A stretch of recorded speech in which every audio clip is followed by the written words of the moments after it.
Namaste. Please join us this Sunday on a free global online episode, Vegan and Vegetarian Kitchen, Achieving Good Health Gastronomically.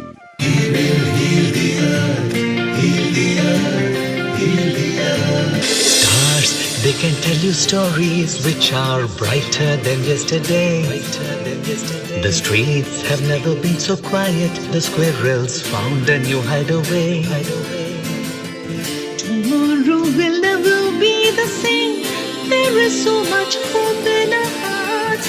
Brick by brick, we shall overcome and walk right into a new start. Welcome to the brand new world. We're the children of a Mother Earth.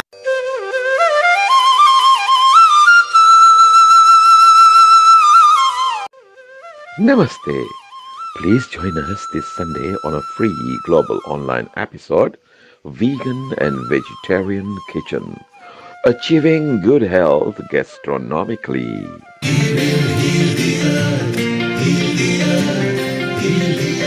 Stars, they can tell you stories which are brighter than yesterday. The streets have never been so quiet. The squirrels found a new hideaway. Tomorrow will never be the same. There is so much hope in our hearts. Brick by brick, we shall overcome and walk right into a new start. Welcome to the brand new world. We're the children of a Mother Earth.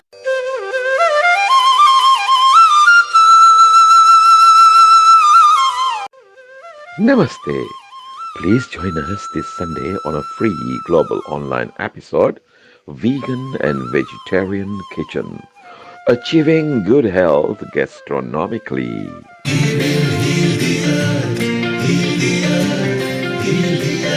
Stars, they can tell you stories which are brighter than yesterday. The streets have never been so quiet. The squirrels found a new hideaway. Tomorrow will never be the same. There is so much hope in our hearts. Brick by brick, we shall overcome and walk right into a new start. Welcome to the brand new world. We're the children of a Mother Earth.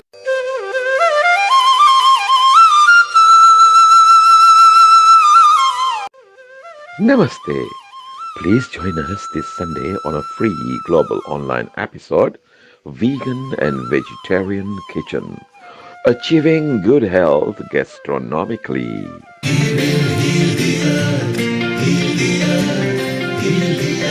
Stars, they can tell you stories which are brighter than yesterday. The streets have never been so quiet. The squirrels found a new hideaway. Tomorrow will never be the same. There is so much hope in our hearts. Brick by brick, we shall overcome and walk right into a new start. Welcome to the brand new world. We're the children of a Mother Earth.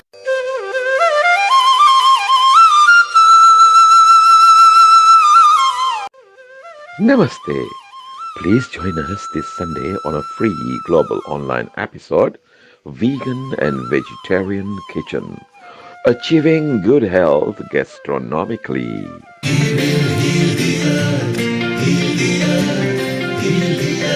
Stars, they can tell you stories which are brighter than yesterday. The streets have never been so quiet. The squirrels found a new hideaway. Tomorrow will never be the same. There is so much hope in our hearts. Brick by brick, we shall overcome and walk right into a new start. Welcome to the brand new world. We're the children of a Mother Earth.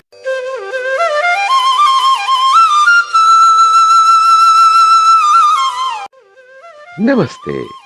Please join us this Sunday on a free global online episode, Vegan and Vegetarian Kitchen, Achieving Good Health Gastronomically.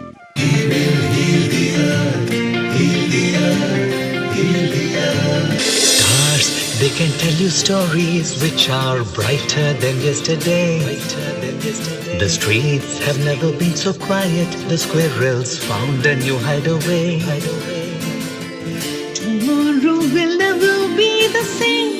There is so much hope in our hearts. Brick by brick, we shall overcome and walk right into a new start. Welcome to the brand new world. We're the children of a mother earth.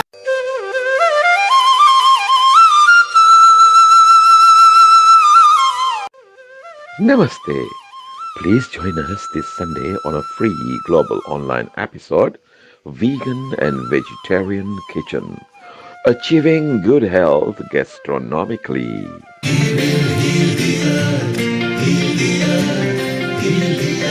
Stars, they can tell you stories which are brighter than yesterday. The streets have never been so quiet. The squirrels found a new hideaway. Tomorrow will never be the same. There is so much hope in our hearts. Brick by brick, we shall overcome and walk right into a new start. Welcome to the brand new world. We're the children of a mother earth.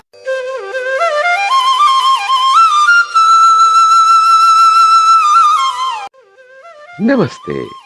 Please join us this Sunday on a free global online episode, Vegan and Vegetarian Kitchen, achieving good health gastronomically.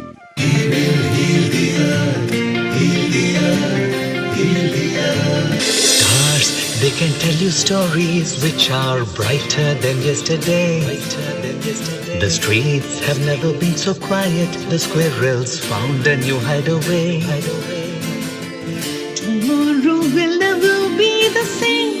There is so much hope in our hearts.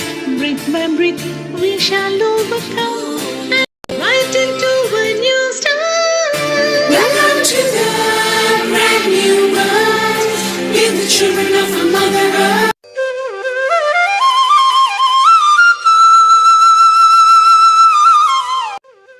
Namaste.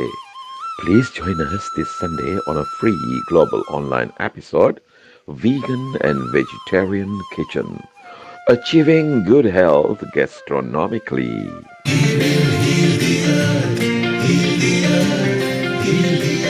Stars, they can tell you stories which are brighter than yesterday. The streets have never been so quiet. The squirrels found a new hideaway. Tomorrow will never be the same. There is so much hope in our hearts. Brick by brick, we shall overcome and walk right into a new start. Welcome to the brand new world. We're the children of a mother earth.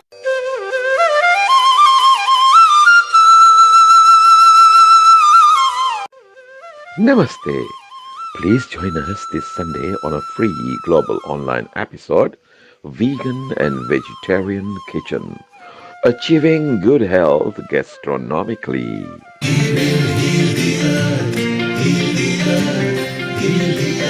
Stars, they can tell you stories which are brighter than yesterday. The streets have never been so quiet. The squirrels found a new hideaway. Tomorrow will never be the same. There is so much hope in our hearts. Brick by brick, we shall overcome and walk right into a new start. Welcome to the brand new world. We're the children of a mother earth.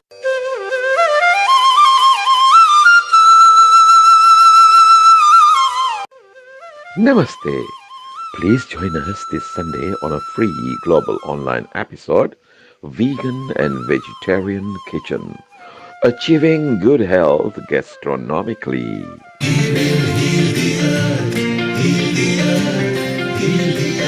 Stars, they can tell you stories which are brighter than yesterday. The streets have never been so quiet. The squirrels found a new hideaway. Tomorrow will never be the same. There is so much hope in our hearts. Brick by brick, we shall overcome and walk right into a new start. Welcome to the brand new world. We're the children of our Mother Earth.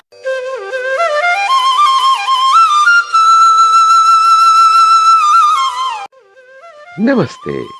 Please join us this Sunday on a free global online episode, Vegan and Vegetarian Kitchen, achieving good health gastronomically.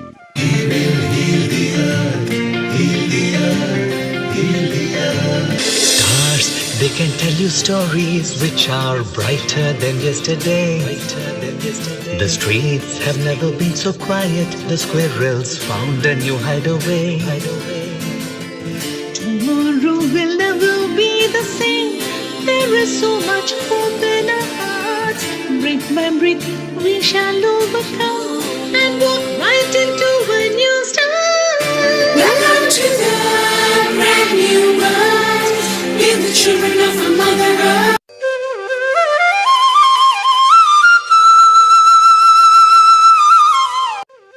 Namaste. Please join us this Sunday on a free global online episode, Vegan and Vegetarian Kitchen, achieving good health gastronomically.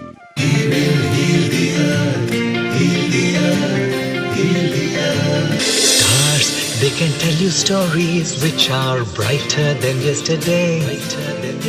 The streets have never been so quiet. The squirrels found a new hideaway. Tomorrow will never be the same. There is so much hope in our hearts. Brick by brick, we shall overcome and walk right into a new start. Welcome to the brand new world. We're the children of our Mother Earth.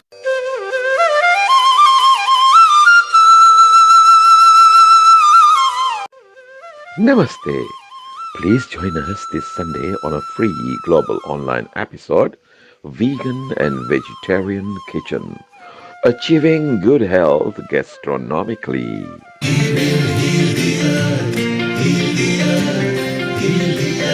Stars, they can tell you stories which are brighter than yesterday. The streets have never been so quiet. The squirrels found a new hideaway. Tomorrow will never be the same. There is so much hope in our hearts. Brick by brick, we shall overcome and walk right into a new start. Welcome to the brand new world. We're the children of our Mother Earth.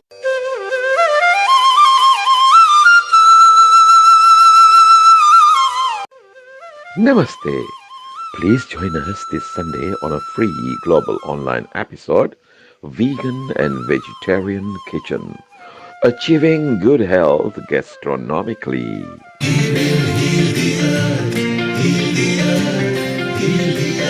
Stars, they can tell you stories which are brighter than yesterday. The streets have never been so quiet. The squirrels found a new hideaway. Tomorrow will never be the same. There is so much hope in our hearts.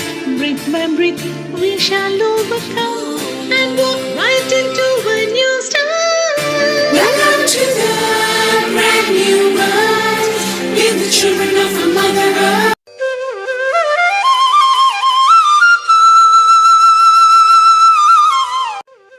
Namaste. Please join us this Sunday on a free global online episode, Vegan and Vegetarian Kitchen, achieving good health gastronomically.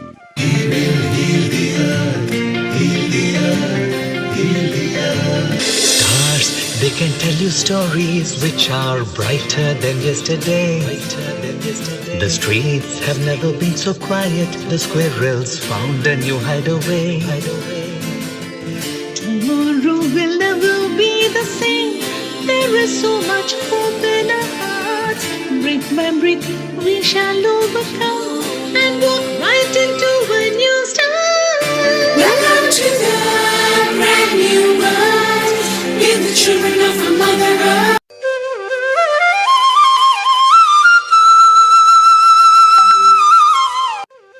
Namaste.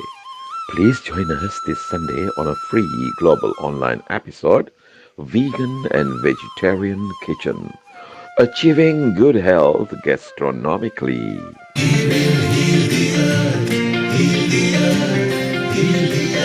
Stars, they can tell you stories which are brighter than yesterday.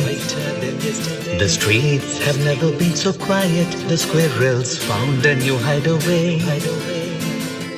Tomorrow will never be the same. There is so much hope in our hearts. Brick by brick, we shall overcome and walk right into a new start. Welcome to the brand new world. We're the children of a mother earth.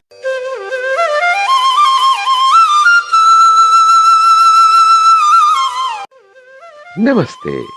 Please join us this Sunday on a free global online episode, Vegan and Vegetarian Kitchen, achieving good health gastronomically.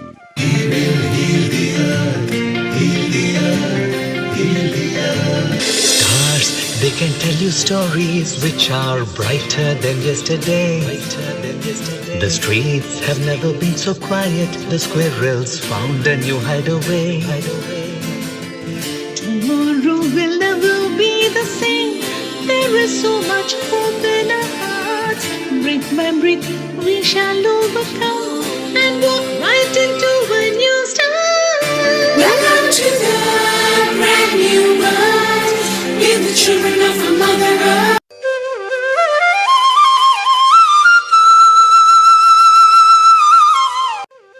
Namaste. Please join us this Sunday on a free global online episode, Vegan and Vegetarian Kitchen, achieving good health gastronomically.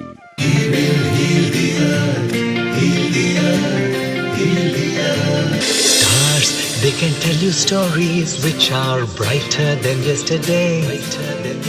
The streets have never been so quiet. The squirrels found a new hideaway. Tomorrow will never be the same. There is so much hope in our hearts. Brick by brick, we shall overcome and walk right into a new start. Welcome to the brand new world. We're the children of a mother earth.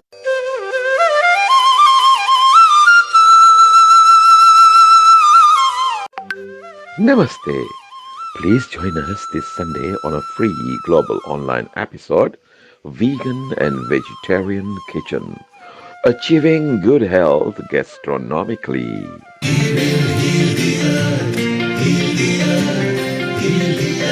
Stars, they can tell you stories which are brighter than yesterday. The streets have never been so quiet. The squirrels found a new hideaway. Tomorrow will never be the same. There is so much hope in our hearts. Brick by brick, we shall overcome and walk right into a new start. Welcome to the brand new world. We're the children of a mother earth.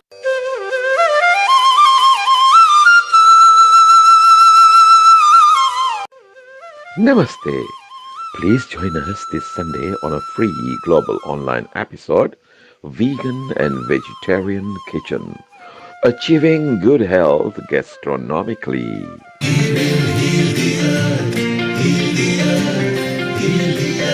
Stars, they can tell you stories which are brighter than yesterday. The streets have never been so quiet. The squirrels found a new hideaway. Tomorrow will never be the same. There is so much hope in our hearts. Brick by brick, we shall overcome and walk right into a new start. Welcome to the brand new world. We're the children of a mother earth.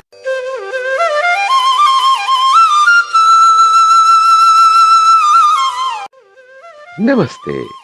Please join us this Sunday on a free global online episode, vegan and vegetarian kitchen, achieving good health gastronomically.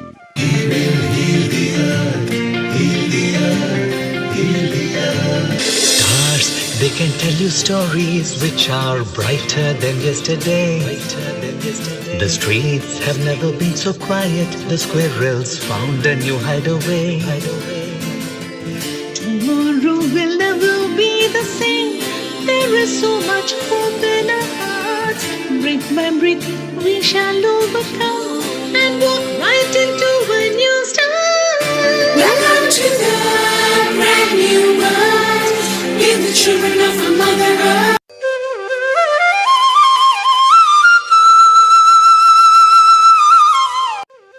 Namaste.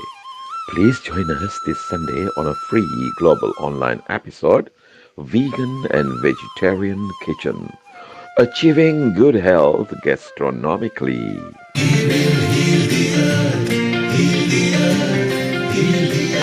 Stars, they can tell you stories which are brighter than yesterday. The streets have never been so quiet. The squirrels found a new hideaway. Tomorrow will never be the same. There is so much hope in our hearts.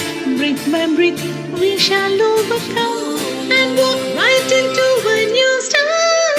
Welcome to the brand new world. Give the children of our Mother Earth.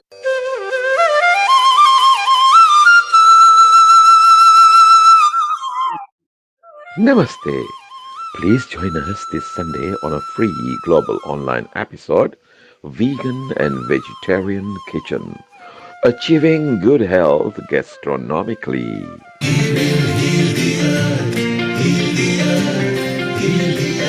Stars, they can tell you stories which are brighter than yesterday.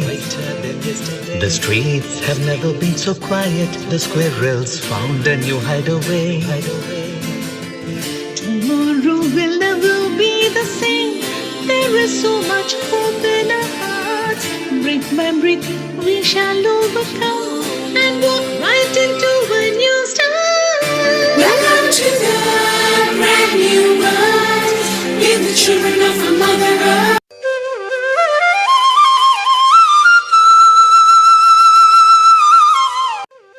Namaste. Please join us this Sunday on a free global online episode, Vegan and Vegetarian Kitchen, achieving good health gastronomically.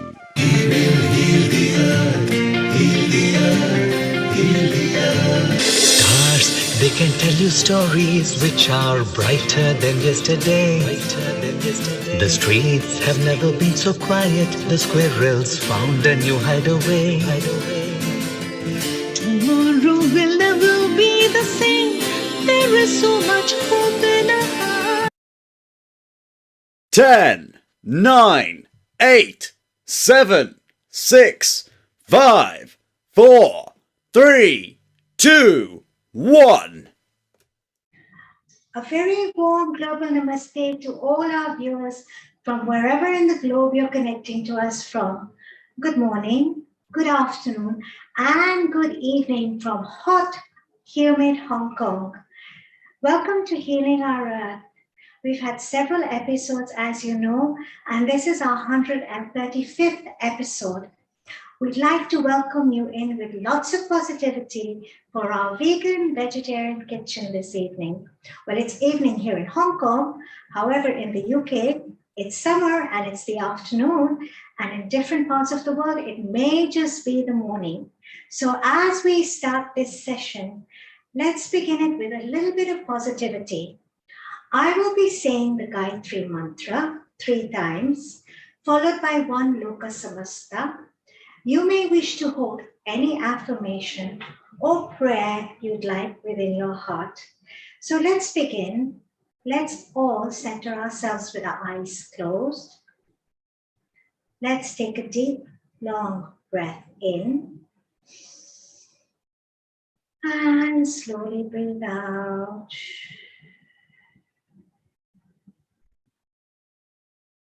Another deep, long breath in. and let go. Hold any intention, any affirmation, or any prayer you wish to within your heart. May all calamities end. May health, happiness, abundance, and peace prevail on our planet. The Gayatri Mantra. Om Bhurbhuva Swaha Tatsaviturvarenyam Bhargo Devasya Dhimai Dhiyo Yona Prachodayat Om Bhurbhuva Swaha Tatsaviturvarenyam Bhargo Devasya Dhimai Dhiyo Yona Prachodayat Om Bhurbhuva Swaha Tatsaviturvarenyam Bhargo Devasya Dhimai Dhiyo Yona Prachodayat. Loka Samasta Sukhino Bhavantu. Om Shanti Shanti Shanti Om. Very slowly and very gradually, when you feel whole, centered, and complete, you may very slowly open your eyes. Well, welcome back. For those of you who've just hopped on from hot, humid Hong Kong, we've just had a typhoon here. It's been typhoon number 8. We've been indoors. It's been raining cats and dogs, but I'd like to say a very warm global namaste to all our viewers who have just hopped on. Ni hao mao from Hong Kong. Good afternoon in the UK and good morning in different parts of the world. And namaste to those of you who are in India and all over the globe. We have something very, very exciting for all of you today, a vegan vegetarian kitchen, and we have quite a lineup for you here. Now, before I begin, and before we begin this session, we are flying all the way to the United Kingdom. And I believe we've had some very warm, hot summery days there, and I'll be welcoming a very dynamic young lady, a lawyer by profession, a qualified yoga and meditation teacher from the Shivanand School of Thought. She loves yoga, she loves psychology, and she loves philosophy. Fascinated by the influence of pranayama and Vedic scriptures on Western psychology, this dynamic young lawyer regularly shares wellness knowledge and practical experiences with many. She provides strategies for emotional resilience and happiness, and guidance on deep energy and relaxation for a better work-life balance. What more do we need, right? She has spoken at the British Parliament, the Ministry of Defence, corporate law firms, radio stations, and universities with the aim to rise conscious leaders. Ladies and gentlemen, let's welcome Riddhi Vyas. A very warm global namaste to you, Riddhi. How are you? Global Namaste, Seema ji. I'm very well, thank you for asking. How are you doing? Well, we're very well. We've been baking here in Hong Kong, steaming and baking with the humidity and indoors because we've just come out of a typhoon. We just got reduced down to typhoon number 8 yesterday evening. Wow, so all safe and well, I hope. All well, all safe, no catastrophes. That's thankfully, everything's been really smooth and wonderful here. People have been indoors, but of course, once the typhoon gets over, you get into the supermarket and there's a long queue because everybody is stocking up. But having said that, it's nice to be back in Hong Kong, and after 22 months, of living in the UK, and I am somewhat enjoying the heat and the hot sweltering summer over here. Now, Riddhi, tell us a little more about yourself.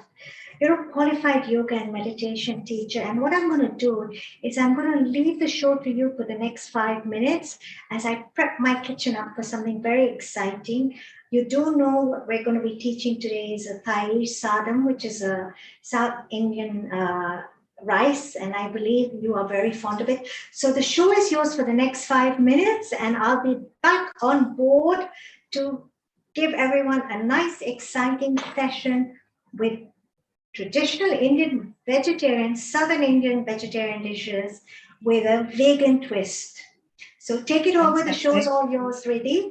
Excellent. So global namaste to all of our viewers. I am so glad that you could actually join us today for this session. As Seema ji has correctly pointed out, we're going to be in the kitchen today. We're going to be making some fantastic dishes. And especially now that it's actually coming up to summer, we've got to find that way to be able to balance our bodies and balance our minds for healing and rejuvenation. So I am very excited to hear what Seema ji has in plan. But before that, let me give you a little bit more background about myself. So I started my journey in health. I trained up at the Integrative Institute of Nutrition, focusing primarily on plant-based medicine, plant-based foods. And I hear it all the time from people of how we can actually manage our nutritional needs, how we can actually get more from our food, more from ourselves. And today, it's all going to be about that. As we go into the summer, how can we do it in a balanced way where we're balancing our minds, we're balancing our bodies? So that's really what started me off on this journey. And then through the time, I've also managed to have a look at deeper aspects of psychology. So intertwined into the whole food aspects, how can we actually get more energy from the food? How can we digest it? How can we heal ourselves as a result of having those different nutritional requirements provided to us? And one of the really interesting things that I've found, and I'm sure Seema ji will be able to expand on this during her session, it's during Ayurveda and how we can basically manage our food, manage ourselves in a way that we manage our time more easily, because especially in a way that we've got loads of different requirements to take on board. So we've got our work life and we've got our home life, and we're trying to find that balance, find that intricate part of ourselves, and manage to do it in a way where we can sustain, in a way that we can actually give ourselves all of those nutritional needs and to develop that palate even further. And then training into yoga and meditation, how we can be a lot more meditative in our day-to-day actions and how we can manage to get more from ourselves. Because when we manage to get more from ourselves, we're also able to give more to other people. And I believe Seema ji is now ready in her kitchen, waiting for us to go over to her. Thank you very much, really. You know, the beautiful thing about ancient wisdom is it glorifies the balance of mind, body, and soul. Yes. It's when we are all in perfect harmony that we can live a very blissful, more fulfilled, and content life. So today, talking about contentment and fulfillment, I'm going to be teaching you a happy rice. That's right. A rice that gives you a sense of satisfaction and contentment when you have Oh, it. that sounds exciting. So, thayir sadam, as it's known in southern India, or South Indian yogurt rice. It's rich in tryptophan, and it's an essential amino acid that is present in yogurt. Now, when yogurt is combined with carbs, boom, magic happens, right? When yogurt is combined with rice, it is said to create bliss. Okay? Tryptophan is in fact the building block of a chemical many of you may know, serotonin, an amino acid. Okay? And a chemical known to be a mood regulator. So serotonin is actually a chemical that carries messages from your nerves to your brain. Now, when you have yogurt rice, what happens is that powerful combination of yogurt with the carbs creates this happy feeling, and happy messages go to your brain. So how many of you want to eat happy today? Ready? Are you ready to eat happy today? Oh, yes, most definitely. It seems like the perfect dish to be making in the summer, Seema Ji. Absolutely. You took the words out of my mouth. So really we're in the hot, scorching winter season. And what happens is, Ayurveda says that everything in life is aligned with nature. So just as everything happens on the outside, it happens on the inside. Many of you will feel and notice that during the summer season, your internal system and your body gets heated up. You want to cool it down, right? So what we want to do is implement a lot of cooling foods during this season. Many of us opt for, nice minted cooling waters, cucumber waters, yogurts, chashes, lassis. If I have to give the English equivalent to chashes and lassis, it would be buttermilk drinks laced with Ayurvedic spices like cumin or digestive salts like black salt, and mint, of course. There's an entourage of recipes that we could give you, but let's get into that later. Let's jump into this rice recipe now. Now, thayir sadam. Why did I choose this rice? So I spent many a day in an ashram in India in the hot, sweltering heat in South India.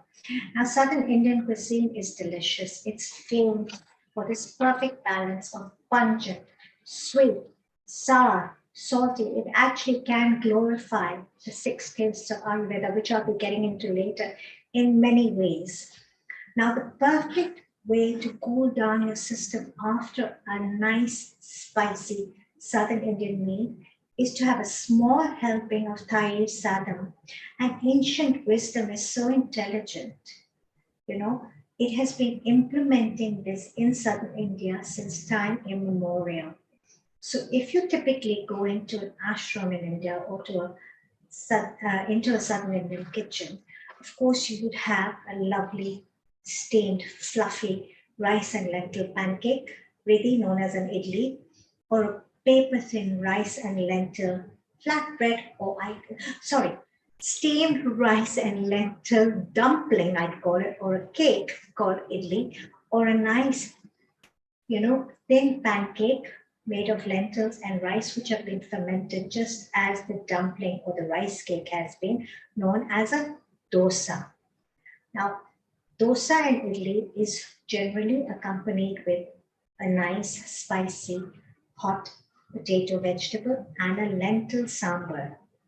Now, traditionally, what happens in Southern India is when we enjoy this lovely, sumptuous, delicious fermented dumpling or fermented pancake with this wonderful spicy lentil and some spicy vegetables and perhaps a coconut relish or chutney on the side, the system can get a little heated up. So what they do at the end is they'll serve you a small helping, very often beautifully presented on a banana leaf, of thayir sadam, which is a cooling yogurt rice. Now, the traditional recipe calls for dairy. I thought to myself, you know what? Most recipes have dairy. How can we substitute the dairy in this recipe with a vegan option? Now we have plenty of vegan yogurts available in the market, as you all know. And we have, what I've got here is I went into this wonderful organic store here in Hong Kong, known as Spice Fox Organics, and I picked up this lovely coconut yogurt. So we're just going to use our intuition with this recipe. We're just eyeballing things in. If you want the exact measurements, I have them on file. I can send them to you. So over here, what we have is about a cup of basmati rice. Okay. So I have actually boiled this earlier on and drained the water just like they do in Calcutta or in Bengal. They boil the rice in excessive water and they drain out the starch. And I've allowed it to rest for about 2 hours and cool down. What we're going to do to this recipe, we're going to add in some coconut yogurt. Okay, very rich in probiotics, perfect for those people who have indigestion or diarrhea. By the way, thayir sadam is also medicinal food. Very often, if you suffer from indigestion or diarrhea or nausea, a lot of the Indian grandmothers will ask you to have a yogurt rice. So we're just going to mix this in now. Coconut yogurt is very, very thick, as you can see. Right? And we don't want the texture to be very clumpy. We want it to be slightly light. So what you can do is you can lighten up this recipe with coconut milk.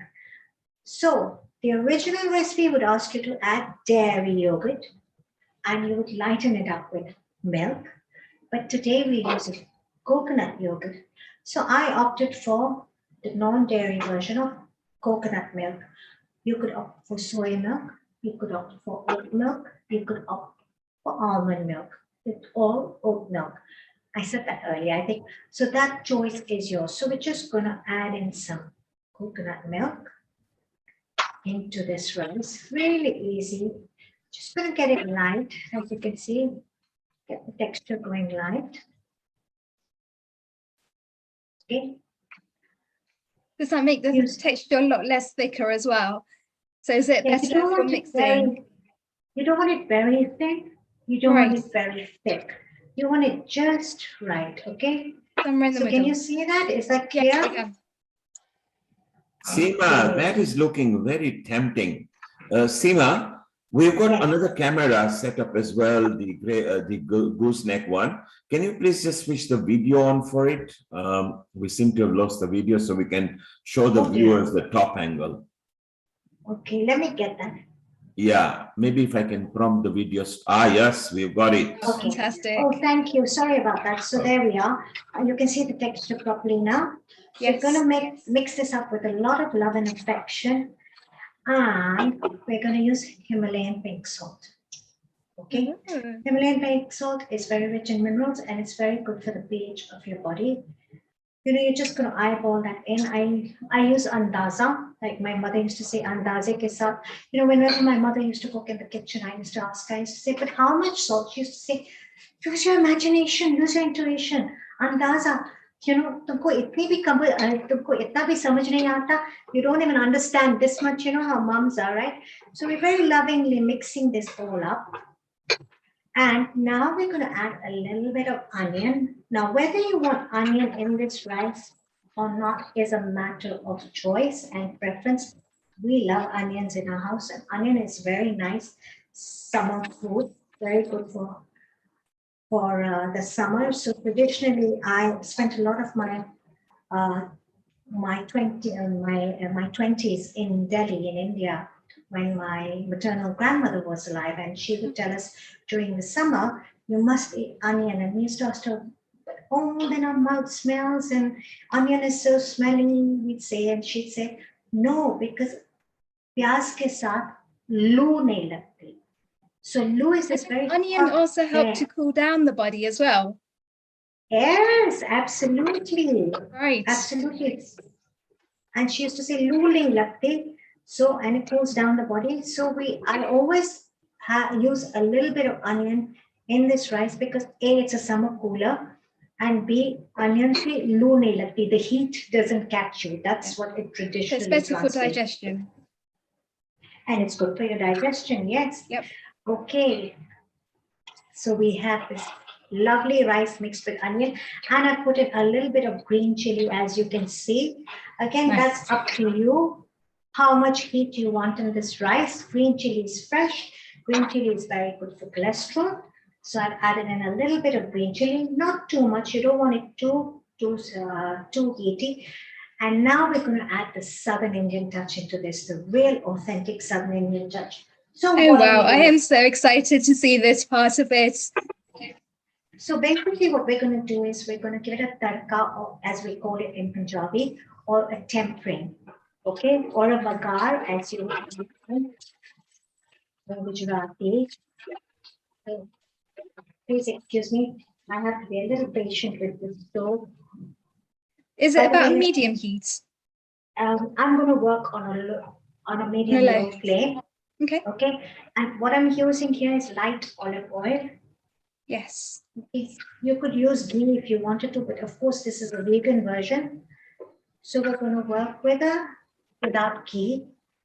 If I was making this with yogurt, I would actually opt to use ghee in this recipe. Now, Ayurveda does glorify the use of ghee to a certain extent, purely because ghee fires up your Agni. Okay, what is your Agni? Your metabolic type. So what does Ayurveda say? Ayurveda says we are as strong as our Agni, as our metabolic fire. So it is very, very important to keep our Agni continuously fired up and very, very strong. And how can we do this? One way is by having spices and ingredients that fire up your Agni. For example, ginger, turmeric, red chili powder, black pepper. B is observing Ritu Charya. Ritu means season, Charya means discipline, observing seasonal disciplines. So, for example, summer it is, so summer produce it should be. Okay, we can go into that in so much detail, and we could probably write textbooks on it because there are actually 6 different Ritucharyas, and the transition periods from one season to the next are also very, very important and have to be done very, very gradually. But let's jump back into the rice. What I have here is about a tablespoon of black mustard seeds, and we always add our mustard seeds first because they tend to cook faster than our cumin seeds. I'm going to turn the heat low, and I'm going to add in about a teaspoon of cumin seeds. As this sizzles up, we're going to work with sativa. It's often known as devil's dung because it has a very, very pungent smell. And you probably smell it like this, and you probably go, oh, when you add it into any fat, so I'm going to go with a pinch, a generous pinch that is, it's going to impart a fragrance of leeks. Yes, you heard that right, leeks. So as this is cooking up, we're going to add in a nice tablespoon of chana dal. Okay, and we're going to give this a stir, popping as you can see. So this whole combination of herbs and spices, does it help to cool down the body? Can it actually help with creating more Agni in the system? So basically you're using cooling yogurt into this recipe, right? Right. So what you want to do, Ayurveda is all about balance. I'm going to add in the curry leaves right now. I switched up the heat. I'm going to get back to that later. Thank you for asking that question. We're going to allow this to cook a little bit. We don't want to burn our chana dal right now.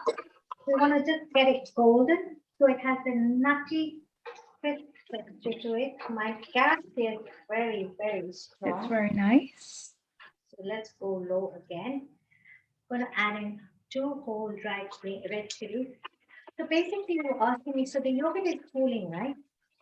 So you Yes. want to create a little bit of balance with some warming spices such as mustard and cumin. Okay, we're just going to cook this up a little bit. Again, coconut milk is very cooling, as is coconut yogurt. And working swiftly, we're going to just add in some freshly chopped coriander. Coriander, the herb.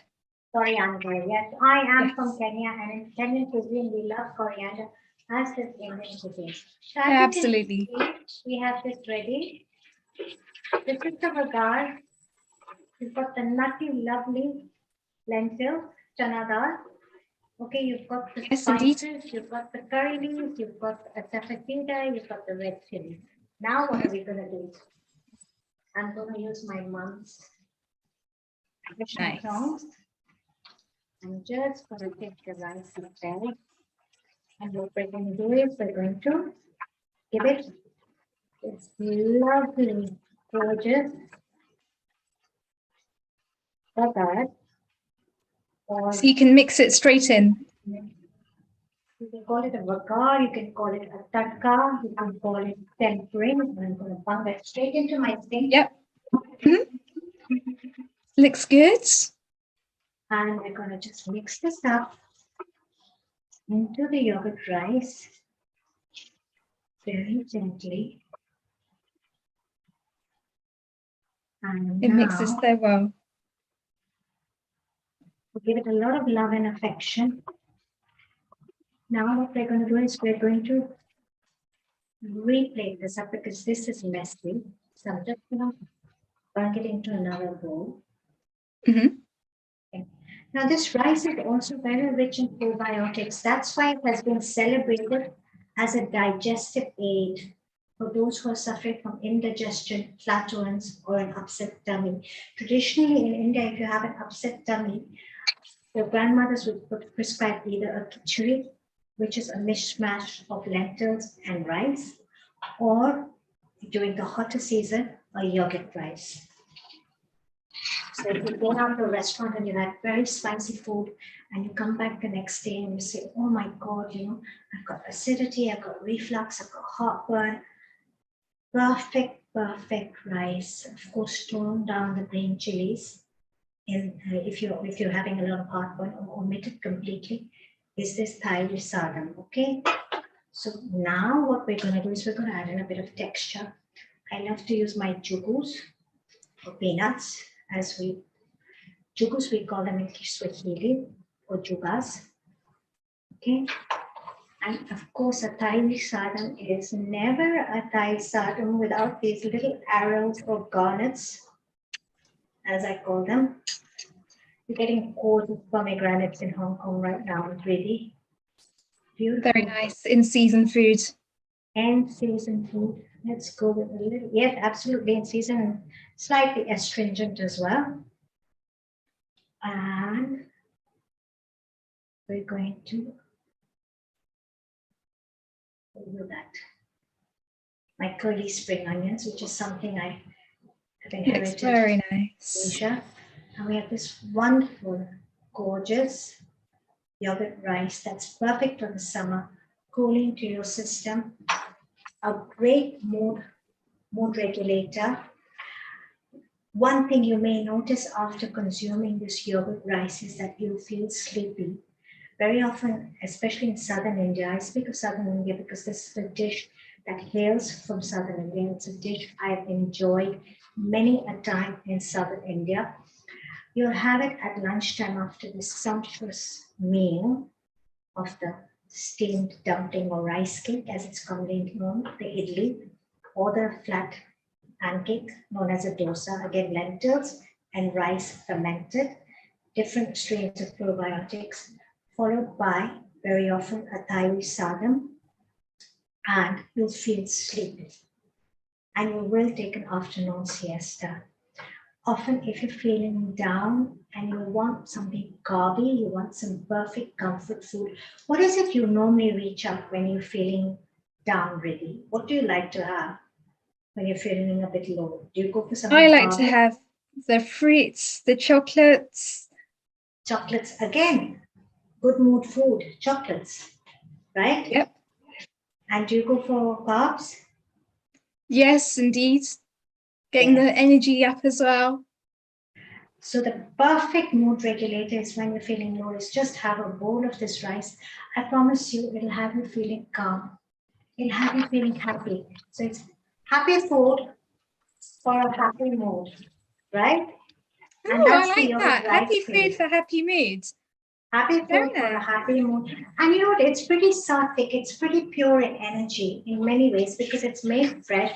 Yes, it's got onions, which can be slightly rajasic, but you can omit the onions if you want to. Now, many of you are going to ask me, what is sattvic? Sattvic is pure energy.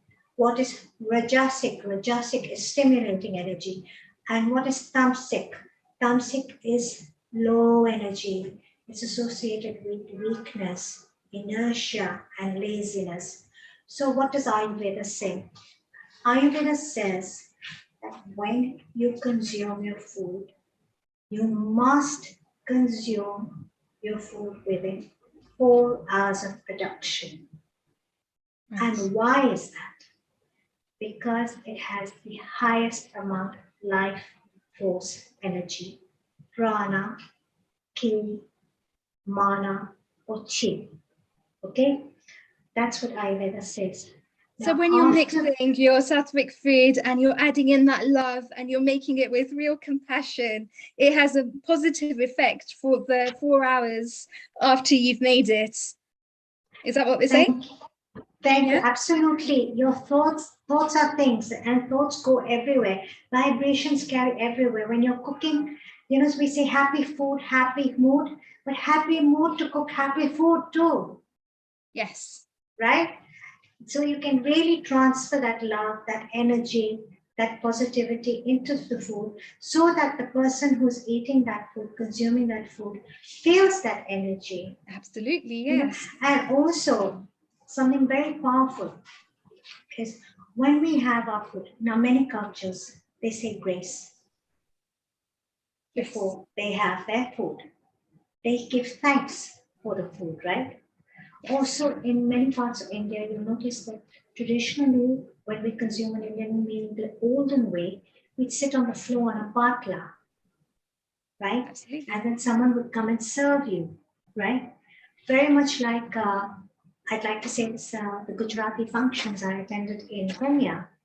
We would sit on these long tables and we would have these lovely steel thalis or steel plates with many bowls. Now we call it jamwano, which I don't know what it means. Getting together and enjoying a meal, is that what Absolutely. jamwano? Sitting together and enjoying a meal. Eating together and Yes. joining and having a happy meal, having a happy Absolutely. time together. And they'd serve us the food, in these individual bowls of food. Gujarati thali, we could have some in northern India, you have a Punjabi thali, and in southern India, you'll have a southern Indian thali. In Kerala, you would have a Kerala style thali, where you would have the sadhya on a banana leaf. That's another way they have the food they consume food in southern India. And the food was generally very fresh, made fresh, and we would enjoy this wonderful sattvic meal either on a thali or in southern India on a banana leaf. Now, sattvic is pure energy, and pure energy, as you said, is also your thoughts. Now, what happens to food after 4 hours? It turns rajasic in nature. Right. So it becomes it's very stimulating. It creates a lot of rajas, creates a lot of energy, thoughts. Now, the perfect person to consume rajasic food would be a construction worker. Because he Why needs is that? energy, he needs that stimulation, he needs to keep moving, right? So Right. he needs that force. And of course, tamasic food, which is weak, induces laziness, and is basically dead food, is not recommended for anybody. So when does food become tamasic? Food becomes tamasic after 4 hours of rajasic, so within 8 hours. Within 8 hours, right? In 8 hours, yeah. So it's not a Traditionally, good they say idea then to make the food at 6 the to 8 period. hours, 6 to 8 hours. So really what we're doing, we wonder why our immune system is so weak. What are we doing in the West? We all living in the UK. Okay, what happens? We prepare our food on the weekends and we put it in the fridge for the week because time is a big factor, right?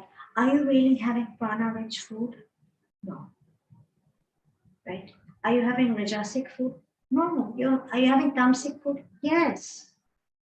Yeah. Is it good for you? No. Is it nutrient dense? No. Has it lost its glow? Yes. You're eating a nice vegetarian meal that has been prepared at home and you're saying, oh, I eat homemade, it's made at home, it's fresh, it's wonderful. But yet you're reaching out for that cup of coffee because you're still tired. What's happening to your nutrient absorption? Why is that happening? While on the contrary, on a day when you cook a fresh meal at home, maybe something as simple as a yogurt curry and rice. or just something with peas and rice or beans and rice, or just chapati and vegetables, or even just a salad. If you're not vata dosha, I'll be getting into that. Or just a fresh salad. Feels so alive. Or you just have a fresh smoothie at home, or cold pressed juice, okay, which takes away all the fiber, but it's still fresh. It's still something. And you suddenly feel so fresh and alert. Why? Yeah, because you're having more sattvic food. You see, that's the thing. We have forgotten what our grandmothers and our ancestors have taught us. So my message to all is, look, I know time is a factor.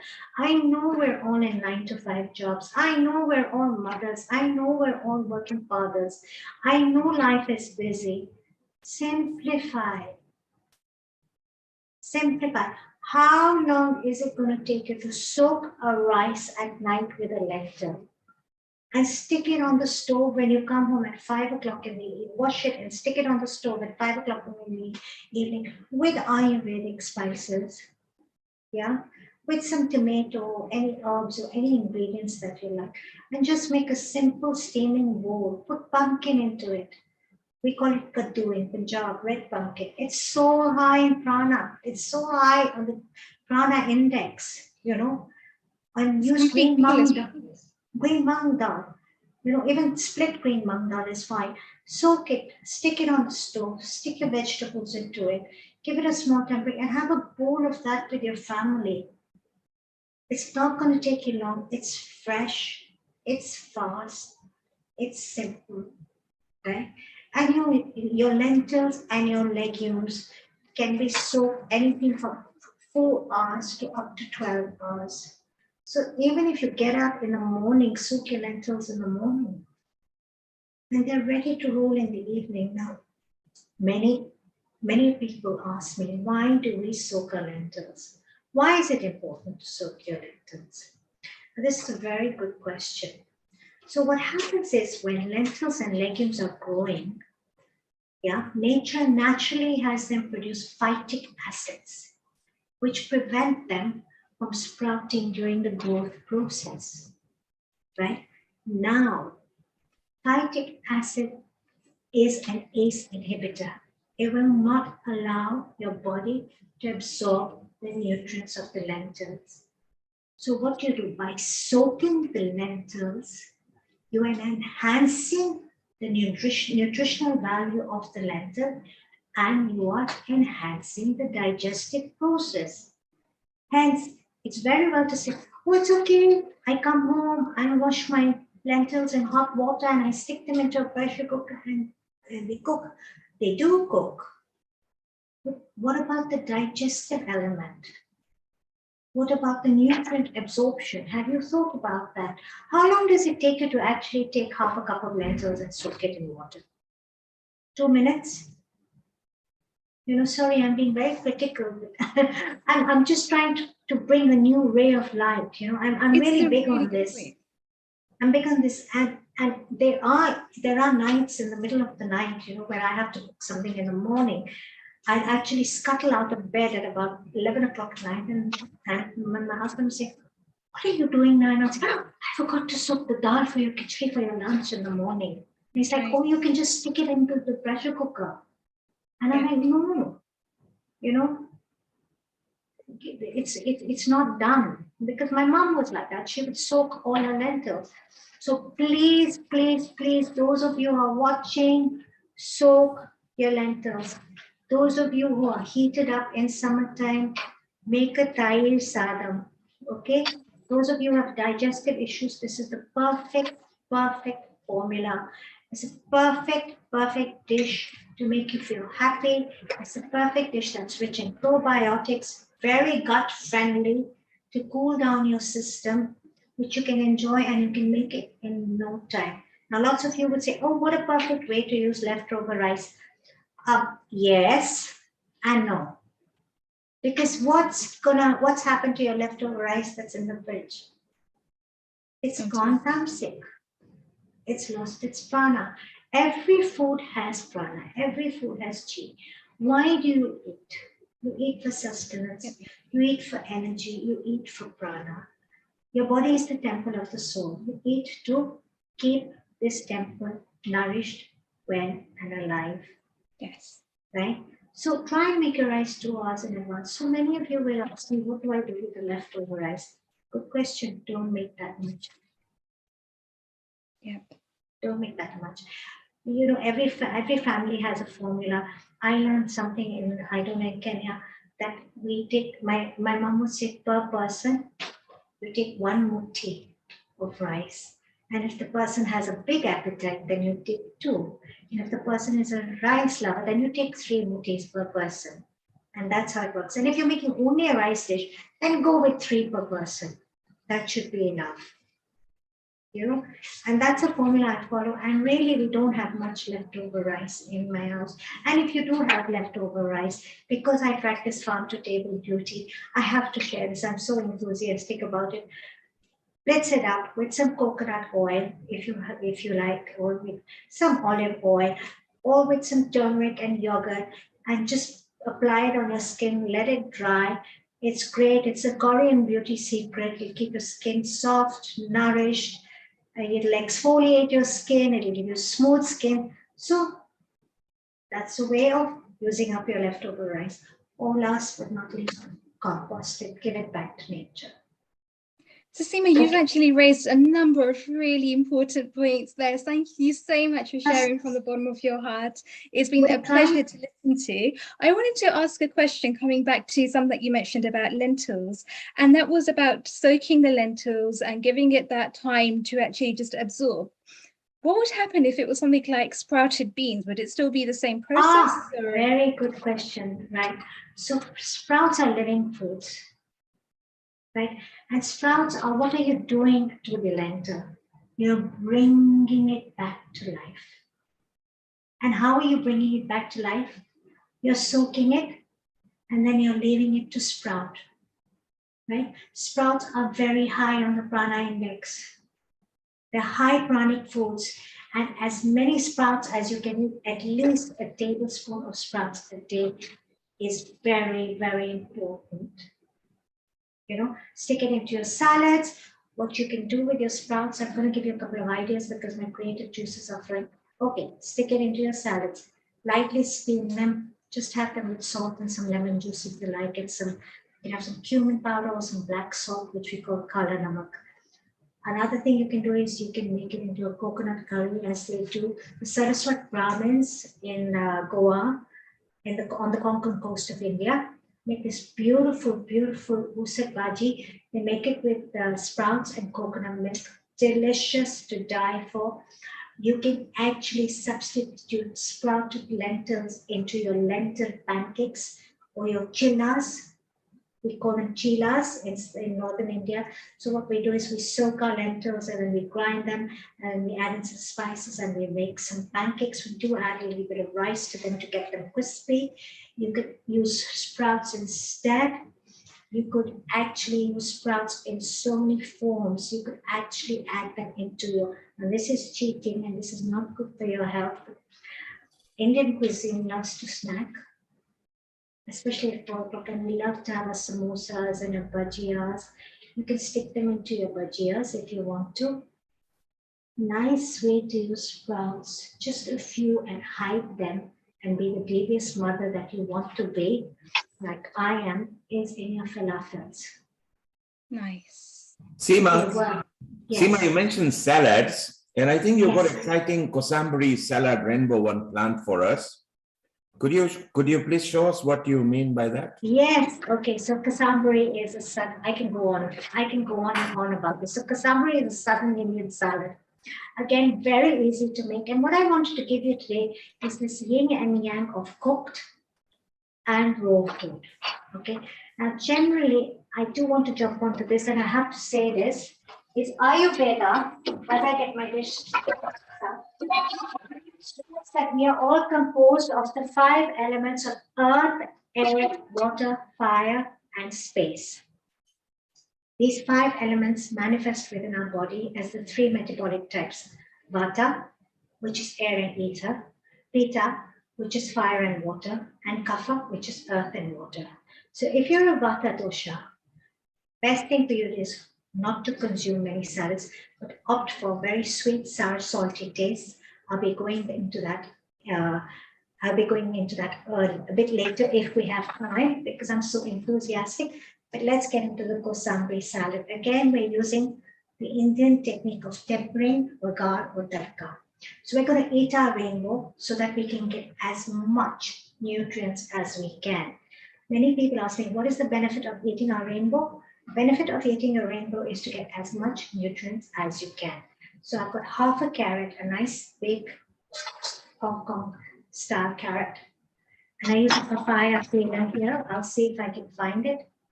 I've got half a beetroot. So we're just going to add that in.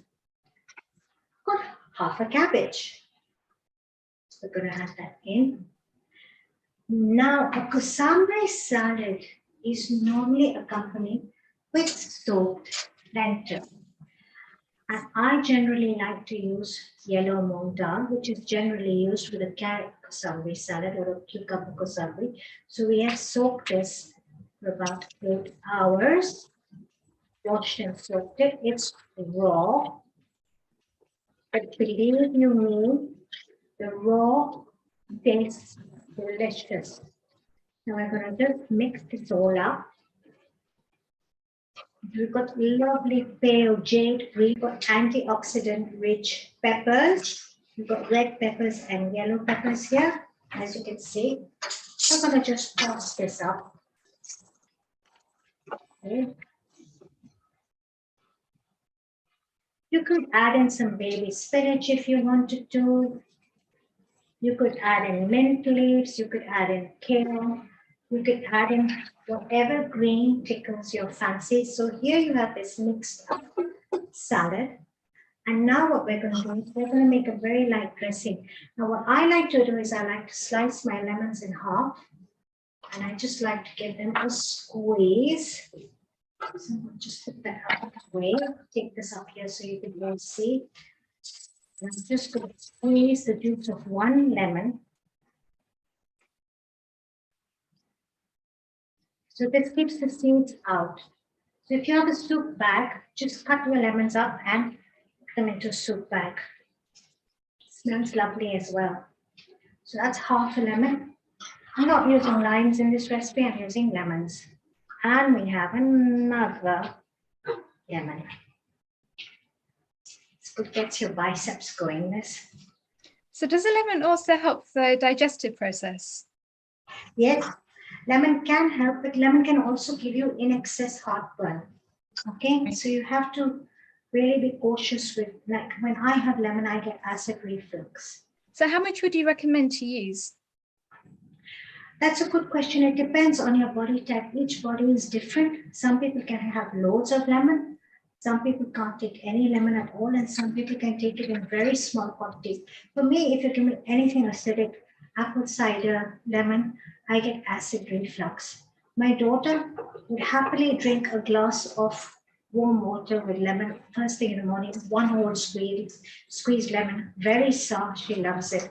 Or she loves to have at lunchtime is what we call skunjabi or a lemonade, where she'll just have full lemon squeezed into a glass of water, blitzed with, and she'll blitz it up with some mint leaves, add in some cumin and black salt, and she'll have it, and she's happy with it, you know. Yeah, so it's a very individual process.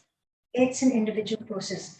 So we balanced off the sourness of the lemon with honey. Okay, if you want, you could use coconut sugar, coconut syrup, date sugar, or jaggery in this recipe. I've gone with honey, a little bit of pink salt. You could use the Indian version of kala namak. Just give this a stir. Okay. Now we're going to get back onto our salad. Okay, of course, Kosambari salad. But we're not done yet.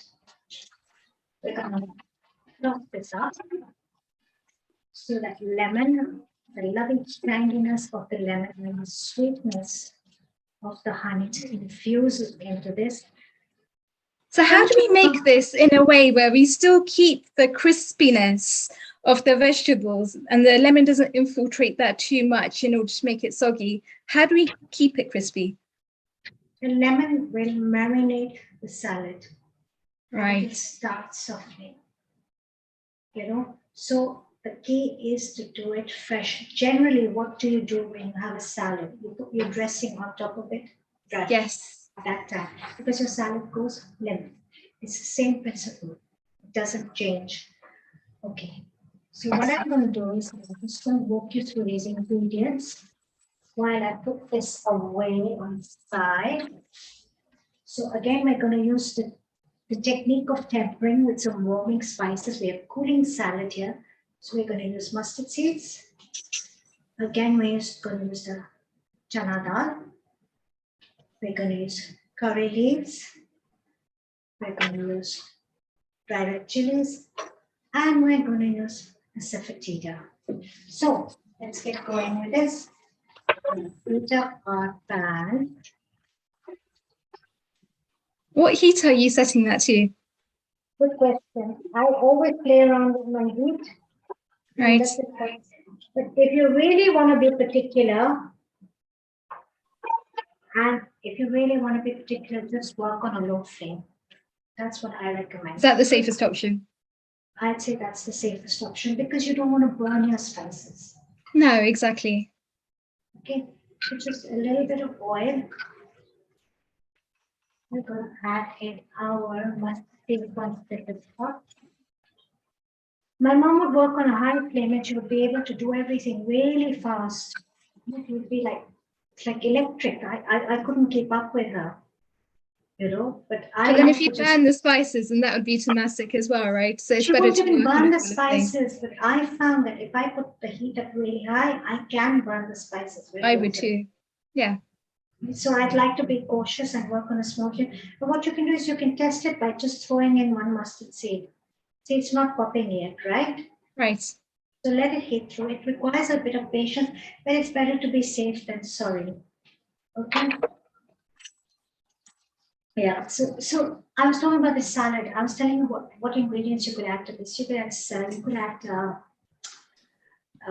baby spinach into this, finely chopped. You could add kale into the spinach for more greens. You could add cucumber if you wanted to. You could add purple cabbage. You can play around with the salad. I've just gone with what I had at home, which was easy for me. So that's very high in iron and very cool then, isn't it? Because you've got the spinach there, which will give you the iron, and you've got the cucumber, the coolness of it. So it's a nice balance between the ingredients there as well. Exactly. And you've got the antioxidant rich peppers. Yes. And the beetroot with the iron. Okay. Excellent. This is beginning to crackle. This is going to reminds me of Rice Krispies. Okay. It's going to start crackling. As you can hear it, it's crackling. Yes. Again, the saffetida, very good. Devil's gum, very good for your digestion. Be generous here. Because you want that to flavor up your salad. We're going to go in with our red chilies. That's going to give a bit of heat and our dal. That's going to give a crunch and texture to your kosambiri. This is something I love to add into my dal, into my salads, into my yogurt rice, even into my yogurt rice. Okay. Just be patient. Let's run in our curry leaves. That's it.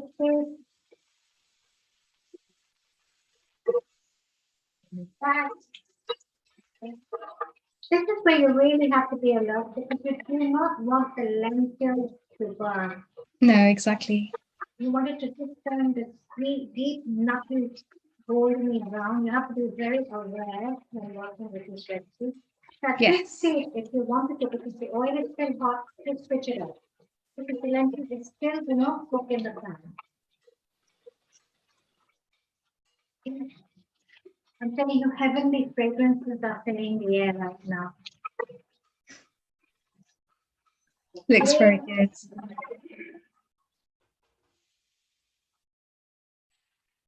Going to the sink. I'm just gonna toss this up.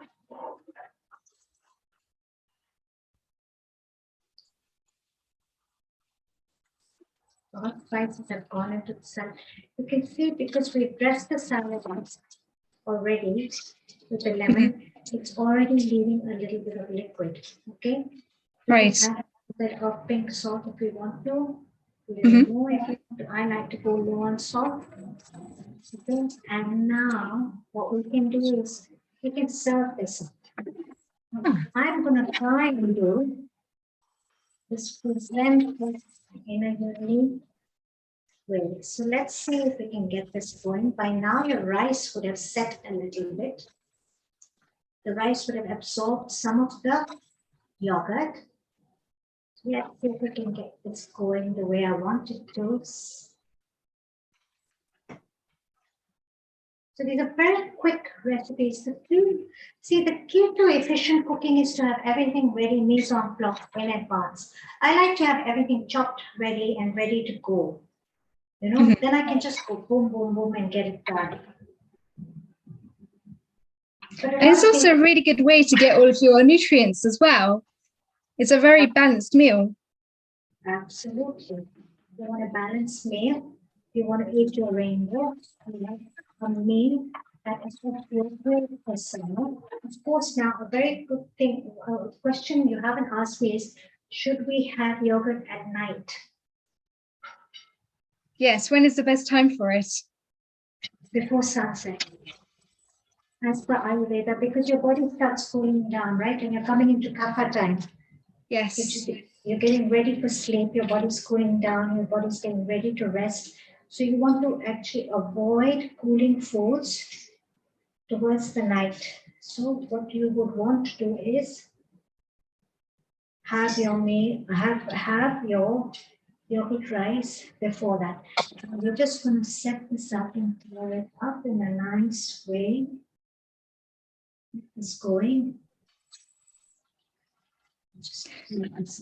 So then is the best thing to actually have, if you really did want something at night, is it probably better to have like nuts or something that just give you a little bit of sustainable energy, but they don't overload your system in any way? Can you say that again, Rudy? I couldn't hear you. I'm sorry.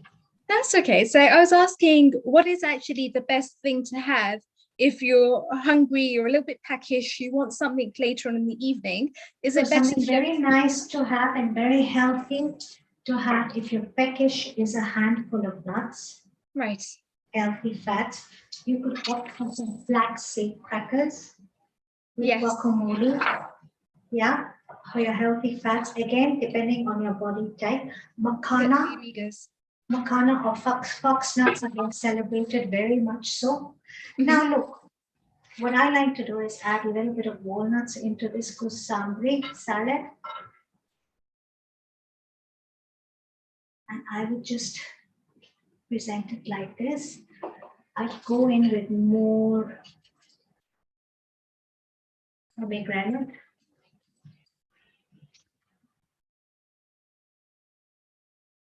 My mouth is already starting to water.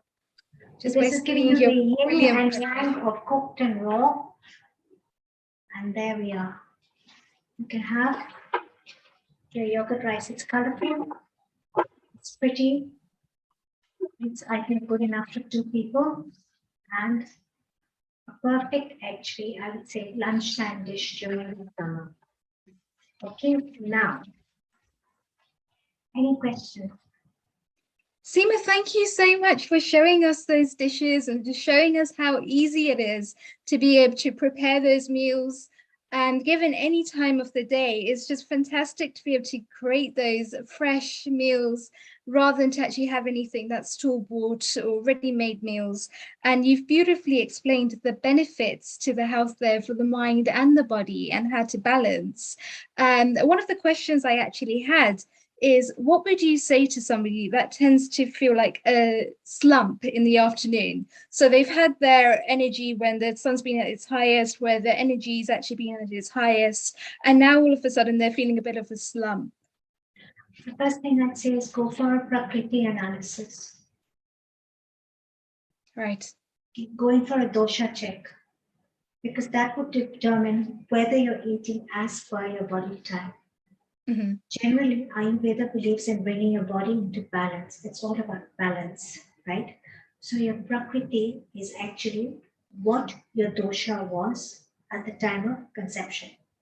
And the Vikriti is the changes that have taken place.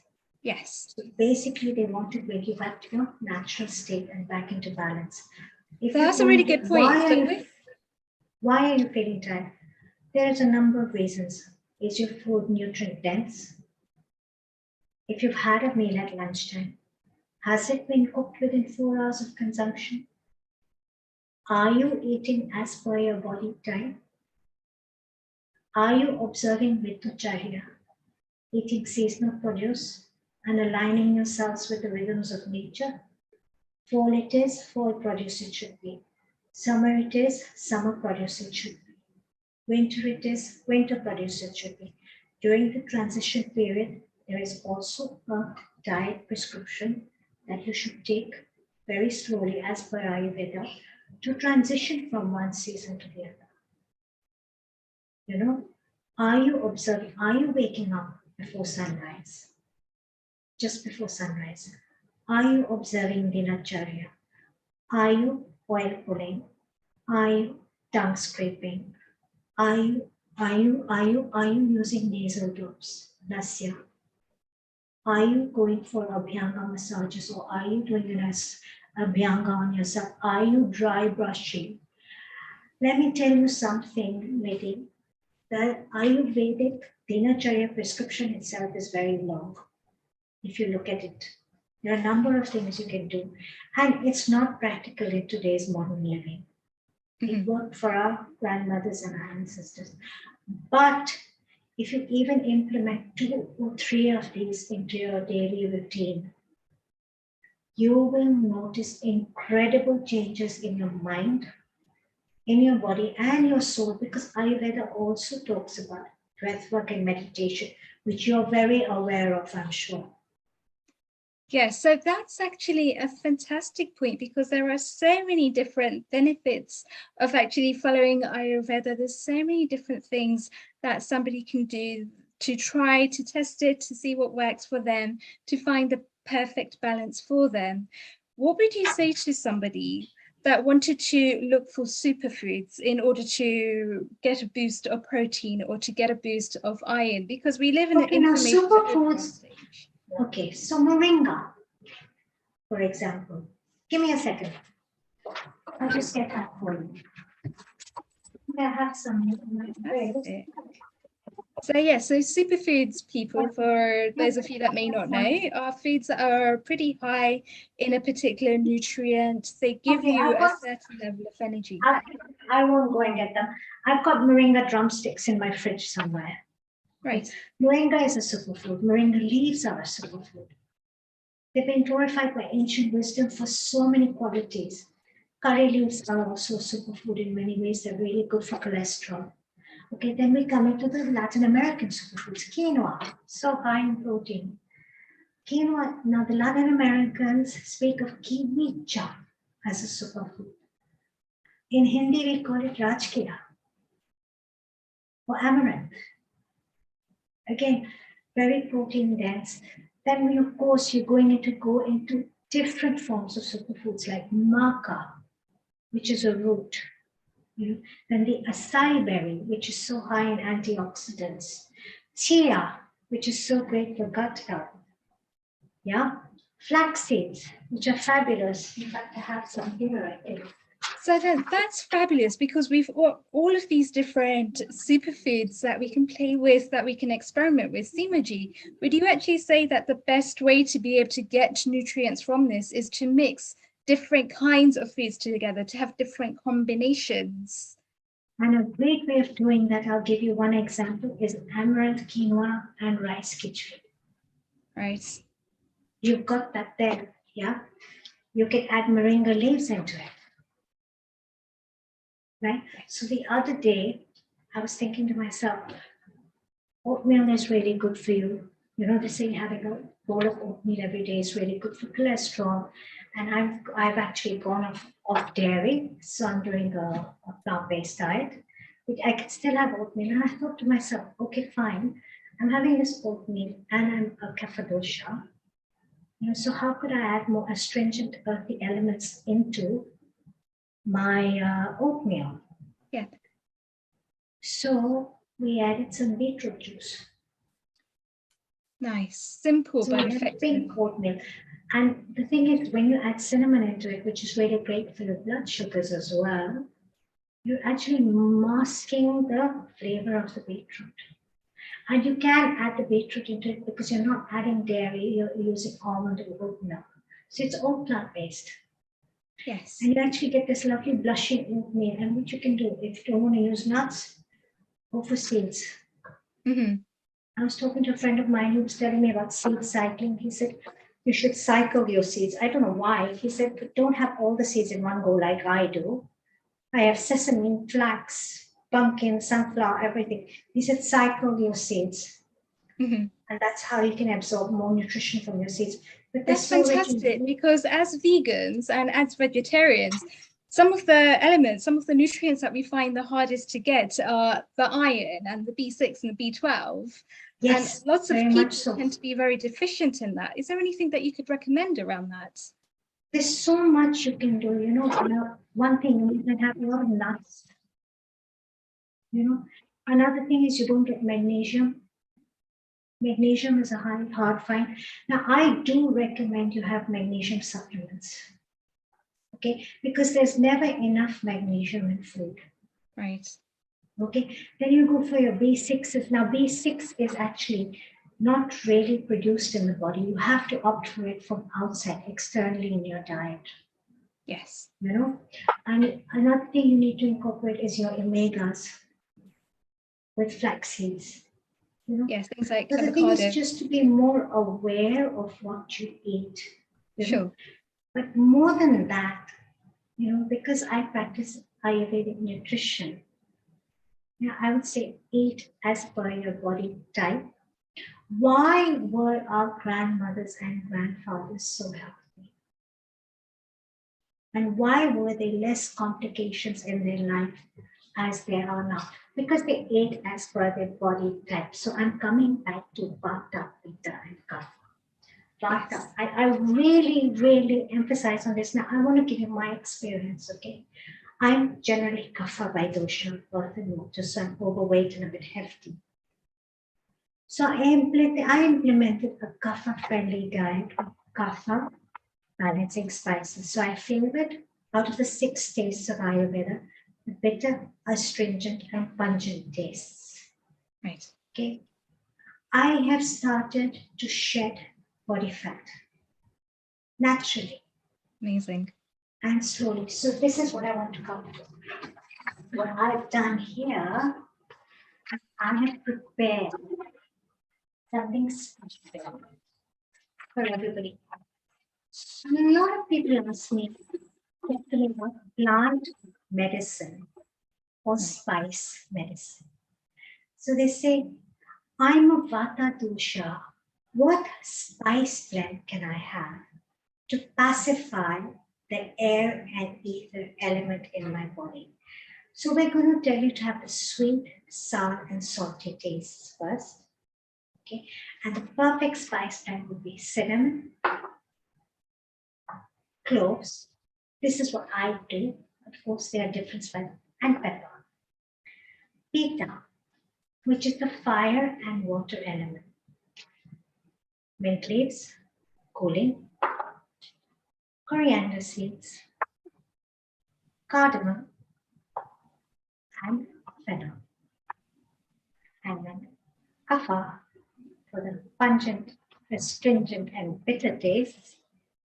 Black pepper, cayenne pepper, and fenugreek leaves. Okay. These are the spices I favor a lot in my Ayurvedic kitchen. Okay.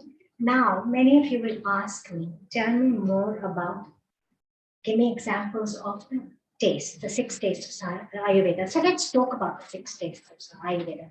Sweet, sour, salty, bitter, pungent, and astringent.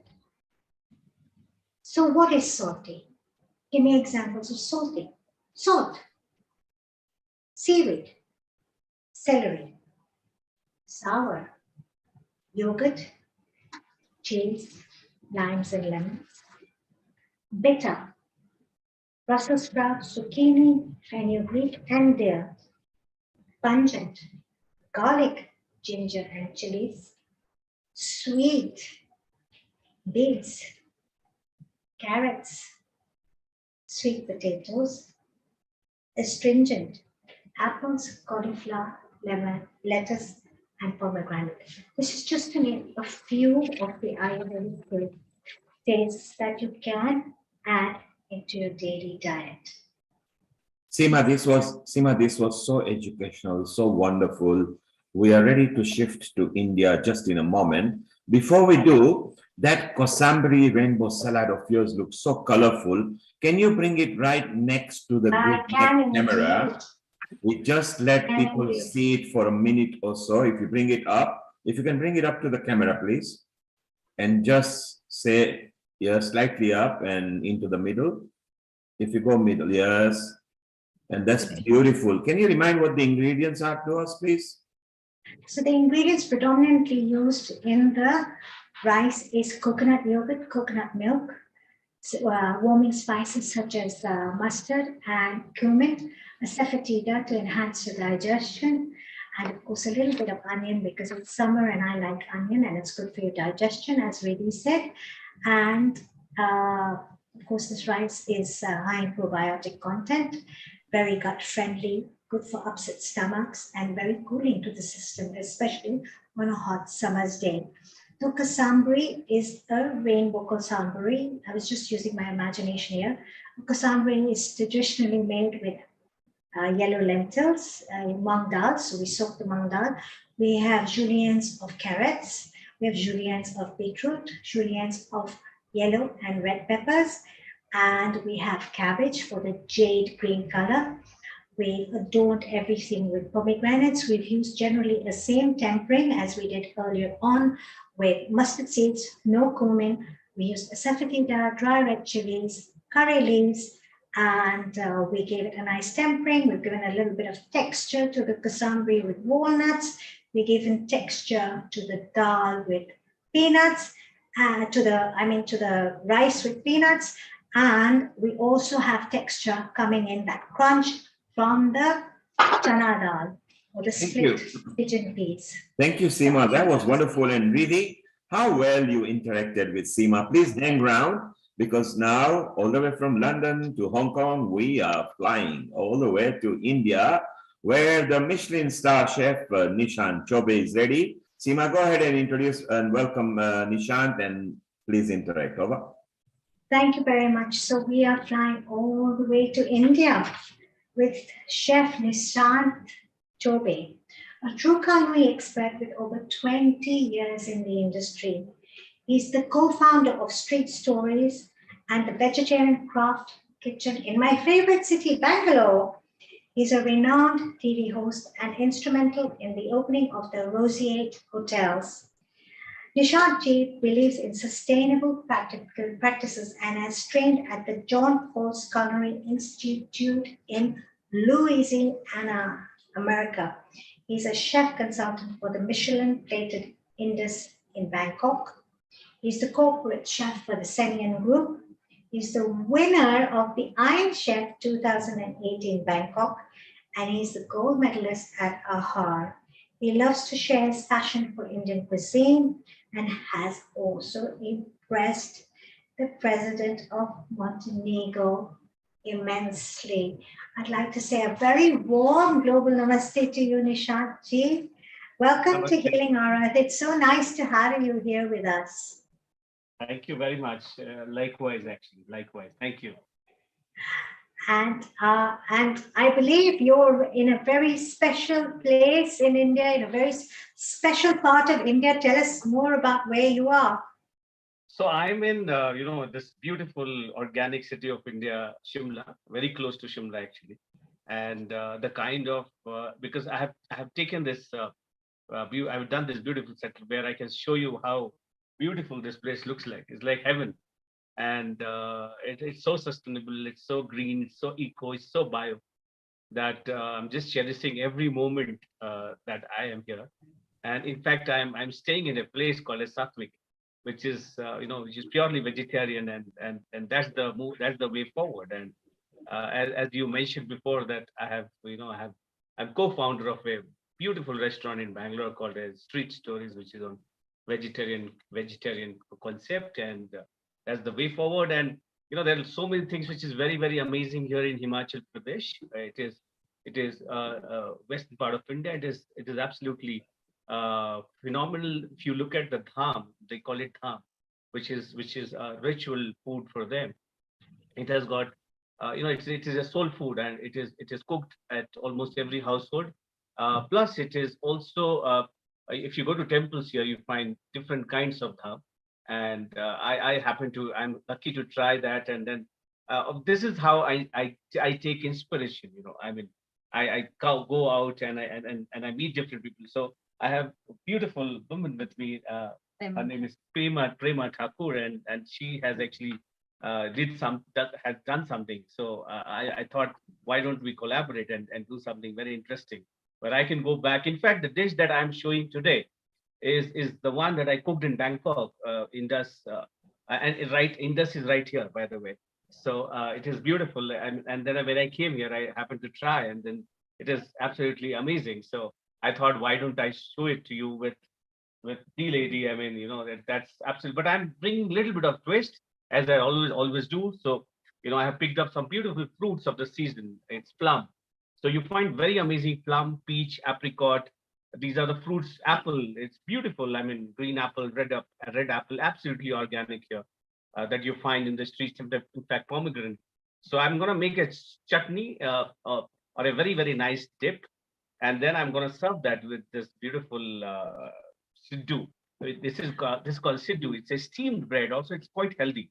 I mean, I'm gonna serve that with coconut oil and some bit of plum chutney. So this is how the dish would be. This looks good. First of all, I want to say you're in one of my favorite parts of India. And you have affinity with two of my favorite parts of India, Bangalore, number one. And number two, Shimla. My sisters both studied at Convent of Jesus and Mary in Simla many, many years ago. And I visited Simla, and my aunt is Pahari, my mommy. Nice. So she cooks. So I know that Pahari cuisine is the cuisine of the mountains, I could say, or the cuisine of the hills of India.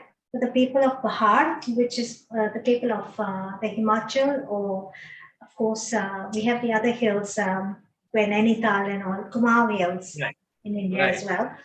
And the cuisine is very unique, and Pahari cuisine is recognized in India as being very delicious. I know that. So this siddu bread, which is steamed stuffed bread, am I right? Yes, absolutely. And very delicious, and I'm already salivating. And I really wanted to welcome a very warm global namaste to Premaji. Thank you very much for joining us on Healing Our Earth. So I would just request her to speak a few lines about Himachali food, and then I would be able to translate to everyone. So थोड़ा बताइए Himachali food के बारे में. ये हमारे Himachali food में सिड्डू बनते जी, और कोकोनट ऑयल, और इसमें वो स्टफिंग होती है. So there are two kinds of siddu that Premaji wants to say. So there's a sweet one and a savory one. So sweet one has this beautiful, grated coconut, some bit of sesame seed, some bit of beautiful nuts. Everything is mixed together with some bit of jaggery. So this is what, and some bit of coconut oil in that. This is how you make the mixture, and then you stuff it. Another version of siddu that she's making right now, I'll just tell you a little bit of proportion of siddu. So you take whole wheat flour, which is called atta. Also, there's another version that I have tasted. I made in Bangkok, is that I actually added some bit of ragi flour, finger millet. So that's what I added it, and it is more healthy actually. And so ragi would be ragi would be finger millet, right? Yes, it's finger millet. So you can put whole wheat flour and ragi together in a ratio of say 50-50, and then you just put a little bit of warm water, warm water always helps us when you actually work with flour which is more whole, be it jowar, kata, or kuttu or madwa. These are some bit of amazing flour. So if you actually add warm water, it works well. And then you make a dough, and then what you have to do is use, as she's showing, so she has already stuffed the sweet mixture inside it. This is how it looks like. And then coconut. G. So if she has stuffed this with this beautiful sweet, under already, she has already stuffed this, and this is how you can see this. And then we are going to steam it inside this, idli steamer, or any kind of steamer that you have. You can also take bamboo basket, and you can also steam in that. That'll also be nice. So just steam it for say around 15 to 20 minutes. And it's good to go along with some beautiful coconut oil and some bit of chutney. So I will make the chutney once. I'll just show you how you have to do it. So this is already there. We have already steamed stuff, but I'm just gonna take them out. Okay.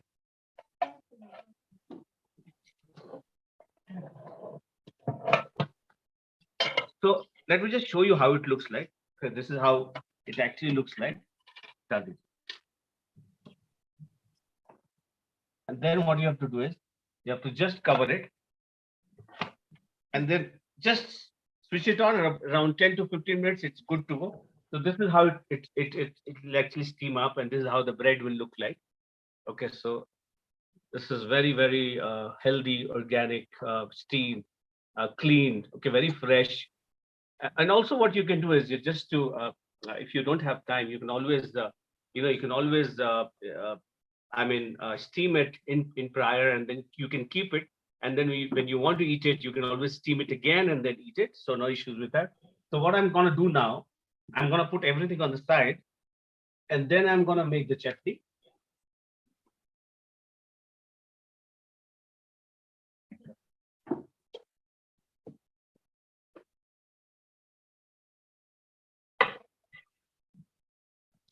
Okay, there's one more vegetable that I thought I should show it to you. This is very lost. We've already cut it actually. We've already cut. So this is Fiddlehead Greens. It is only found in these part of India. So it's a beautiful vegetable which has got a lot of iron, a lot of calcium, a lot of magnesium.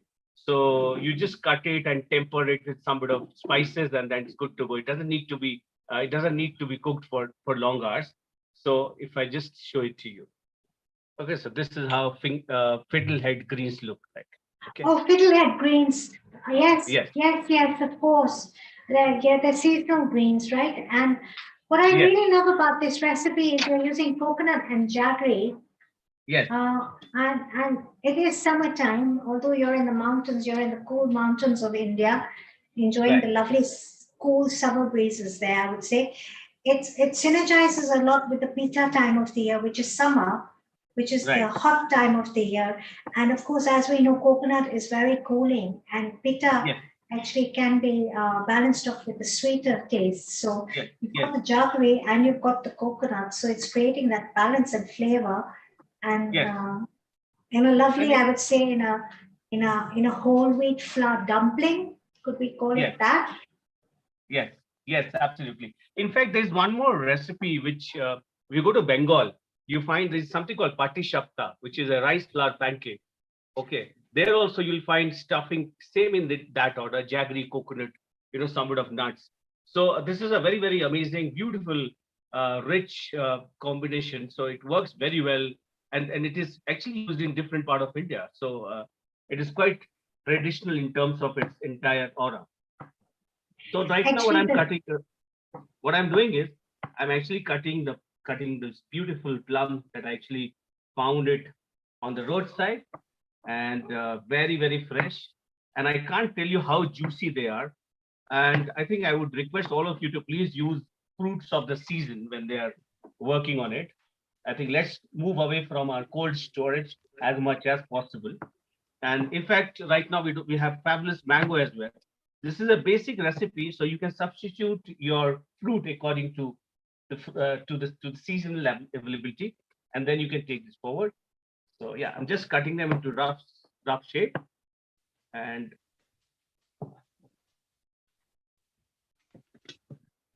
So this is quite simple actually.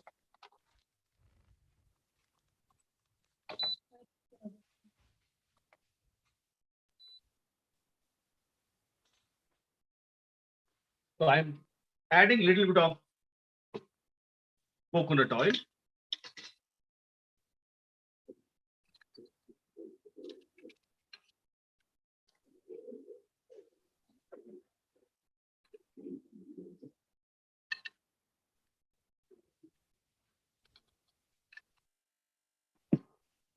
And I'm having some bit of dry chili.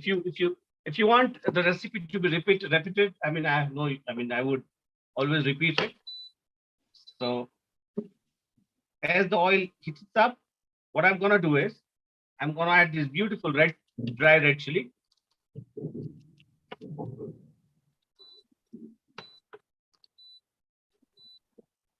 Fennel seeds.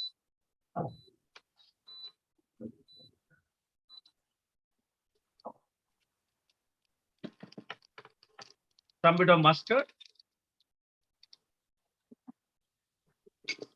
Fenugreek.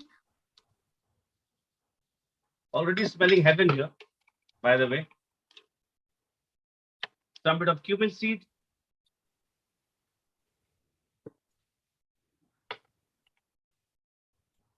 So as I'm actually making a tempering, and then I'm gonna put this lovely plum inside.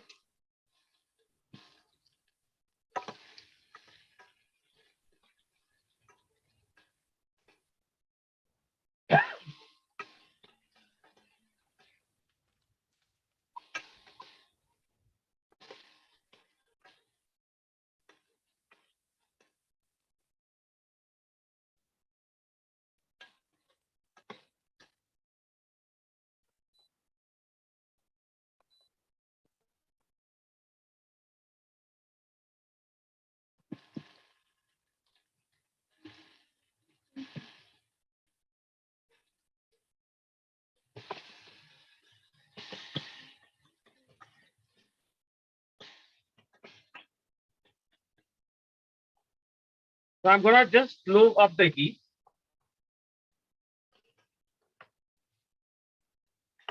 Then I'm gonna add a little bit of vinegar here.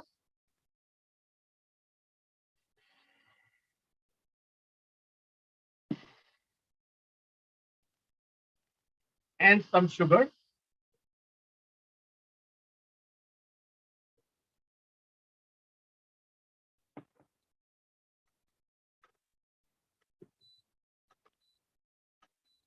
And what I'm gonna do is I'm gonna just cook it on a very slow flame.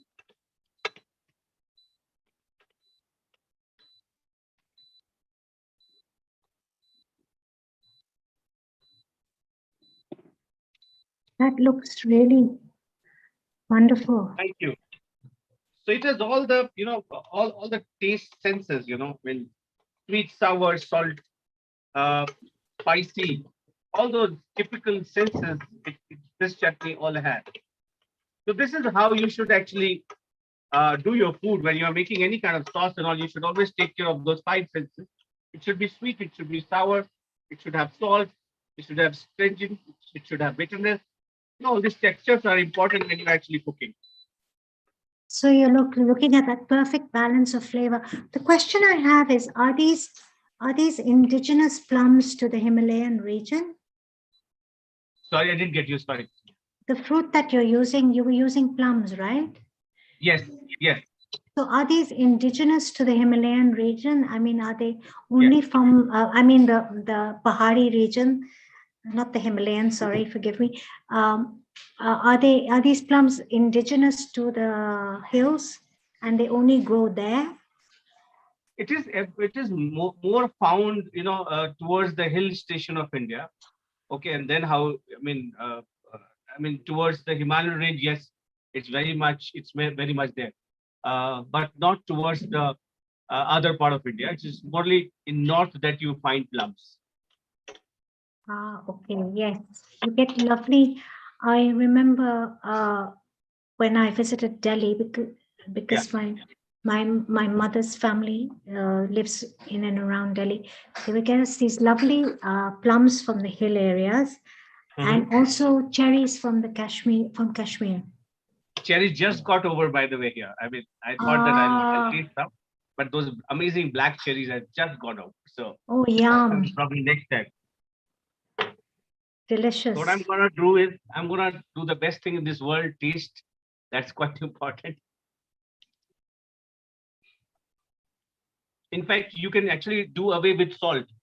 So this is also very important, that vinegar is a substitute to salt. So if you want to limit your salt, you add vinegar. Okay, you add lemon. Those are amazing substitute to salt. So I follow a principle of low salt food. So I would refrain from adding salt. But again, if you want, you can always add it and make it to your choice. But as we are talking health, and this is absolutely vegan, so this is beautiful. I have some beautiful, this amazing, mint from the garden. So I thought, why not? I'm gonna use it. So any fruit and mint combination is very, very amazing. So also requesting all of you to please, whenever you are using dry herbs, don't cook them. Always put it at the last. And sorry, I mean, if you are using fresh herb, always put it at the last. And when you're using dry herbs, you should always cook it. I have a question for you. The fiddleheads you've used, is there any Indian name for it? So it's called, kya bolte fiddlehead ko? It's called lingdu. Lingdu. It's called lingdu. Lingdu. And it's found mostly in the hills, Yes. and it's little curly. It's little curly whirly to look at, right? Yeah, it looks very ugly, by the way. So, but I believe it's very delicious, because I know that you can find fiddleheads in the UK as well during certain times of the year, and they're quite delicious. Oh, you find them there? Okay, I thought you only find it. You can find them at a certain time of the year, and it's meant to be quite delicious. Actually, I've never tried them though. Only heard about it. Quite nice. It's quite fibrous also. I mean, it retains its texture. That's the best part of it. You can still crunch. You can still find crunch when you actually cook and keep. Almost, I mean, if you look at other vegetables, be it okra or eggplant, they lost their texture. But this is beautiful. They retain. It is like how you do French beans. It is almost on the same side. Is it a bit like asparagus?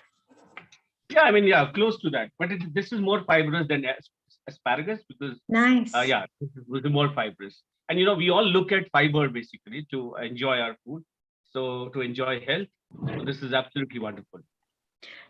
That's very interesting that you spoke of fiber. We had a very lovely lady from our Conscious Kitchen with us last week on our vegan vegetarian kitchen. Her name is Michelle, and she opts for a no oil, totally plant-based diet.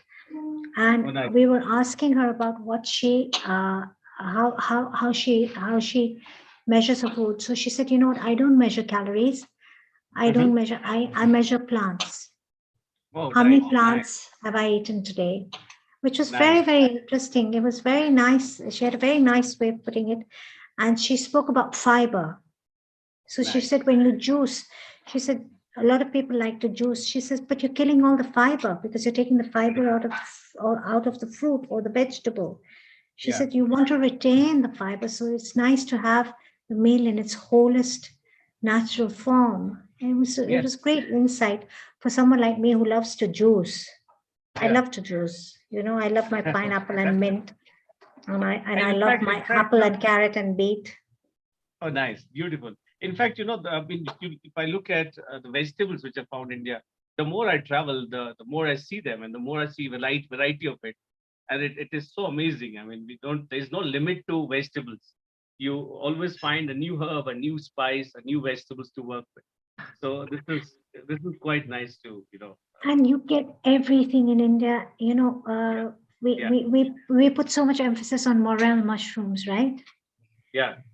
How dear they are and how fantastic. Yeah. So I have my Chichera Bhai who lives, my dad's younger brother's son, and my Chacha, of course, my dad's younger brother. They live in Jammu.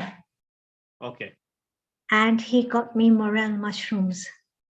Oh, nice. In fact, you find morels here as well. Yes, you would. I was coming to that. I was coming to that. I was just about to ask you that in the region of India that you are, which is the Pahar, of course, Himachal, Yes, you yes, would get lovely morel mushrooms, wouldn't you? yes, yes, They're yes. I mean, delicious. tomorrow I'm actually scheduled to go and find some if I'm lucky. I would, because you only find them when there's a lot of thunderstorm.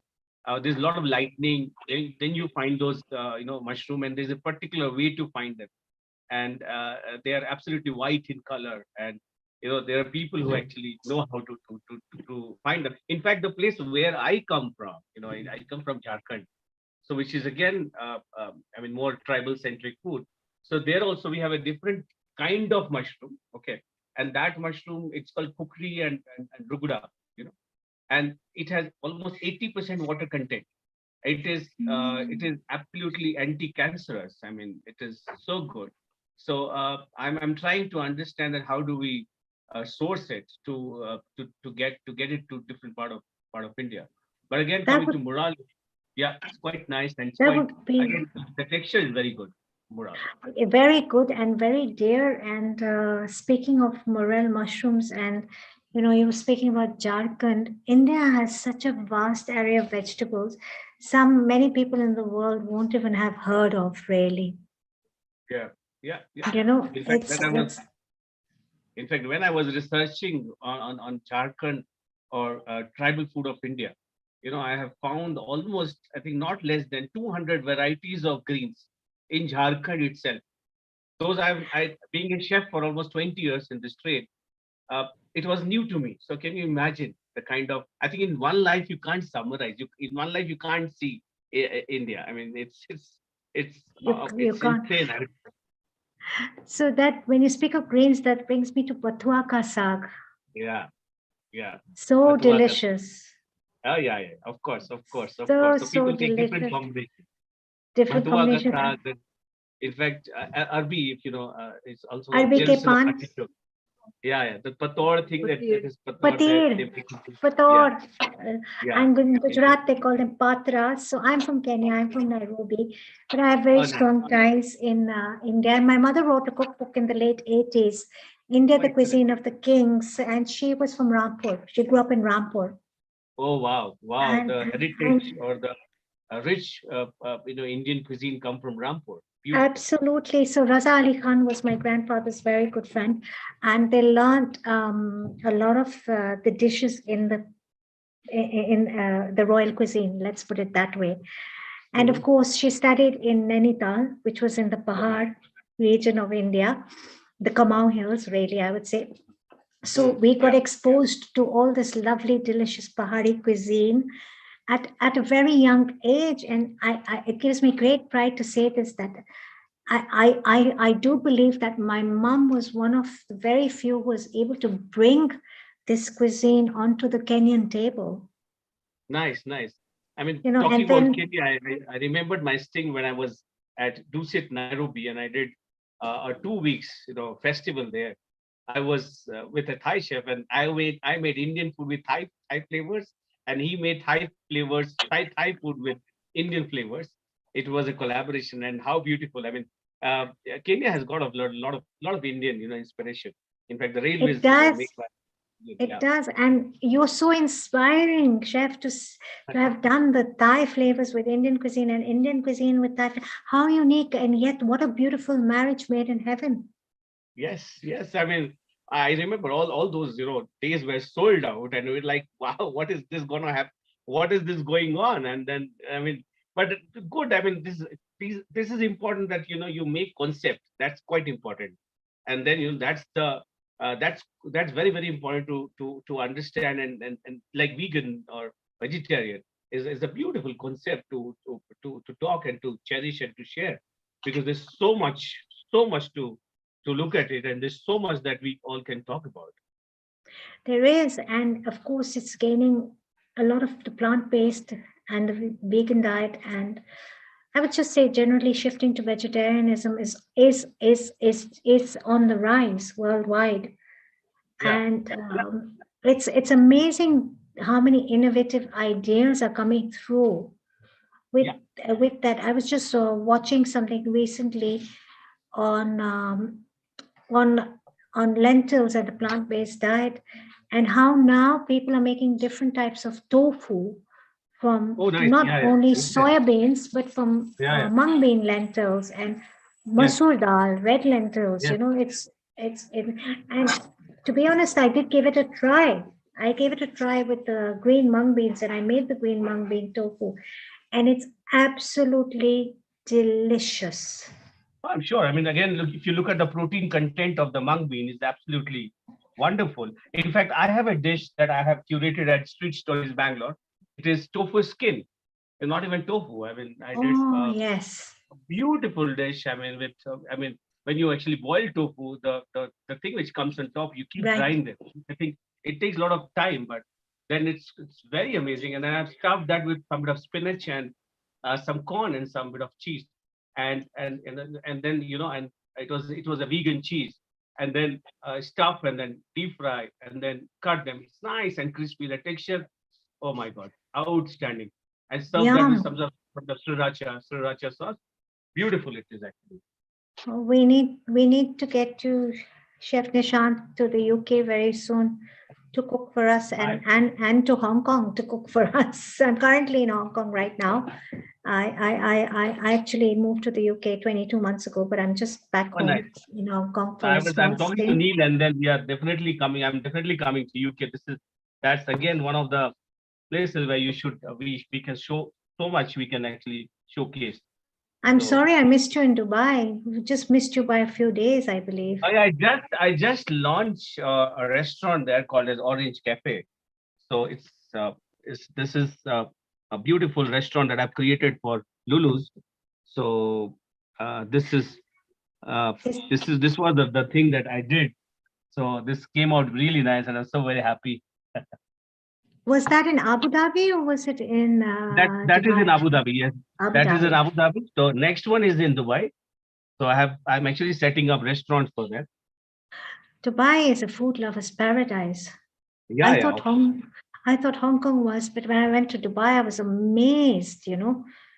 Oh, the entire standards are completely different, and it's very nice actually. Very Very nice, and very impressed. I was very impressed too. Very much so. So right now what I'm doing is that since I've made plum chutney, I thought I'll just put a little bit of plum on the plate, and then and then cut these siddu. So how long do we steam that for? 15 to 20 minutes. Depends 15 to upon the 20. size as well. That I mean, should be cooked from inside.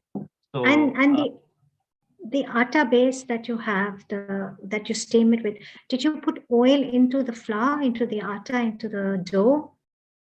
I didn't get that one. What is that? Sorry. Do we put any oil into the dough, into the atta? We put a little of coconut oil, little bit of coconut oil in that. Yeah. Nice.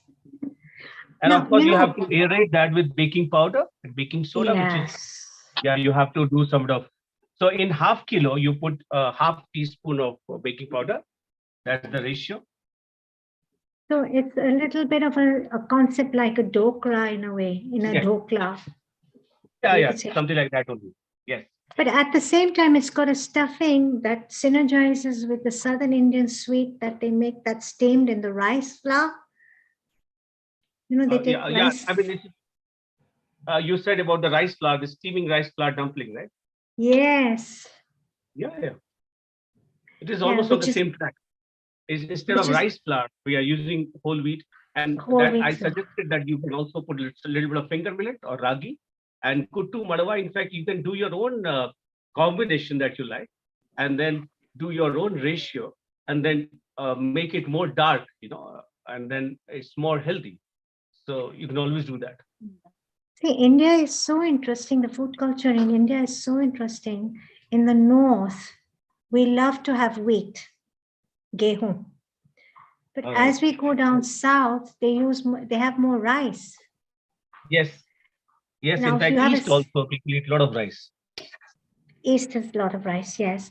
And if you look at it, the stuffing you had made with the coconut and the jaggery is a similar Yeah. stuffing they use for a very, I don't know the Southern Indian name, forgive me, for a sweet dish that is often used in many a celebratory event. Mhm. With the rice flour, they make a dumpling. Right, right, right. It's so interesting. I love it. Food stories are Thank so you. interesting.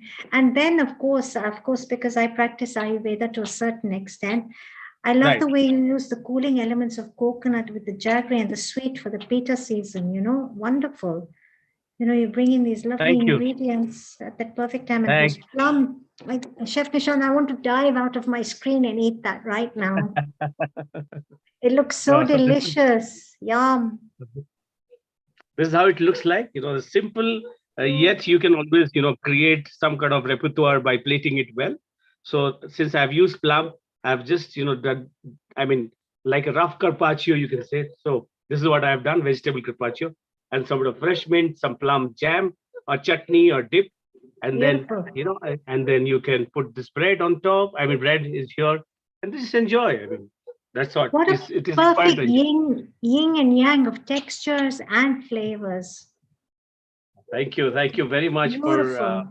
giving this beautiful opportunity to showcase something. I just like to And thank you we, very much we for we being with. feel we feel so blessed to have you here and for you to show us all your to share your expertise and to bring this wonderful dish. I mean, there's so many food stories from different parts of the world, and today you've just touched on something unique and different by bringing this dish forward from Simla. I mean, where would I ever thought that in my life I'd see something from so beautiful from the hills of India, except if I'd have to dive into my mom's brother's wife. So that's my mommy's kitchen and ask her and say, mommy, show me how to make something Pahari. I'm just to add. I'm just putting a little bit more coconut oil on top so that if it dries out a bit, that you always have a little bit of oil to just ensure that it is not dry. So So do you because heat normally up what happens. the coconut oil or infuse it with anything, or you just use I mean, I have I mean only not set coconut. It's basically melted coconut oil. So that's I just put it. It's cold very, pressed coconut oil that I put it. very, very lovely. And is there any specific Hindi name for the plums? Plum is adu basically, right? Plum is Aru. adu. It's called Aru, yes. adu. That's what, Yeah. you brought back very warm memories. That's what we used to get from the Kamau Hills, though. Yes, yes. Yes. You're taking me back to my grandmother, and that's very, very special. Happy to hear that.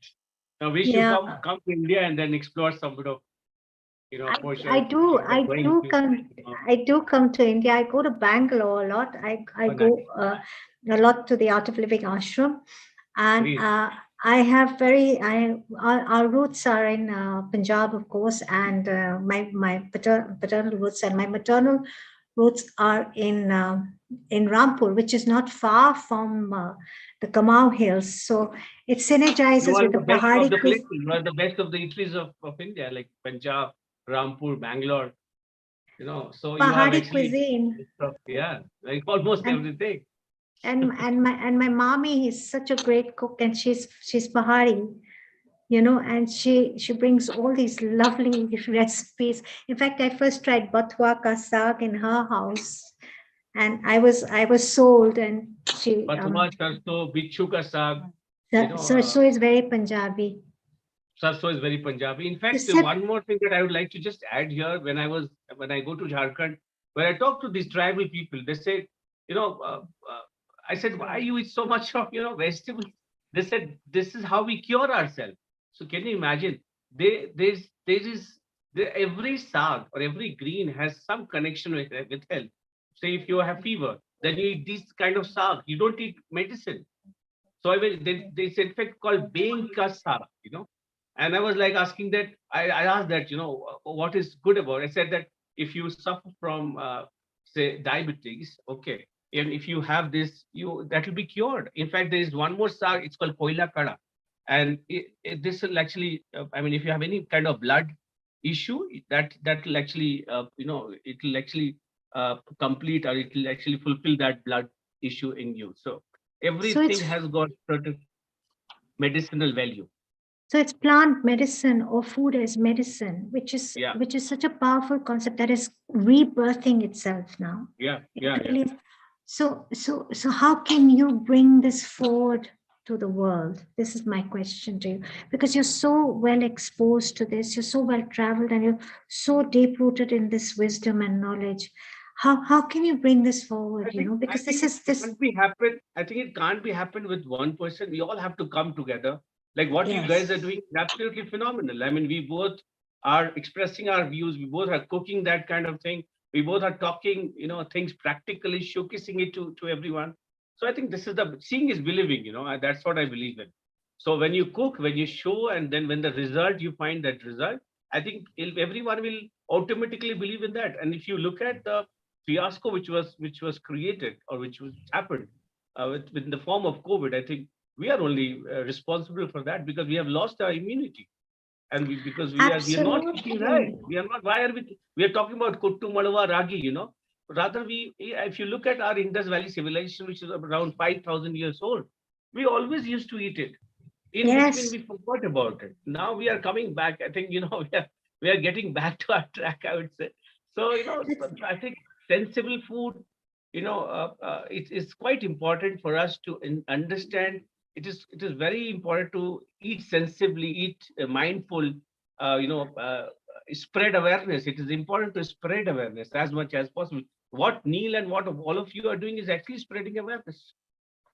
Thank you very much for your kind words for this. I think we all need to say a very big thank you to our founder and director, Mr. Neil Kumar, who had this great vision in lockdown to bring all these edutainment events for us every Sunday. True. It takes great commitment, to do something like this every single Sunday with over 130 events, if you look at it, Wow. and growing Kudos, exponentially like, congratulations to you. globally. Yeah. Big one. Globally. In fact, that's why I call myself sustainable chef. And I like to shop artisanally, wherever organic part of India. I always like to go and spread and talk. And this is beautiful, actually. I mean, Neil is doing super job. So whenever Neil tells me that, I always take out time and make sure that I create something very quick, interesting, local, organic, So this is how I love it, actually. The organic industry in India is booming. Yeah. And growing. And in every second city, every second street, I think you're going to find an organic food shop now. At least so much so in Bangalore and in Delhi for sure. And some part and Bombay, of course, which is a crazily busy city. And so is Bangalore. As you know, the traffic consumes you there. Yeah. But True. having said That's that, that part of it. the way you just brought in this concept of Pahari cuisine today with this great recipe, who would have thought that something so unique and beautiful and simple yet looks so delicious that I want to dive out, plated up with arus, like you said. That's it. I remember the word aru. My grandmother used to say, I say it in Hindi for everybody, "Bacche aaye hai bahar gaon se." The children have come from overseas. She would tell the driver, "Aru leke aaye unke liye." She would want us to try all these different. We would get the best cherries, we would get the best mangoes, we would get the best plums, we would get the best Bangle lady coming on a cart from outside for us to buy. And you understand bangles. the value. You actually understand the value when you're coming. Say, I'm coming from Delhi to Himachal. Then I understand the value. I eat there also. I eat here also. I understand that what is so amazing about eating here and eating those beautiful fruits and vegetables and loving it, actually beautiful. It's very I mean, real. so good in just 2 days time. It's real. It's real food. It's real cuisine, and it's sometimes something so simple. Yeah. I had never tried a lotus root in Kenya, and now I live in Hong Kong, and you get lotus roots everywhere you go, because the Chinese cuisine really loves lotus root. But I had my first experience of lotus root in India at my grandmother's house, and she made us. She called it bhe. Hey, yes. And Hey, she gave nadru. us People also call it nadru in other part of nadru, India. that's right. Yeah. Yeah. And she made us bheke kofte. Kofte. Yeah. Delicious. I still have that taste in my mouth. Kashmir uses a lot of lotus root or bhai or nadru, Kashmir is a Ka- lot of lotus root Uh, actually. Kashmiri cuisine is also now, speaking of different cuisines in different parts of India, Kashmiri cuisine uses a lot of fennel, am I right? A lot of Yes, yes. sauce. Wazwan. We're talking about Wazwan, right? Wazwan cuisine and hing. Yes, yes, yes, yes. Of course, of course. It's not in so fact, traditionally onion and for- tomato. It's more in fact, yogurt. there are different chilies. Kashmiri chili is different to Rajasthani chili. Maithani mirch is being used in Rajasthan and not so spiced one in Kashmir. So in fact, there are a lot of recipes that have been very different. Plus, also it is made for that region. If you make the same food at other part of India, you make changes, because it is made because of the temperature. It's not food. Also, when you're cooking it, you have to understand the total environmental effect. So that's how you people do. And then when you bring it to other places, you have to understand that part as well. So yeah. There's a wonderful spice market in Bombay, and I discovered a very beautiful chili there called Resham Patti. Acha, okay, nice. Okay. And Wow. it's that big chili. Okay. And I used to do, it's a big fat chili. They call it Resham Patti. It's huge. It's like a great granddaddy chili. And I would do, when I was in Bombay, I used to do a lot of Goan cooking. Okay, beautiful. So I do a lot of Goa curry for my husband from scratch, and I'd make the curry paste. Amazing. And I substituted the Kashmiri red chilies with the Resham Patti chilies because I just loved their flavor. My favorite dessert is bibinka, by the way. Bibinka. I can't make bibinka, but the Filipinas make lovely bibinka as well. It comes from the Portuguese trail, of course. So of course, we have it in and the Spanish. So they have bibinka in the Philippines, and they have lovely bibinka, layered bibinka. I call bibinka a 1,000-layer cake, just like how you do mifi.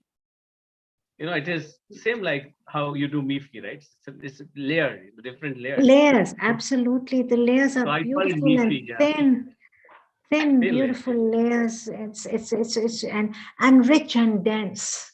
Yeah, very rich, very dense, right? And soft, sweet. but very soft. It has right? jaggery, palm sugar or jaggery, It's and a very, very melt in your mouth and delicious for sure. With a little bit of a chewiness and melt in your mouth. It's a unique texture, but I do love bibinka, and I have to confess, I'm loving my conversation with you, so I'm going to confess my weakness is the rasgullas from Bengali market in Delhi. Oh wow.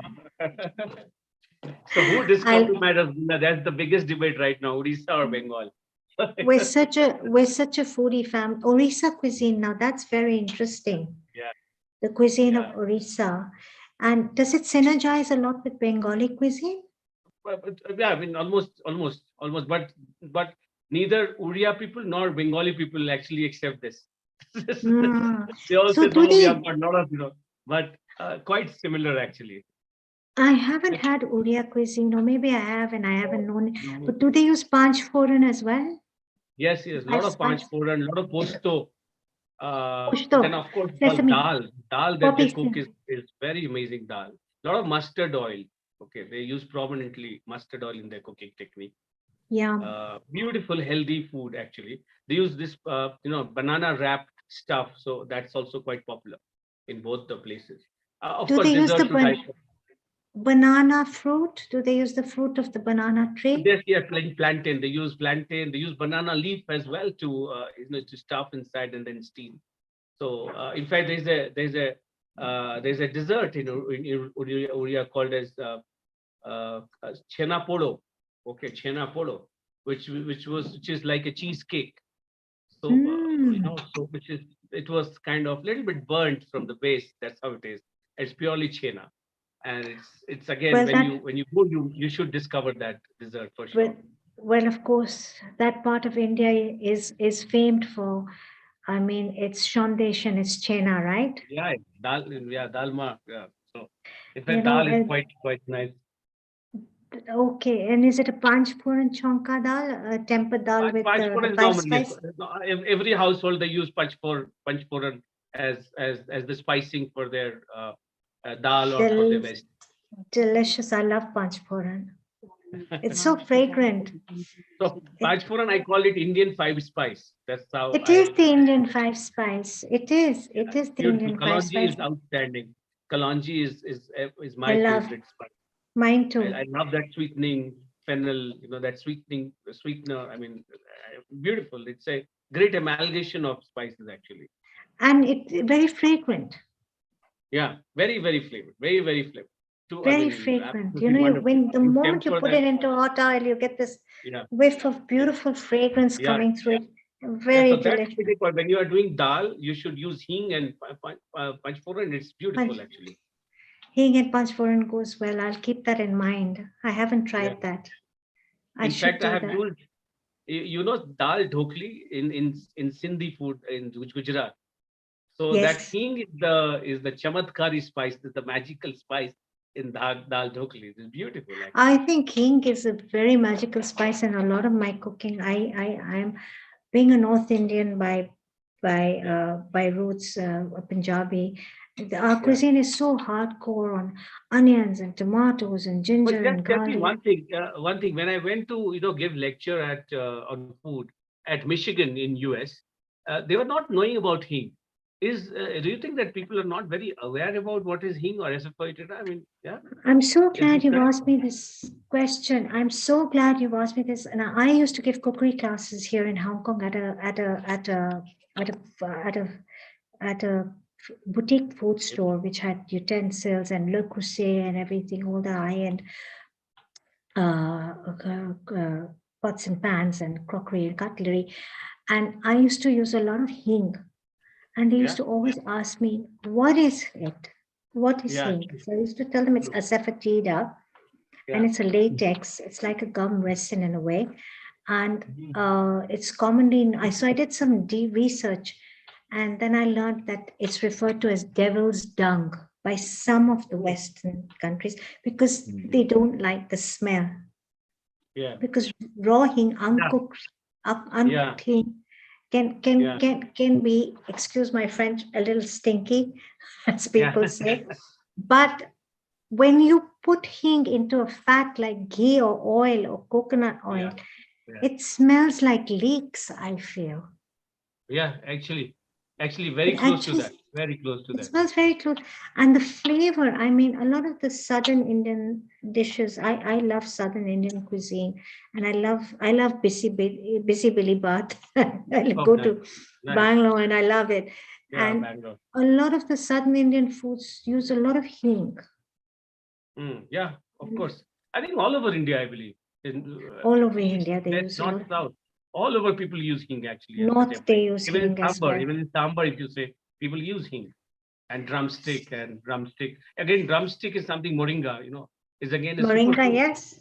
Or sargao. They call it sargao or something like that. I forget the real word.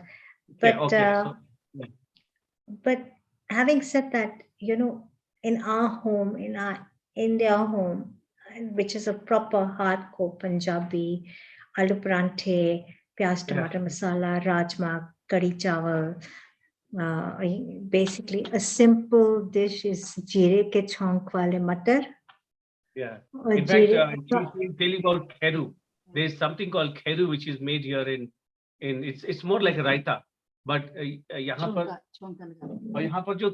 cucumber is like pahadi cucumber. It's very good for digestion. Oh, yum! People eat it with makki ka roti, corn bread. Which is kheru with makki ka roti. Which is the staple of the Punjab. Yes. Very much there's so. a lot of inspiration from Punjab because it's just like it's right away. It's very close. So is it a small cucumber? No, there's छोटा खीरा होता है, बड़ा खीरा होता है, मोटा वाला ना. खीरा बड़ा होता है. बड़ा वाला खीरा होता है. It's like thick. You want to see? हाँ. खीरा Kira, if you want, I'll just show it to you. I'll just show it to you. खीरा ना Ah. बड़े वाला ना So it's so sweet, like, हमारे काकड़ी it's बोलते so good people here also. Very warm, very, very honest. Okay. काकड़ी बोलते हैं हमारे This is how it looks like. खीरा काकड़ी Oh, I've never seen that. Never Looks seen like such a big huge. cucumber. Yeah. Interesting. It's like more like a squash. Yes, it's more like ghee actually. Squash. Interesting. There's a lot of seeds, but very good for your digestion actually. Almost 90% water content in that. And is it a bitter cucumber? Is it a sweet cucumber? Do you have to take the bitterness off? You know how they'd ask us to rub the ends and take the. नमक डाल के निकालना पड़ता है ना bitterness. हाँ थोड़ा सा Yes, you have to put a little bit of salt and then rub it so that the bitterness comes out. You have to do that. Interesting. I would request all of you not to throw peels of cucumber. It's quite healthy, quite fiber. So wherever you're eating चीते के cucumber, साथ काटते हैं हाँ, इसको वही। लंबे में so here also people eat it with skin, and normally when we go out, we always serve it without skin. I think that's important that we should not throw skin. Yeah. Chef Nishant, you need to give us a tour of the indigenous foods of India and take us into all the gully guchis. So when I say gully guchis, it's into all the small places and the villages and the rural areas, and build up our awareness on all these wonderful hidden treasures that you've discovered as food is medicine. This is so powerful. We've had our fathers and forefathers speak about the benefits of turmeric since time immemorial. Golden spice of India. Golden spice of India. I call it the Maharani of spices. The Maharani, but if you look at it's actually called as the golden spice of India. Golden spice. And if you look at latte, the turmeric latte, it's being Exactly. sold now, and one of the, I don't know the name, but he's making minting money, I would say. But we had latte always in our life, like Haldi ka doodh. तो हम लोग हमेशा पीते हैं ना हल्दी का दूध. So We've been now drinking it turmeric since latte is so popular. childhood. Since childhood, we've been drinking haldi ka doodh. When I was in Canada, in Vancouver, my boss took me to this beautiful restaurant, and then he said that, what do you want to try? I said, let me try this turmeric latte, and I said, it is haldi wala doodh. It's haldi ka doodh.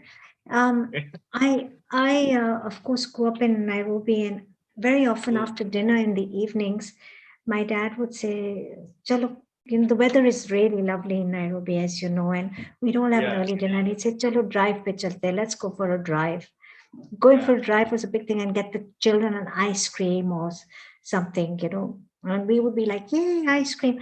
And often, if it was colder weather, my mom would say, "No, you can't have an ice cream because you'll fall sick. Gala kharab ho jayega, your throat. Let's go out and have masala milk." So there was this one place that used to sell, it's a small shop, mom and pop shop, a pan shop, the betel leaf mouth sweetener shop, where they would serve, pans and sell chocolates and faludas, faluda with of course, with the tukmalanga, tukmadia and everything, and ice cream. But of course, we couldn't, unfortunately, have a faluda because it was cold season. My mom would say, "No, you all have to have a glass of milk. I'm not giving you milk at home today," because traditionally, doodh ka glass at night was very, very important in our home. So we'd have that badam milk. And I remember they used to make it with saffron, with pistachios, with cardamoms, and with almonds. And I think one of the places used to put turmeric into it. So the golden latte has been around even before we even knew it was a golden latte. Spice fruit of the world. So all these spices are so much. If you go to Kerala, when you find those beautiful spice that you can literally discover when you actually go. So I have not Kerala for spices, yes, okay, and Ayurveda, of course. Kerala is very well known. God's own country, we call it. That's what it's called. God's Kerala is God's own country. It's beautiful, I believe. And I mean, I haven't been to any spice gardens there, But of course, being from Africa, Zanzibar is also very well known for its spices. Yeah. The island of Zanzibar. You I know, don't forget my instinct at Masai Mara, the transition which happens. So I went and visited that. Beautiful, actually. So did you go for the animal quinoa? Yeah. Did you go for the game drives? Yes, I did. I did go for game drive. I did go for safari, which was very amazing. I literally found, all the animals on right in front. So it was quite nice. And I was on an open jeep, so it was right. It's an amazing experience. So did you try the local cuisine in Kenya, like the sukuma wiki? I don't think so, because I could not get time. That's the irony of our life being a chef, that whenever we go out of India, then as soon as we land, we just straight away into our own work. So we hardly get time. So I was very much focused to, but yes, whatever I can talk to people. In fact, kachumbar is the national salad. That's what Kachumbari. Kachumbari. So that's what I said. Kachumbari. And I was like, oh, kachumbar to we eat in our daily life. So in fact, roti and also. Actually, so Kenyan cuisine is a combination of the local indigenous cuisine, of course, combined with a lot of Arab influences because of the slave trade, you know, and of course the Portuguese invasion, well, I don't want to say invasion, but the Portuguese takeover of some parts of the Kenyan coast. We have those influences there. And then of course we've got the Indian traders and the spice traders who brought in all the elements into the cuisine. And of course, we've had a huge Indian settlement during the Raj, you know, the laborers who came on the railway. And then we had another influx of Indians and professionals who moved into India, like my father. So it's got a great influence of all these cuisines, and our produce is fantastic. We're an agricultural country, and we have great produce, and we have a high altitude. We have a lot of cane sugar that I saw. A lot of cane sugar farming there. Lot of sugarcane farming, especially in the western province towards Kisumu in Uganda. You find a lot of sugarcane. We have a lot of coffee. Yes, Kenyan coffee is outstanding. It is good. I agree. It is delicious. Thank you. And we've got even tea. avocado. Makhan fruit. So in fact, when I was in Dubai, there was a lady. She was working with me. She was from Ethiopia. So she told me about avocado, and avocado is the talk right now. The entire world wants to eat avocado. So you'll not imagine, India has beautiful avocado, by the way, in the Pahadi region. So it is called makhan phal, and it is also called as butterfruit. So that's how people will, you ask avocado, no one will give you any response, but if you say makhan phal, they'll say, oh, that's a yeah. And there's no respect to that, by the way. I think I was just seeing an Instagram reel the other day on the long avocado, the ladder avocado they call it, or long avocado. And there's also, of course, we have the Hass avocados, which are the commonly bought, and then we have the really lovely Kenyan mega avocados when you can't finish one in one go. They're so big, you know. They're huge. They grow. I have a mommy in Kenya as well, and she has an avocado tree. My mommies have all these wonderful things. She has a huge avocado tree, and we get gifted lots of avocados from her. So yes, Kenya has lovely, lovely produce, and we would love to see you in London. Thank you. Yeah, looking forward to it. Seriously. And I really have enjoyed this session with you. It's been so insightful. You have so much knowledge to share with all of us, and your recipes are unique. And I do want to ask you one question. When do you think you'll be in the UK visiting us? I'm looking for one, actually. So whenever, I have some projects going. I just signed a project in Australia. So let's see if I get an opportunity. Why not? It's beautiful. I'd love to do something there. We'd love to see you there, and we'd love to learn more from you on these lovely hidden treasures of India with all the little foods in the villages and their medicinal benefits. Please, please do bring this to life for the world. you're there and you've already started the journey. Yes, absolutely. Yeah. The journey has just started. Lot The to journey. share. Lot Lots to to learn and share. share. And we look forward to learning so much more from you. And Thank Prema you. ji, for your wonderful recipe. आपका recipe बहुत अच्छा लगा हम सबको. आपका बहुत बहुत धन्यवाद. And a very warm global namaste. It looks beautiful out there in Simla. जी, आप इंडिया आइए और हम आपको अच्छा रेसिपी खिलाए. हम जरूर आएंगे. हम तो आते रहते हैं इंडिया. दिल्ली तो काफी देर हो गई. बॉम्बे तो मैं आती रहती हूँ. Bangalore, I go to Bombay very often. Bangalore जाती रहती हूँ. बैंगलोर तो खूब जाती हूँ. शिमला के पास है नालदेरा. जी, This is Naldera. Naldehra Shimla के पास है. गोल. is it near Manali? Naldera. It is near Shimla. Naldera. Is it near Solan? Near Solan. No, Naldera is near Shimla. It's almost half an hour drive from Shimla. Highest golf course. And it So has is highest it- golf course in the entire world. Yeah. So do you go via Solan? You have to pass Solan to go there, right? Yes. Solan Yes. के पास. Yes. Solan ke paas. जी. Yes. आगे है. सोलन से आगे. आगे. It's ahead of Solan.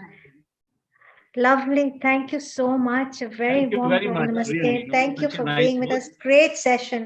I could go on and on forever. There's so much to talk about food, and we will definitely need you for another session to share your expertise and Looking wisdom forward. with us. And Prema ji, thank you very much. And now we are, as you can see, traveling all the way to South America with Priscila Vazquez Ruilova, a tea sommelier. Priscila is a tea designer and a tea taster. She studied the Tao of Tea in Japan, Korea, Germany, and many more countries. Priscila studies and practices Japanese tea at the MOA school, and she has been doing so for the past 6 years. She conducts tea experiences and teaches tea in different countries and is growing the tea culture in Ecuador. Her Instagram handle is Casita de Té. A very warm global namaste to you, Priscila. Hello. Oh, Can a you very hear me? warm, yes, I can hear you. A very warm global namaste to you. Thank you. Thank you very much. And welcome to Healing Our Earth. It's so nice to have you Thank back. you. Thank you for having me again. I'm very happy, very excited. You know, last week you were with us and you spoke to us on how, oh, I love what you're wearing. Totally. Is it that the Japanese? Yes, yes. Yes, for the ceremony, for this. Wonderful. Now, last week you said something very powerful that touched my heart. Thank you. You said tea got me. He did. He did. Yeah. And that was so special. And it almost made me think of, it was almost like a celebration. Yes. Now when I speak about celebrations, we have a very special member at Healing Our Earth who gave us a few comments earlier on as we were discussing food stories from India before you came on. And I thought, let's all get together with our cups of tea. Priscila, as you have a cup of tea there, and I have one here. I'm doing a masala. Yes. Yes. And I would like to wish, along with Priscila and the whole team, on behalf of the whole team at Healing Our Earth, I would like to wish Lata ji, a member of Healing Our Earth, a very, very happy chai-filled birthday. Happy birthday, Lata ji, from all of us here at Healing Our Earth. And may you have many, many, many more to come. And may your life be filled with the celebration of tea. Now, speaking about the celebration of tea, I can see that you have a wonderful brush in front of us, and you have these beautiful I have tea canisters.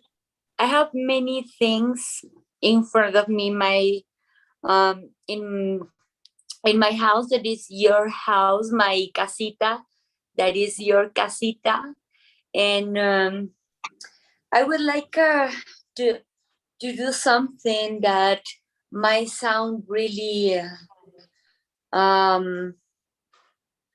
pretentious, probably, but what I would like to transmit to let you guys know, it's something that I try to be not pretentious at all, and this is the wisdom of the way of tea, and in Japanese is the chado, the way of tea, because do means camino, means way, with tao means tao, and please let me remove all these little cuts that probably that we are going to share later, and let's focus on this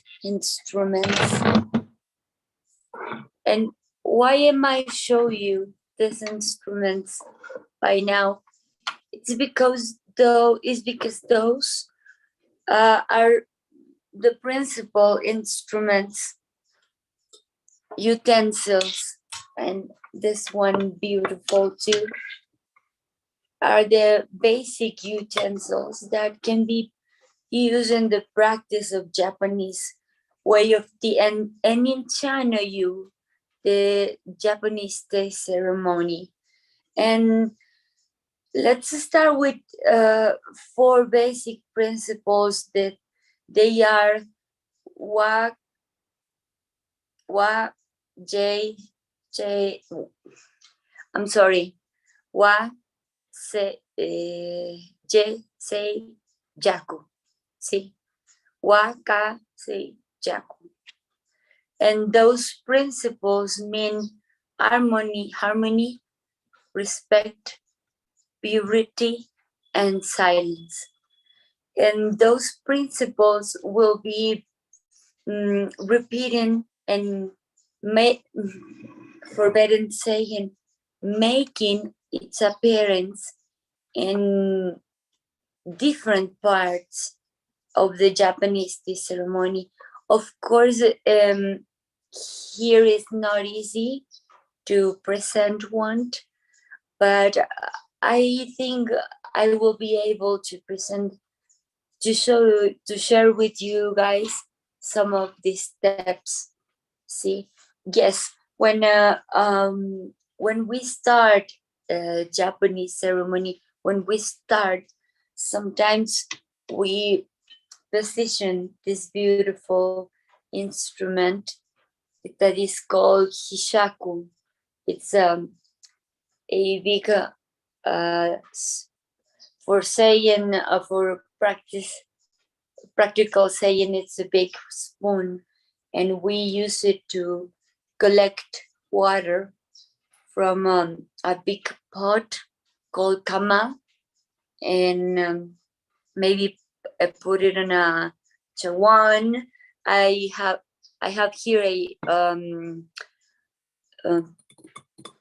non-colored chawan for 2 reasons, because we are in summer and we can use a non-colored one in summer, and because it's easier to see and to share and with something with no color. So this is the position that we have for starting. Sometimes this position is called kamai. It's the same word kamai that we say when we start some positions in Bushido. It's a position that we share with Bushido. This is totally peaceful.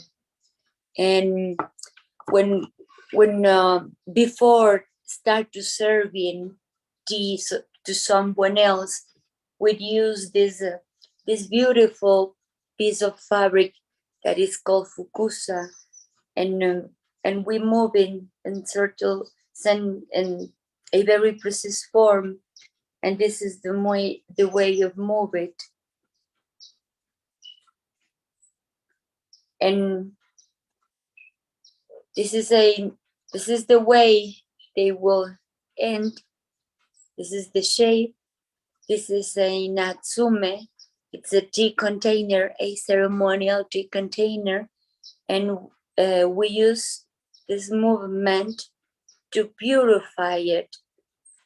These instruments, these utensils, they are not dirty, but we purified it like this in a symbolism that what is going to happen with us during tea ceremony. We purify ourselves. Also, we purify again. We fold it again, and we purified the little spoon. This spoon is called chashaku. It's going to serve us it's going to be used to serve tea, and we purified it. Remember, what can say jaku, and one of these means purify.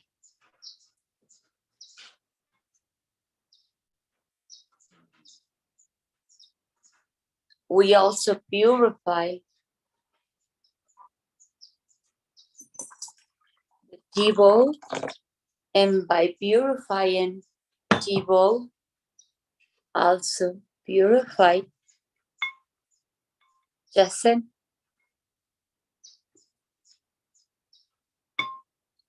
We check that it's not broken.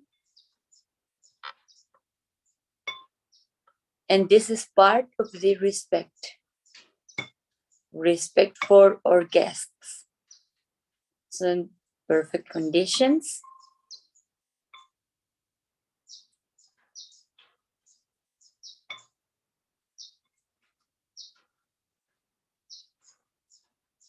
So perfectly. And I'm going to discard water that we have here.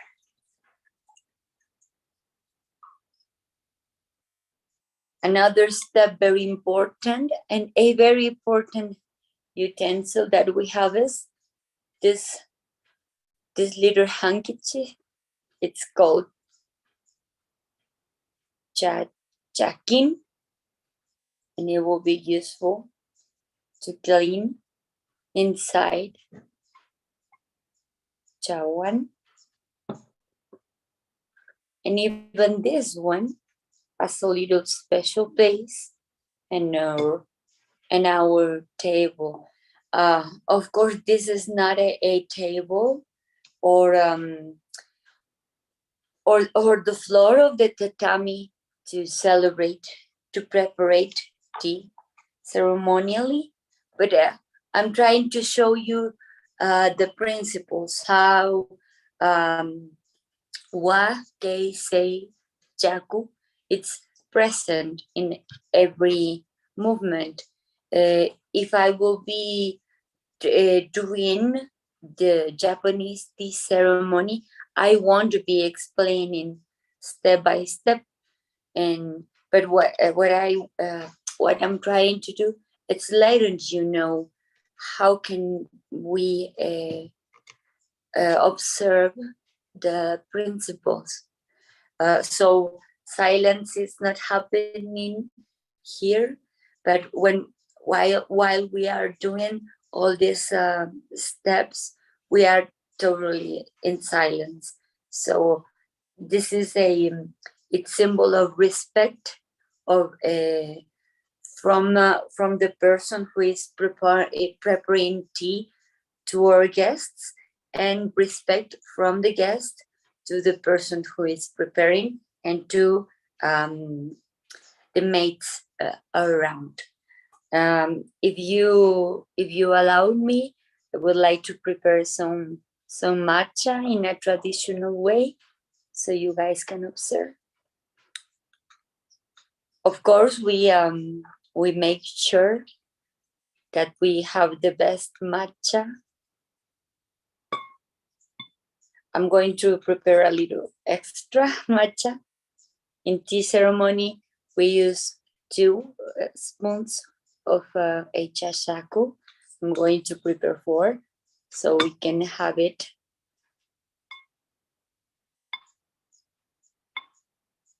So we can have it during our session.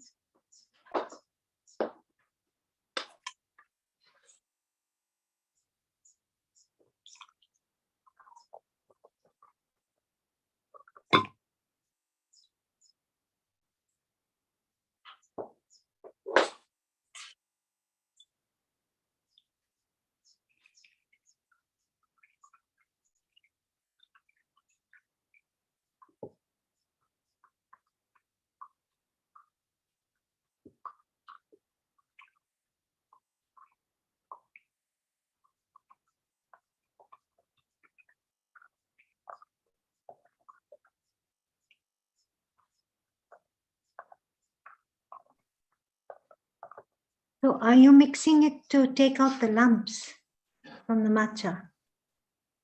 I'm sorry? Are you mixing it so you can take out the lumps and incorporate the matcha really well into the water? Yes, we are eating lumps, but also we are frothing, so we have this beautiful foam on top.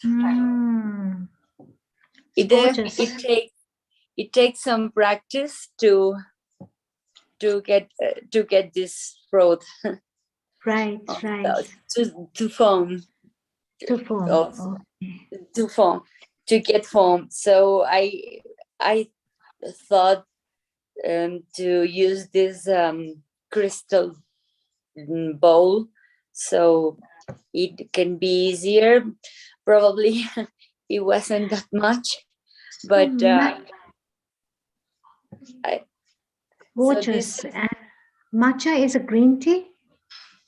Yes, matcha. Let me show you how you can how it shows. It's a powdered green tea. This is the way it looks. Beautiful. Fresh. It's like a parrot green color, almost resembles the texture of henna, Indian henna that we put on our hands. Yes, probably. But the color is a lot more, a much brighter green color. Now, I have had matcha and it's very earthy in flavor, and it's extremely high in caffeine. Am I right? Yes.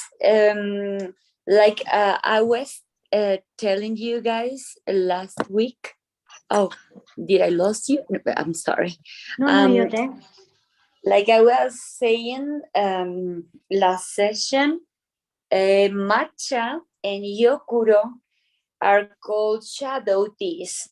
So they cover the plants, and when plants are away from the shadows, they are stressed, so they produce more chlorophyll, and they are extra green, and they look more green. So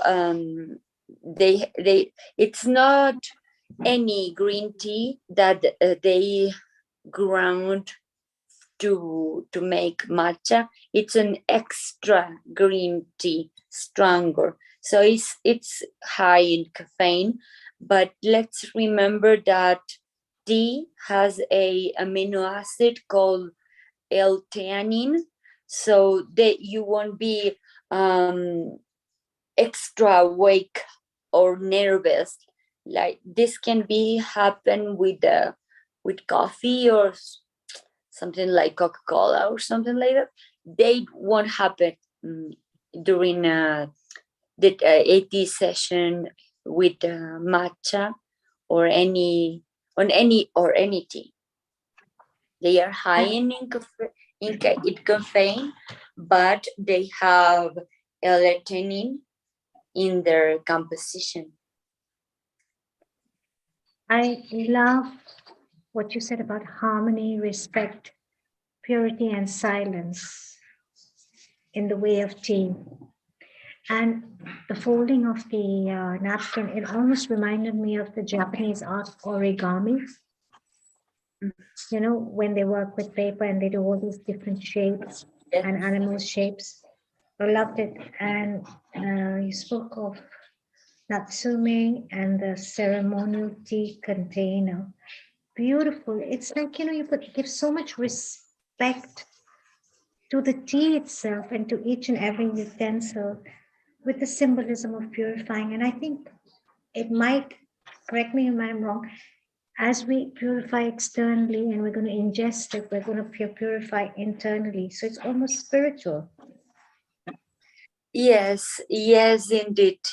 It's a spiritual way of living because, like I said at the beginning, it might sound pretentious, like Japanese wisdom. It's so deep. It's so much that maybe you have to say you have a whole life for, and indeed it is. I mean, my sensei has dedicated his life for tea. So myself being a student, what can I say? And I'm talking about fundamental.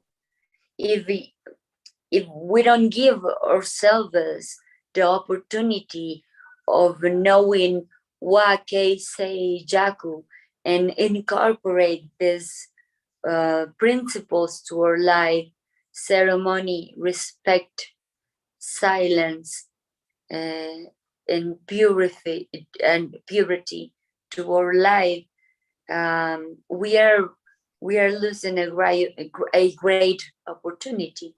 And this is what Japanese tea teaching is inviting us every day.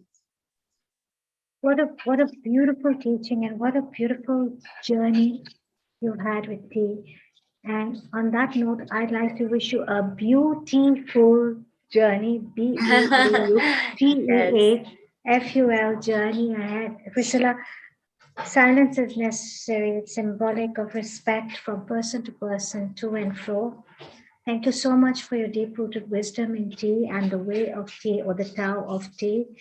We look forward to having you on Healing Our Earth more and more for many more beautiful sessions with you. Thank you so much for coming on board all the way from Ecuador and giving us all this wisdom on the Tao of tea. And stay blessed, and thank you very much. Thank you, Seema, because I always excited as I am for tea. I prepare some extra teas, but we can leave it for some other day. And please, asking you an extra favor for this session. I would like to say happy birthday to my beautiful niece. She is in Germany right now. Her name is Sarah Lena, and she's achieving 8-year-olds. And I would like to say hello, my love. Hola, mi amor. She speaks German and Spanish. Hola, mi amor. Tia Piti loves you very much. I'm saying hello, my love, Tia Piti. That's the way she calls me. I love you very much.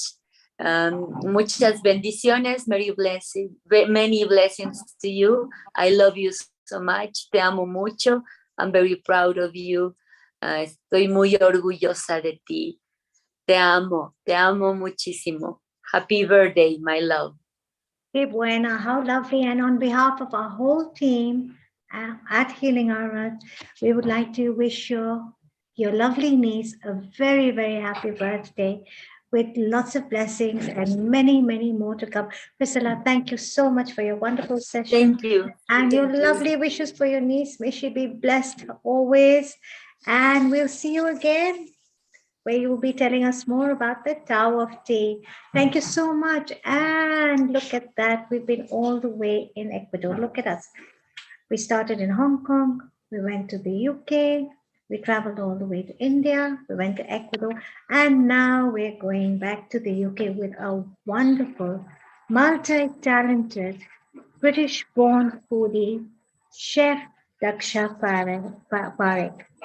She's fueled with passion and loves creating delicious vegetarian cuisines.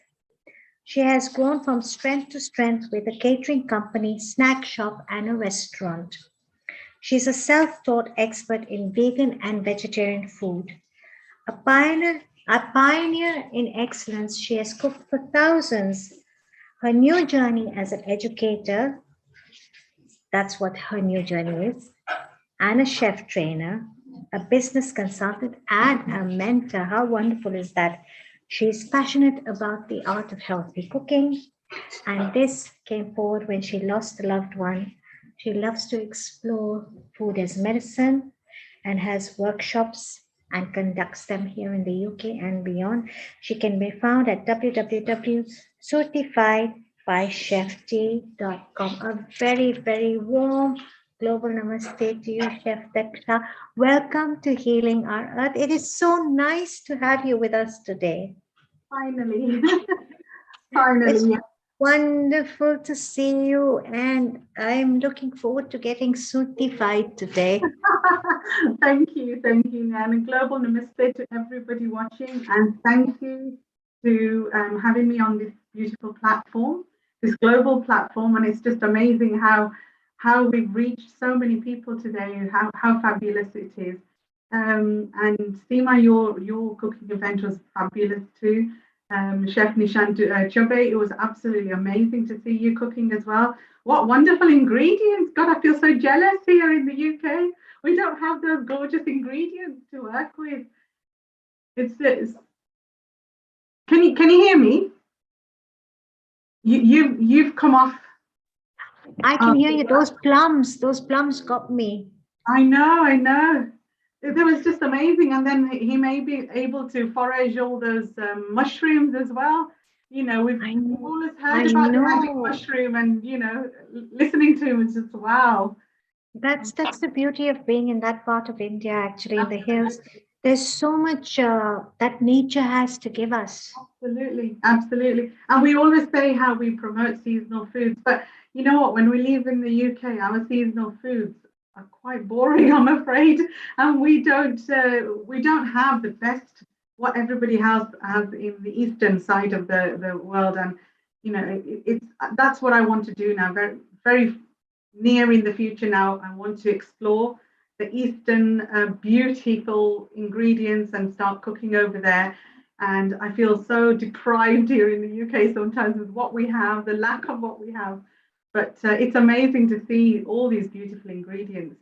I think we both have to hop on a flight together. Absolutely. and go and explore all these wonderful ingredients. India does have some really lovely hidden treasures when it comes to food stories and ingredients, and of course it's very deep rooted in plant medicine, as you know. It is.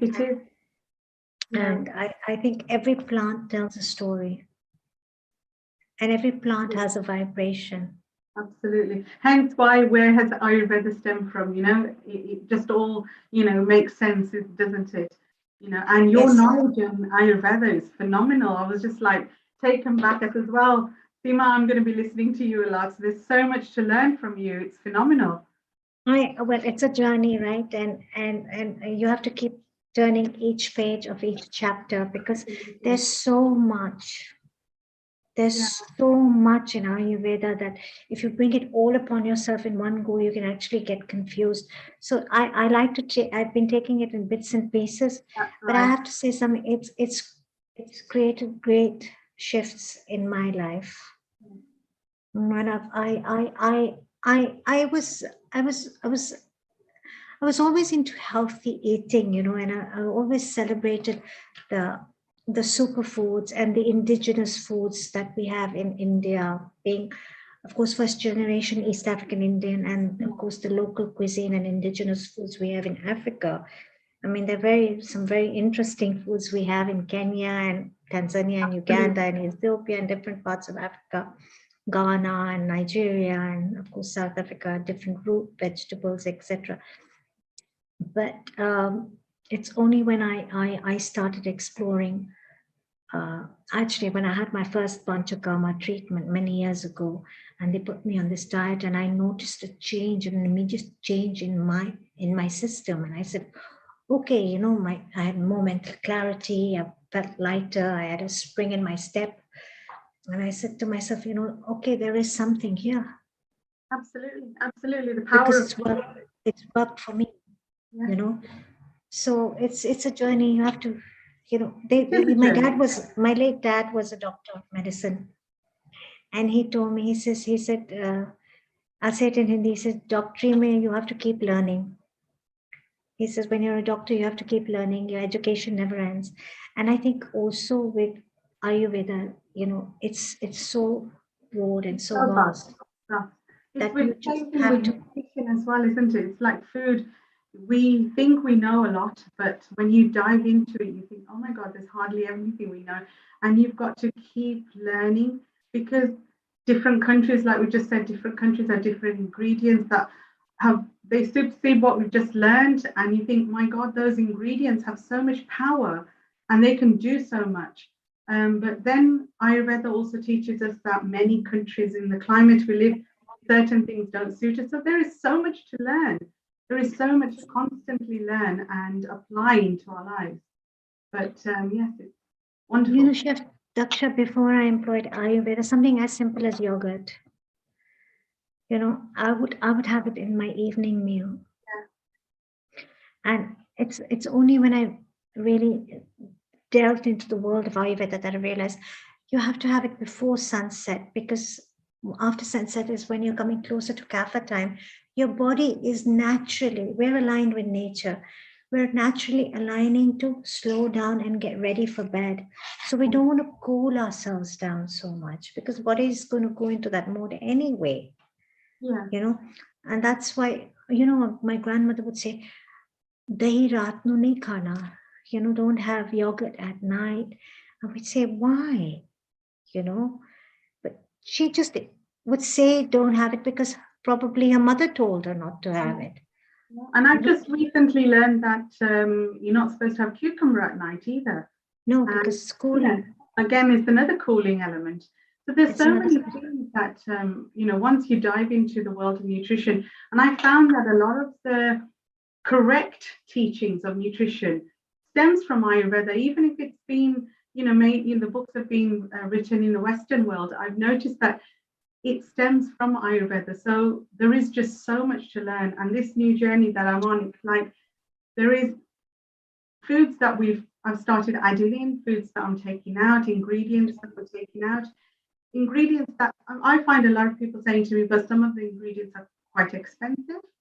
Trying to create solutions for those problems as well, creating a menu, a dish, a recipe that everybody can enjoy and afford as well, because not everybody can reach out for all the expensive superfoods, which here in the UK, they are pretty expensive.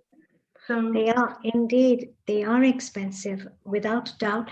I think what the key element if you were to ask me, the key element I would emphasize on is, yes, we have superfoods. Yes, I do glorify Mayan, ancient Mayan wisdom to a certain extent.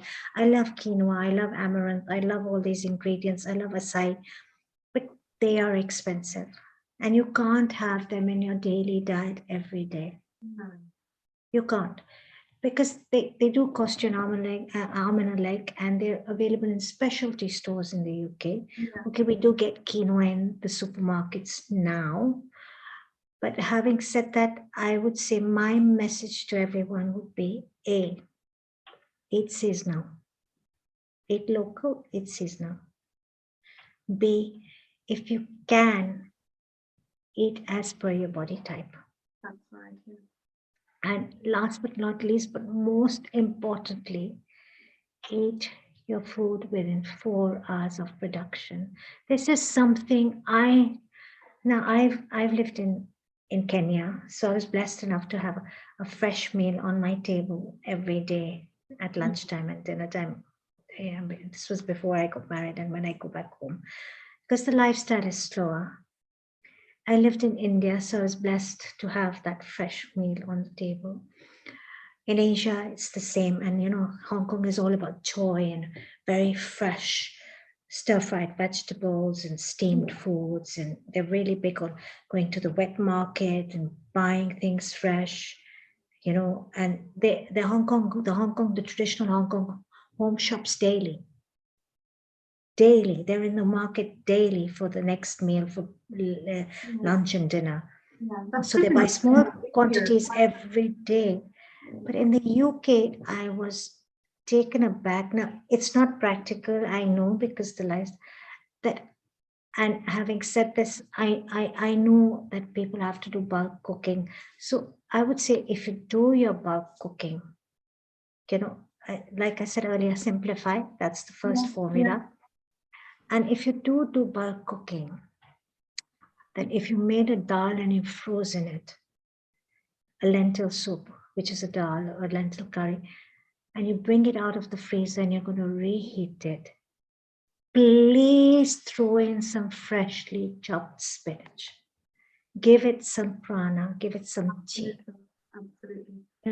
Bring it back to life. Yes, I heard you say that earlier, and it does resonate with me, because obviously I've got young adults in my own family as well, and their Sunday afternoon is dedicated to pre-preps for the rest of the week. And like you say, they've got no other choice less than that is the only time they have. And now that I've learned all this, it disturbs me, thinking, I know that's the only time they've got and they have to do all this prep food, but is there a solution? Can we create something to help these young working professionals where they want to eat home-cooked food? They don't want to reach out for just the bread sandwiches and whatever's available every day. But I think it's all about awareness. It is. And like you said earlier as well, it's implementing things on a smaller stage every day. If you start implementing it slowly, it becomes a habit. And when we create good habits, we instantly, when we reach for something wrong, our brain kicks in, says, you know what, I've worked so hard to create some fresh food. I'm going to eat that. I'm going to make the effort there and not over there. So it's just little habits done regularly makes such a big difference. So what I do at the moment is, this is what I try to create solutions for busy people who want to go healthy. And again, we talked earlier about expensive ingredients. Now, the way I see it, that if you've decided to go on a healthy journey, you want to change your foods, then you're obviously not going to eat your pizzas and your kebabs and your fry-ups and that. So you're going to save money anyway, believe it or not. You're going to save a lot more money than from the ingredients you end up purchasing. So I've even found people say that to me. They go, yes, I've just realized that I've decided to go healthy, so hence why I'm not going to eat all that outdoor deep fried foods and whatever. So I've actually got a surplus of money. I've actually saved. And people don't realize, we might want to say, okay, that bag of quinoa for £8 a kilo, that's, oh my goodness, am I going to afford that? But you'd instantly pay £16 for a pizza. And is it doing you any good? Has that done you any good at all? There's no nourishment in there. So it's just little sort of mindsets when you make people understand the difference. So if people say to me, oh, but I can't afford healthy food. And I sort of just go backwards and sort of decipher their sort of spending. And I say, look, this is how you save and this is how you implement it in a daily basis. That 1 kilo of quinoa is going to go a long way. You know, it's not a one-time food. It's going to go a long way. Chia seeds, flax seeds, you know, hemp seeds, everything's expensive, but it's going to go a long way. So slowly, it's like implementing it ever so slowly, but habits, changing our habits, changing our mindset is the main thing. And today our topic today is healthy salads. And as much as everybody likes me to cook up a nice healthy curry or something like that, or something quite extravagant, it's quite a nice simple salad, but it's on a Mediterranean theme. For the Mediterranean theme, I've tweaked it. There's no cheese in here. What we're going to do, one of the first things I'm going to start while we talk, so it starts cooking away, is turning my chickpeas. I'm putting chickpeas into our salad alongside some sprouted mung as well. So how to elevate everything we eat, how to add superfoods, how to add protein, how to add good complex carbs alongside the salad that is going to digest faster. So people say, oh, I eat salads, but you know what? I'm hungry in an hour. So to create that salad with the right combination of foods to give you that satisfaction for longer is also a key. But then again, you can't mix too much salads with too much carbs either. It's got to be the right balance. Complex carbs are the right way. When I say complex carbs, we're talking about like chickpeas, we're talking about lentils, we're talking about, I've gotten blank now, sweet potato. I'm thinking just potatoes coming to my mind. Where's the word sweet potato? The sweet potato, these are complex carbs that actually do us good as well.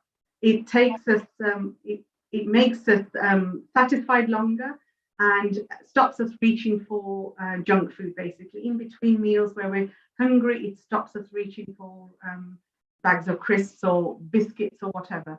So again, you go down the healthy route, one thing you'll notice, you'll stop buying these things, you'll stop buying biscuits, you'll stop buying crisps, you know, you'll start making things at home, allocating that extra little time to toss something up for yourself at home. It is a mindset, and it's first thing I'm going to start on, because you know what, I do talk a lot, so you have to stop me. So I've got 2 cans of chickpeas here. Now, obviously, if you boil your own chickpeas, it's excellent. That's the best way forward. I've got 2 cameras going here. So one, you can see my pretty face. The other one, hopefully you can see the food that I'm cooking. Now, I've opened a can of chickpeas. Now, if you were to cook the chickpeas at home yourself, that's excellent, because you're doing the whole process correctly. You're soaking them, you're pressure cooking them. And even if you soak them over 12 hours, you don't even need to pressure cook them. If you've got the right equipment, you can cook chickpeas without pressure cooking them as well. Takes a little bit longer, but only half an hour difference. Believe me, we've done it plenty of times. But to save time today, I've got some pre-cooked chickpeas. Now, normally when we roast chickpeas, the first thing people do is add oil.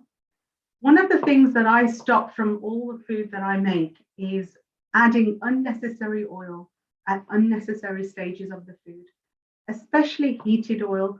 I've seriously become quite against our traditional Indian tadka.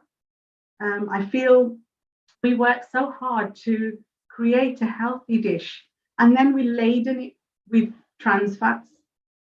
And it, how can I say, it doesn't enhance anything. Honestly, if you were to do a tadka without the boiled oil, there is a way, and I show you that in my other workshops as well. Obviously, you need the right equipment, the right cookware is the key. The heat element is the key, because our rye, our jeera, our cumin, everything can heat up just at the base heat of a pan. You do not need to put oil in it.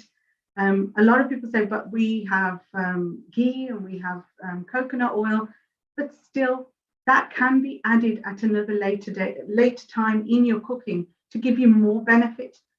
Always remember that when we heat our oils, it changes its chemical reaction and that turns into a trans fat. So if we started to create some sort of problems in our bodies, like especially diabetes, high cholesterol, heart disease, one of the main things we need to reduce from our everyday intake is heated oil.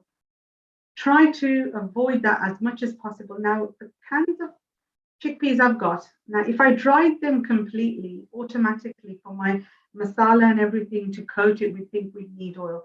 So the trick here is I've left a little bit of the aquafaba in there.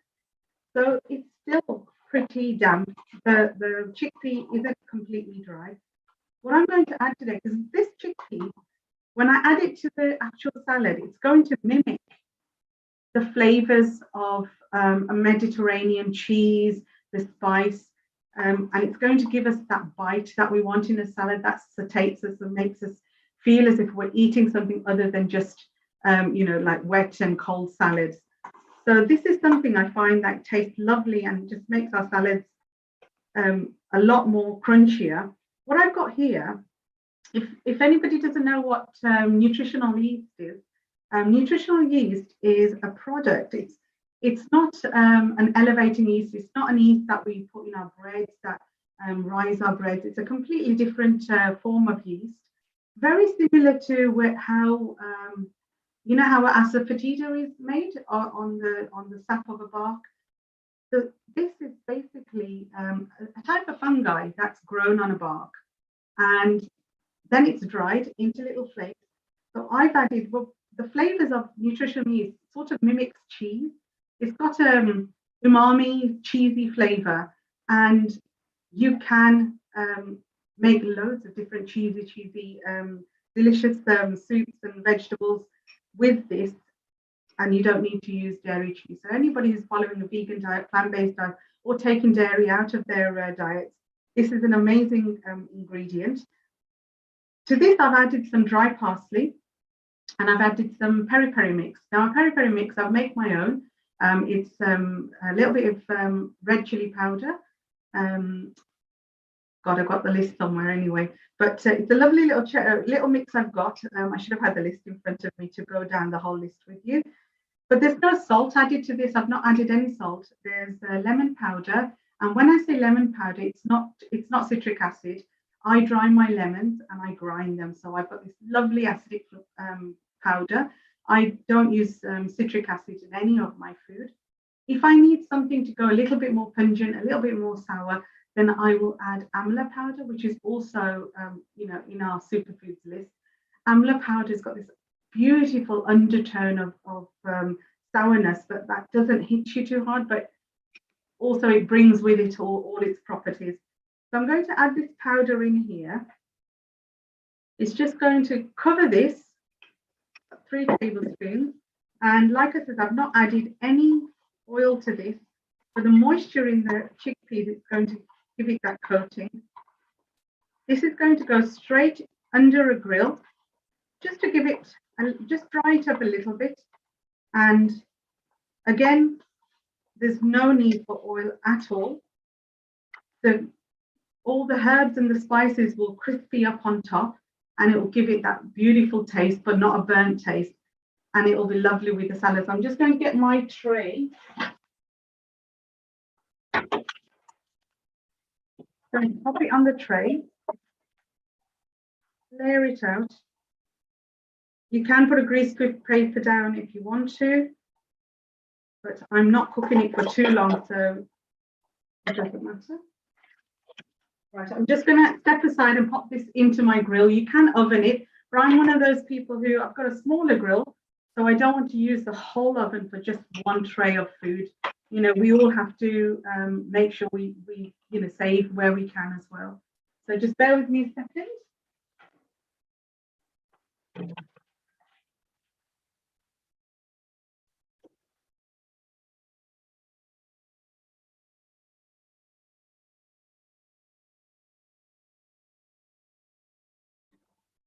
Right, I've just put a timer on for about 10 minutes. So it will buzz.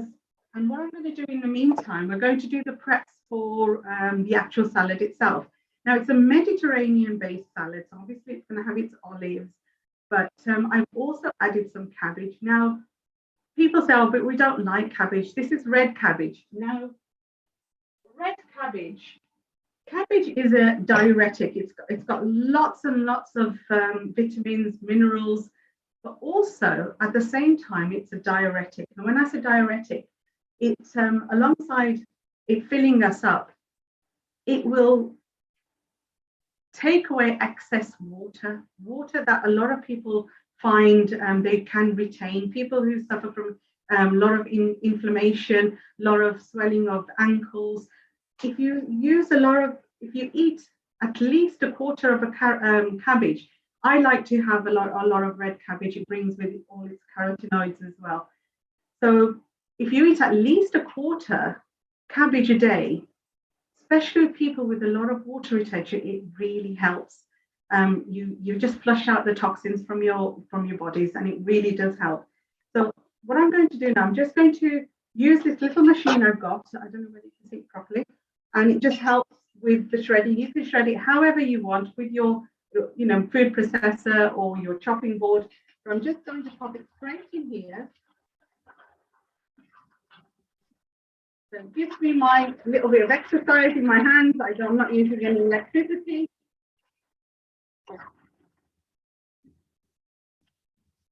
And just a couple of seconds, it doesn't take long at all.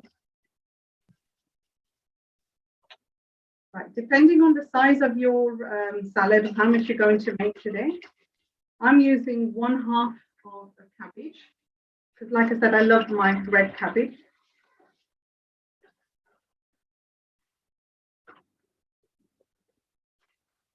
If anybody's got any questions in between, you can just type it down, and then we can answer along as well. One of the things I'm doing at the moment is teaching people how to take toxins out of your diet. Now, when we say toxins, there obviously are so many toxins, and people get confused and say, well, I haven't got the capacity to take everything out of my diet and out of my life. So I say to them that if you had the possibility to take one out of your diet, and one of the most, the most toxic element of our foods that we actually don't even realize until I show you is your cookware. A lot of people say, well, I've been using this cookware for so many years. Well, where am I going wrong? What's the problem? So when I show them that one of the most simplest and the most useful ways to get rid of one of the largest parts of toxin that goes into our diet is the last piece of equipment our food touches before it goes on our plate. And not a lot of people realize that. I mean, you'd buy amazing ingredients, you do your organic shopping or you do your wonderful shopping, you bring it home, you'll prep it up and you get everything ready. Now you're cooking in either a non-stick cookware, you're cooking in, a lot of people say, well, I've got a cast iron. Yes, but you're cooking tomatoes in a cast iron, you're boiling your milk in a cast iron. Cast iron doesn't do everything. You can't cook everything in a cast iron. You'll have a lot of residue from whatever you've cooked before that, leaches into the next one. And a lot of our cookware does leach chemicals back into our food. Those chemicals are all forms of toxins. And if people are suffering from autoimmune disease, if they're suffering from inflammation, joints, arthritis, diabetes as well, these little particles of toxins that we can't see with our eyes. In fact, we can't even taste them because we've laden our foods with so many spices and so many flavors to hide those flavors. If those little particles, they stay in our bodies year after year, decade after decade, and there one day, that's what turns into all sorts of diseases. So that's one thing we can take out of our everyday life, is get rid of your non-stick pans, the ones that are scratched, especially the ones that are scratched, and I can guarantee that we all have them in our homes. Even if they've got one or two scratches, those one or twos will turn into a whole heap of scratches in a month, 2 month, 3, and nobody realizes, even in the small print of when you buy the Teflons and everything, the small print will say, please do not use once it's scratched. Because what's leaching from underneath there, every time you heat that pan up, what's leaching back into your food is pure toxin. And so many studies have been done about this. And the other largest problem, and I actually, kudos to us Asians, I have found that a lot of us have moved away from aluminium now, because India is moving away from aluminium, as much as they forget that their pressure cookers made from aluminium, and completely forget that. But they do advocate moving away from aluminium, and it's working. I have seen in the last decade, there's been a lot of big movements with aluminium. Still in the UK, I find aluminium is still used so much. And it breaks my heart, because what I've seen and what I know now, what aluminium does to us and does to our food as well, it's like, how can I preach and teach and show people how to cook healthy, how to enjoy that healthy food, if the last thing your food has touched is toxic equipment? I have a question. Do you advocate stainless steel cookware? Good quality, yes. Good quality. Good quality. Yes, because a lot of it has a little amount of aluminium in it as well. Yes. So you have to be very cautious what you buy. Absolutely, yeah. So good, very, very good quality stainless steel. Very, very good quality 316 titanium. That's the most expensive on the market at the moment, but they're completely toxin free. So if that's out of your budget, then the best quality stainless steel is the best. But to buy the best quality, you do have to do your own research as well. It's not readily available. It's not readily available, and you still got a lot of nickel in that aluminium in your stainless steel. And the best way to see is that if you've got a good quality aluminium, boil some water 3/4, take that water out, and you will see the color change. If that color changes, that product is not pure stainless steel. Good. You have got a lot of nickel in there, and that is what goes back into you're back to square one again. So yeah. I'd like to ask you a question, and with no offense to any other brands, but personally, what would you use? Right. I'm an ambassador for Salad Master, what I've got on. Right. I'm an ambassador for Salad Master. I advocate their cookware. I joined this company about a year ago after being an ambassador chef for them for 2 years.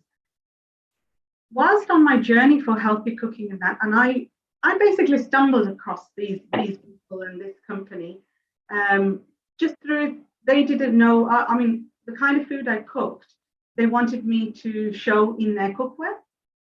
And as I was cooking in this cookware, I'm thinking, oh my goodness, is this for real? Is my food turning out like this? Is my food tasting like this? So after a year with this company, I realized that I started to stop using all my other equipment, only because I couldn't undo what I've just learned and what I've seen and what I've tasted. So I ended up joining the company last year as an ambassador. So yes, I advocated, but if somebody says, you know what, that's beyond my budget, and I'll say, go for the next best thing, is the best quality stainless steel. Now, you can go for ceramic as well. As much as, yes, I'm an ambassador for that company, but I'm also a healthy cooking chef. So if somebody says, no, I can't afford Salad Master, but can you suggest something else? Now, for me,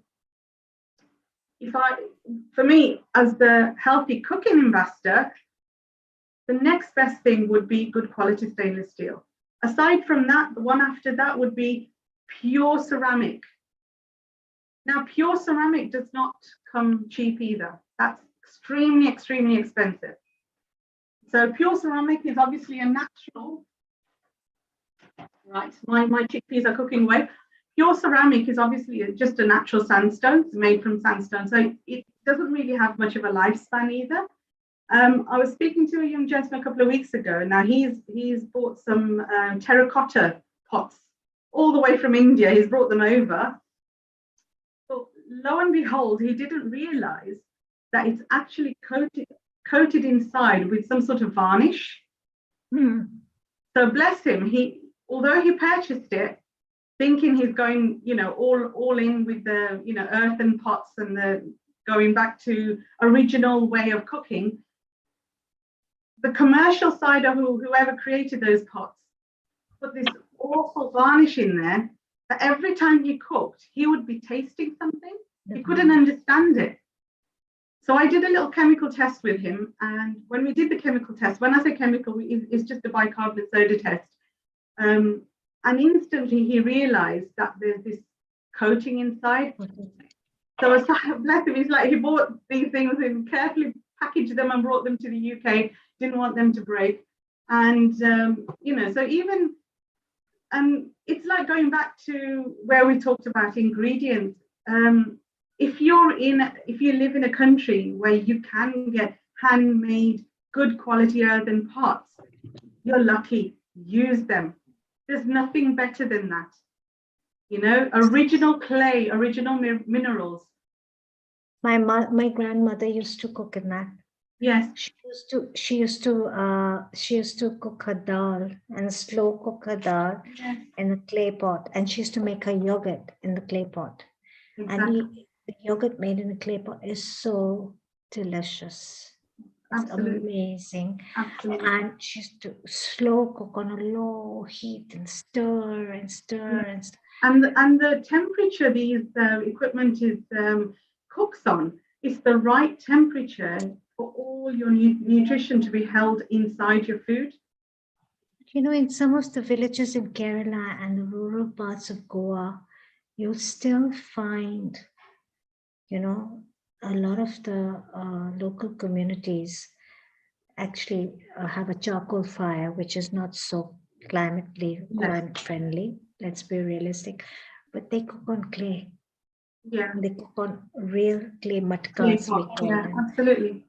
Also, the water you drink from a clay pot is far more delicious than any water you have.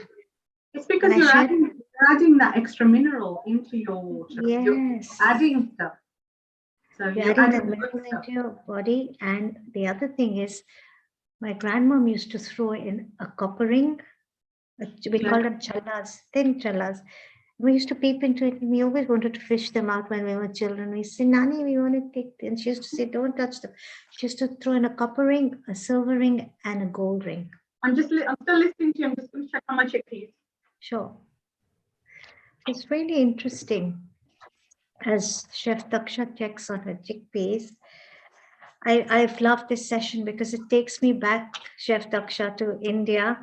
I was talking to Chef Nishant, and he was talking to me about the foods of the Pahari region, and it reminded me of my stay when I spent an extensive amount of time in Delhi with my grandmother and my aunts and uncles, and I remember being exposed to the different areas of the hills in India, especially the Kamau Hills, near Rampur, Nainital, Ranikhet, and all these areas, and the cuisine of that area. And he shared those lovely plums, if you saw the arus. Yum, and that lovely steamed dumpling-like bread. And now you're telling, we've shifted from, what he shared on the rural areas of the villages and the different leaves they eat and the medicinal value.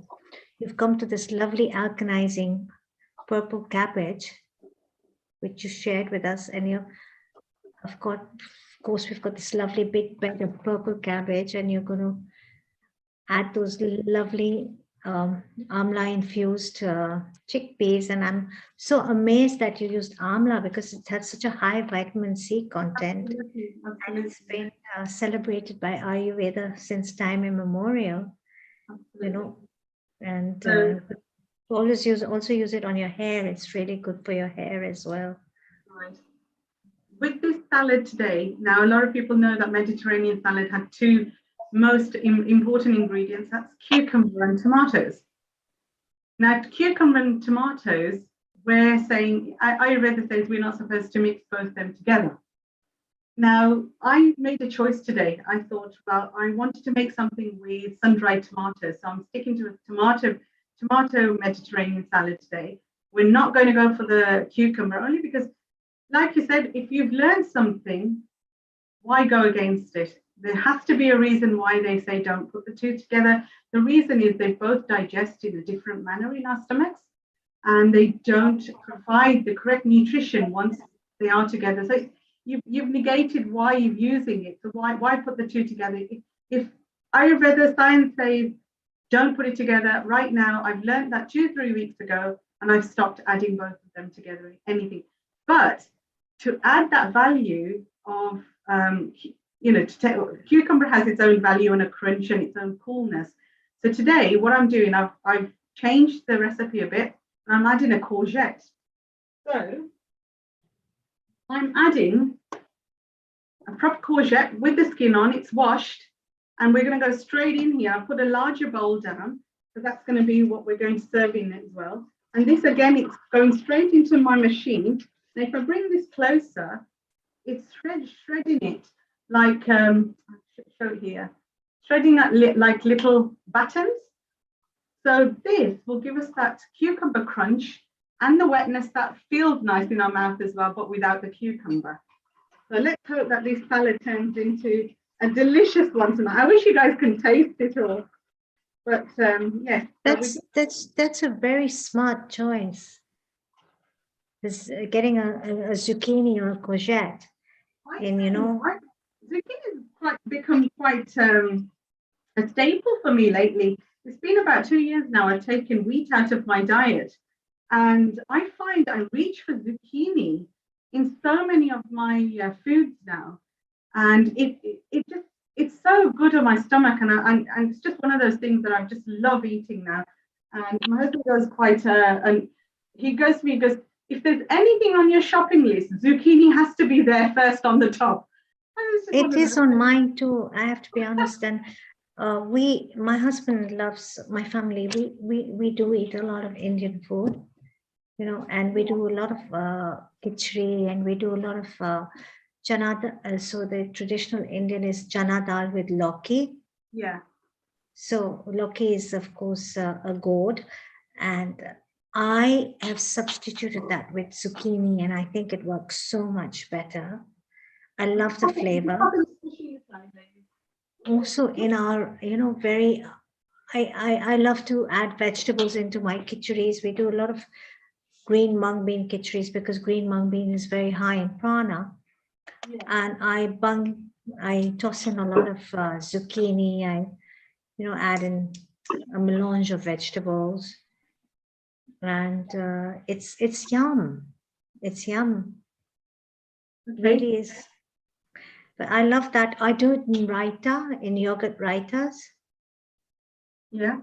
Instead of cucumber. That's right, yes. Because that was a big debate as well. As soon as this was something that we were all talking about, the first thing people said, but what silly is that? They go, how can Ayurveda say that cucumber can't be eaten at evenings? And also they say it shouldn't be mixed with raita, dahi, milk products and dairy products. Oh, all of India eats raita. How is that possible? There's loads of things that Ayurveda have been saying for many years, but it doesn't mean that we've all practiced it. But there's one marriage that I swear by, and that's tomatoes and basil. Oh yes, absolutely. It's I always say this phrase, it's a marriage made in heaven. It's anti-inflammatory, it's heart friendly. Yes. Have you ever tried our tulsi in the place of basil? Oh wow, holy basil. Holy basil. Holy basil. So I've made tulsi pesto, and oh my goodness. That must be delicious. Taste is just out of this world. You just need the most smallest quantity. Because it's potent, it's strong. so tasty. It's unbelievable. It must be. I should give that a try. Totally in my salad a lot, many times. Very innovative, I must say. I'm so impressed. Oh, that is incredible. And tulsi is so good for you. It's a natural blood cleanser as well. I'm going to add some more veggies in here. While I was listening and watching to Chef Nishant, I was chopping away. So we've got some very finely chopped red peppers.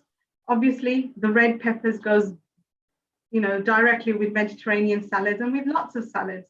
And we've got the yellow peppers as well. Again, colors are important. We're not going to add carrots today because, like I said, we are doing a Mediterranean salad. But colors are very, very important. Now, these peppers are, as you know, highly potent. Lots of antioxidants, lots of carotenoids.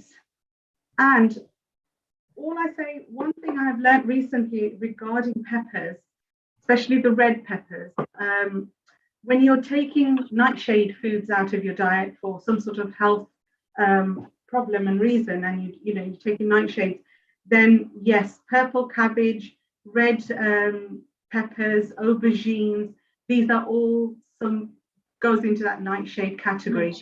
Yes, so if you are on that kind of a restricted diet, then definitely, this kind of salad isn't good for you. So hopefully this is going to taste amazing today. I'm going to add we're going to make a little dressing.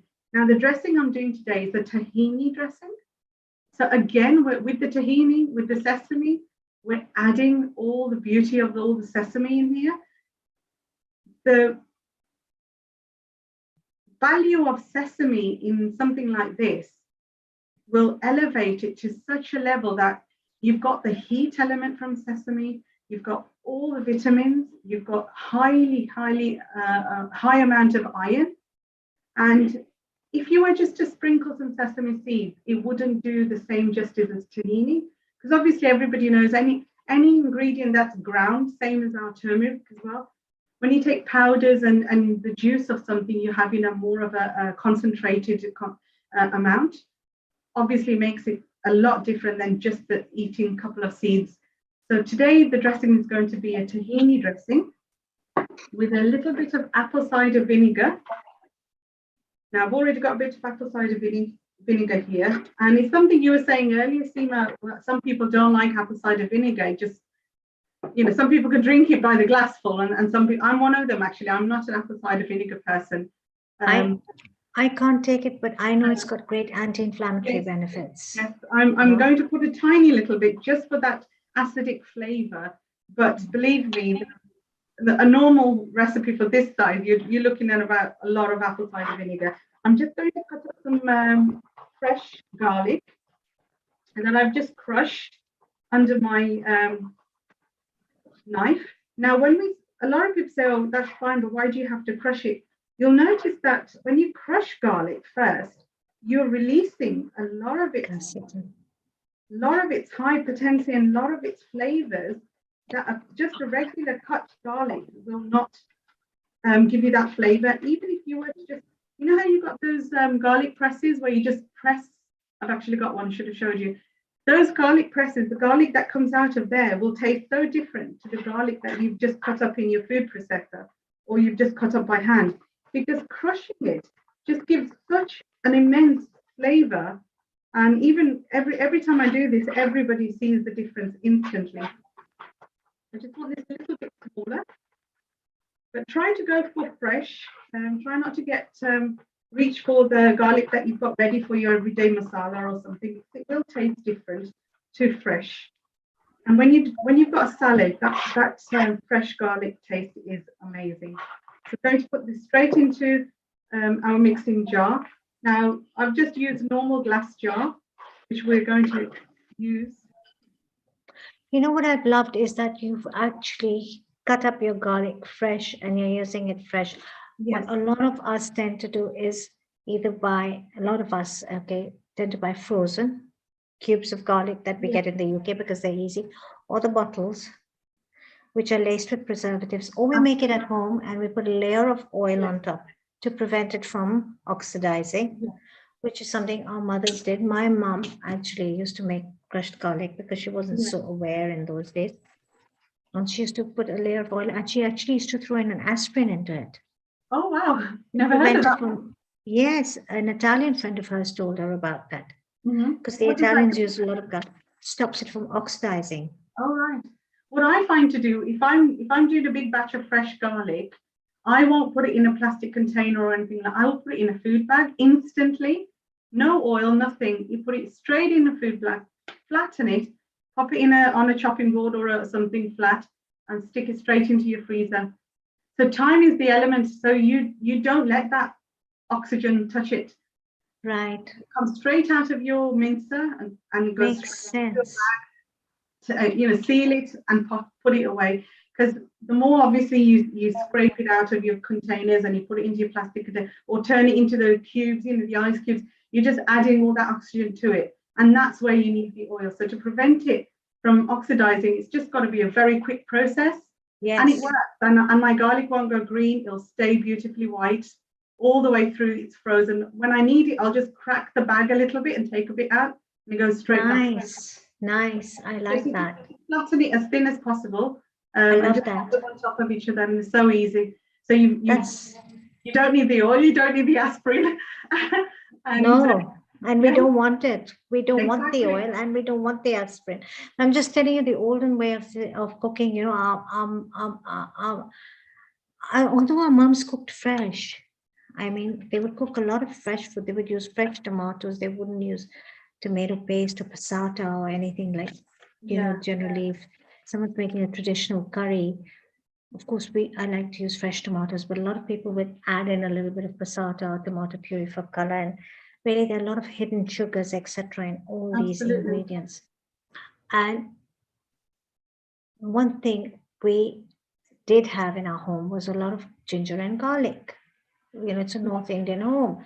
The onions are minced fresh, of course, or cut or chopped or sliced.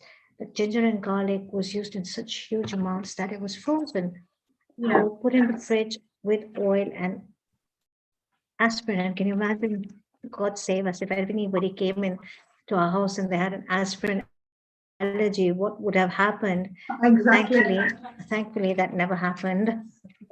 Knock on wood. But I'm just telling you, but your salad's looking, again, we're eating our rainbow through your salad. It's beautiful, all the colors.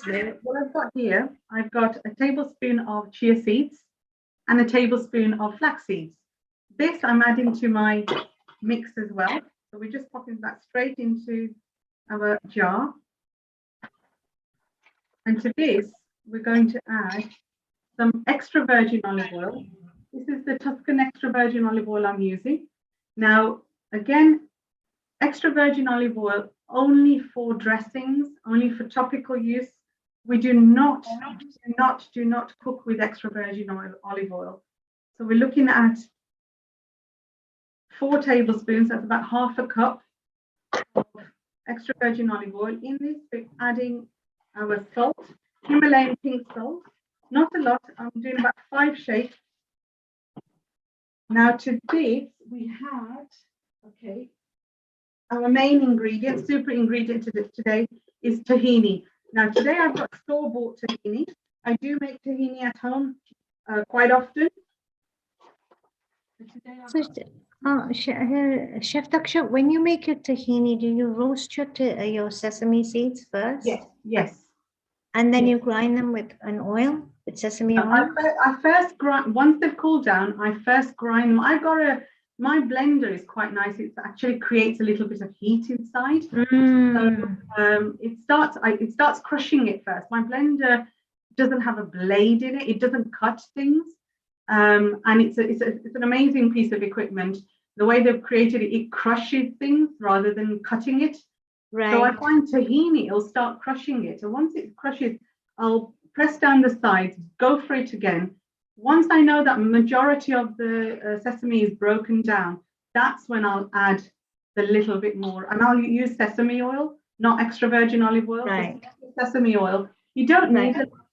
And I do find people using water as well, but I tried that once, but my tahini went bad too fast. So maybe you can add the water if it's something you're using on a daily basis and it's going to finish in a couple of days. But my tahini went bad, so I wouldn't use water if it's something you're going to store in the fridge.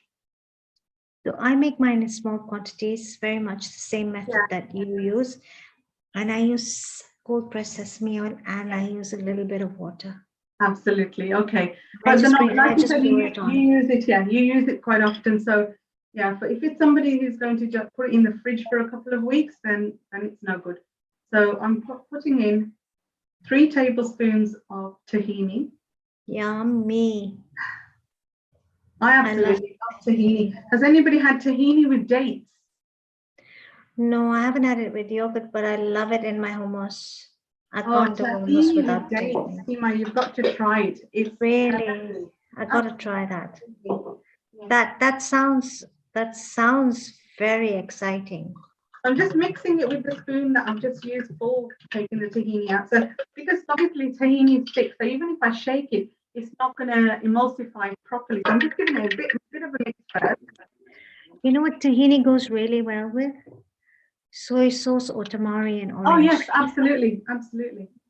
You know, instead of sesame oil, just use the tahini and bring it together. So when you speak about the zucchini, I do zoodles. Yes, yes. Instead of Asian noodles. Yes. I go so it's a low carb option. You know, we do carrot zoodles, we do zucchini zoodles. I have a spiralizer lying somewhere here in this house. I think I've got every single device you can think of in this Hong Kong home of mine. I'm popping this lemon into my... And I toss it into this orange tahini and soy or tamari, depending if I have someone who's gluten intolerant coming in. I toss it up and I add in some spring onions and peppers and everything. And it is so yummy. Right, so I've just added half a lemon to the dressing. And if I can find my lid, where did I put my lid? Lataji just said that she uses a tahini to make baba ganoush. By the way, it is Lataji's birthday today.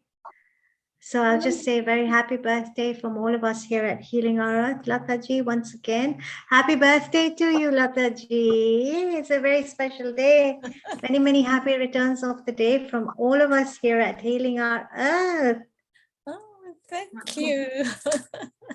Thank you ever so much. Yeah, it's a special day, 3rd of July. I thought, oh, it popped up.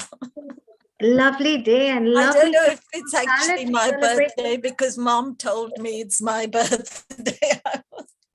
I was none the wiser, you know. Well, you know, every day in our life should be a birthday and we should make every day a celebration. Amen. Amen. And we should celebrate all these lovely colors. Look at Chef's Daksha salad. It's coming. Oh, I'm so hungry now. I'm so adding avocado to this salad as well. So this avocado is not as ripe as our normal avocados every day. So this is why I can use this into little cubes.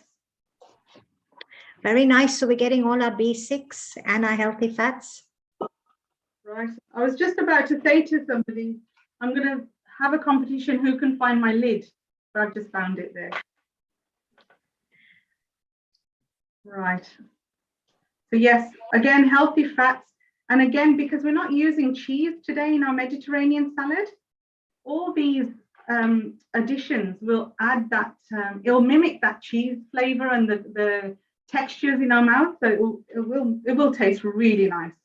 You have the nutritional yeast in there, don't you? Yes, I've got the nutritional yeast in the actual chickpeas.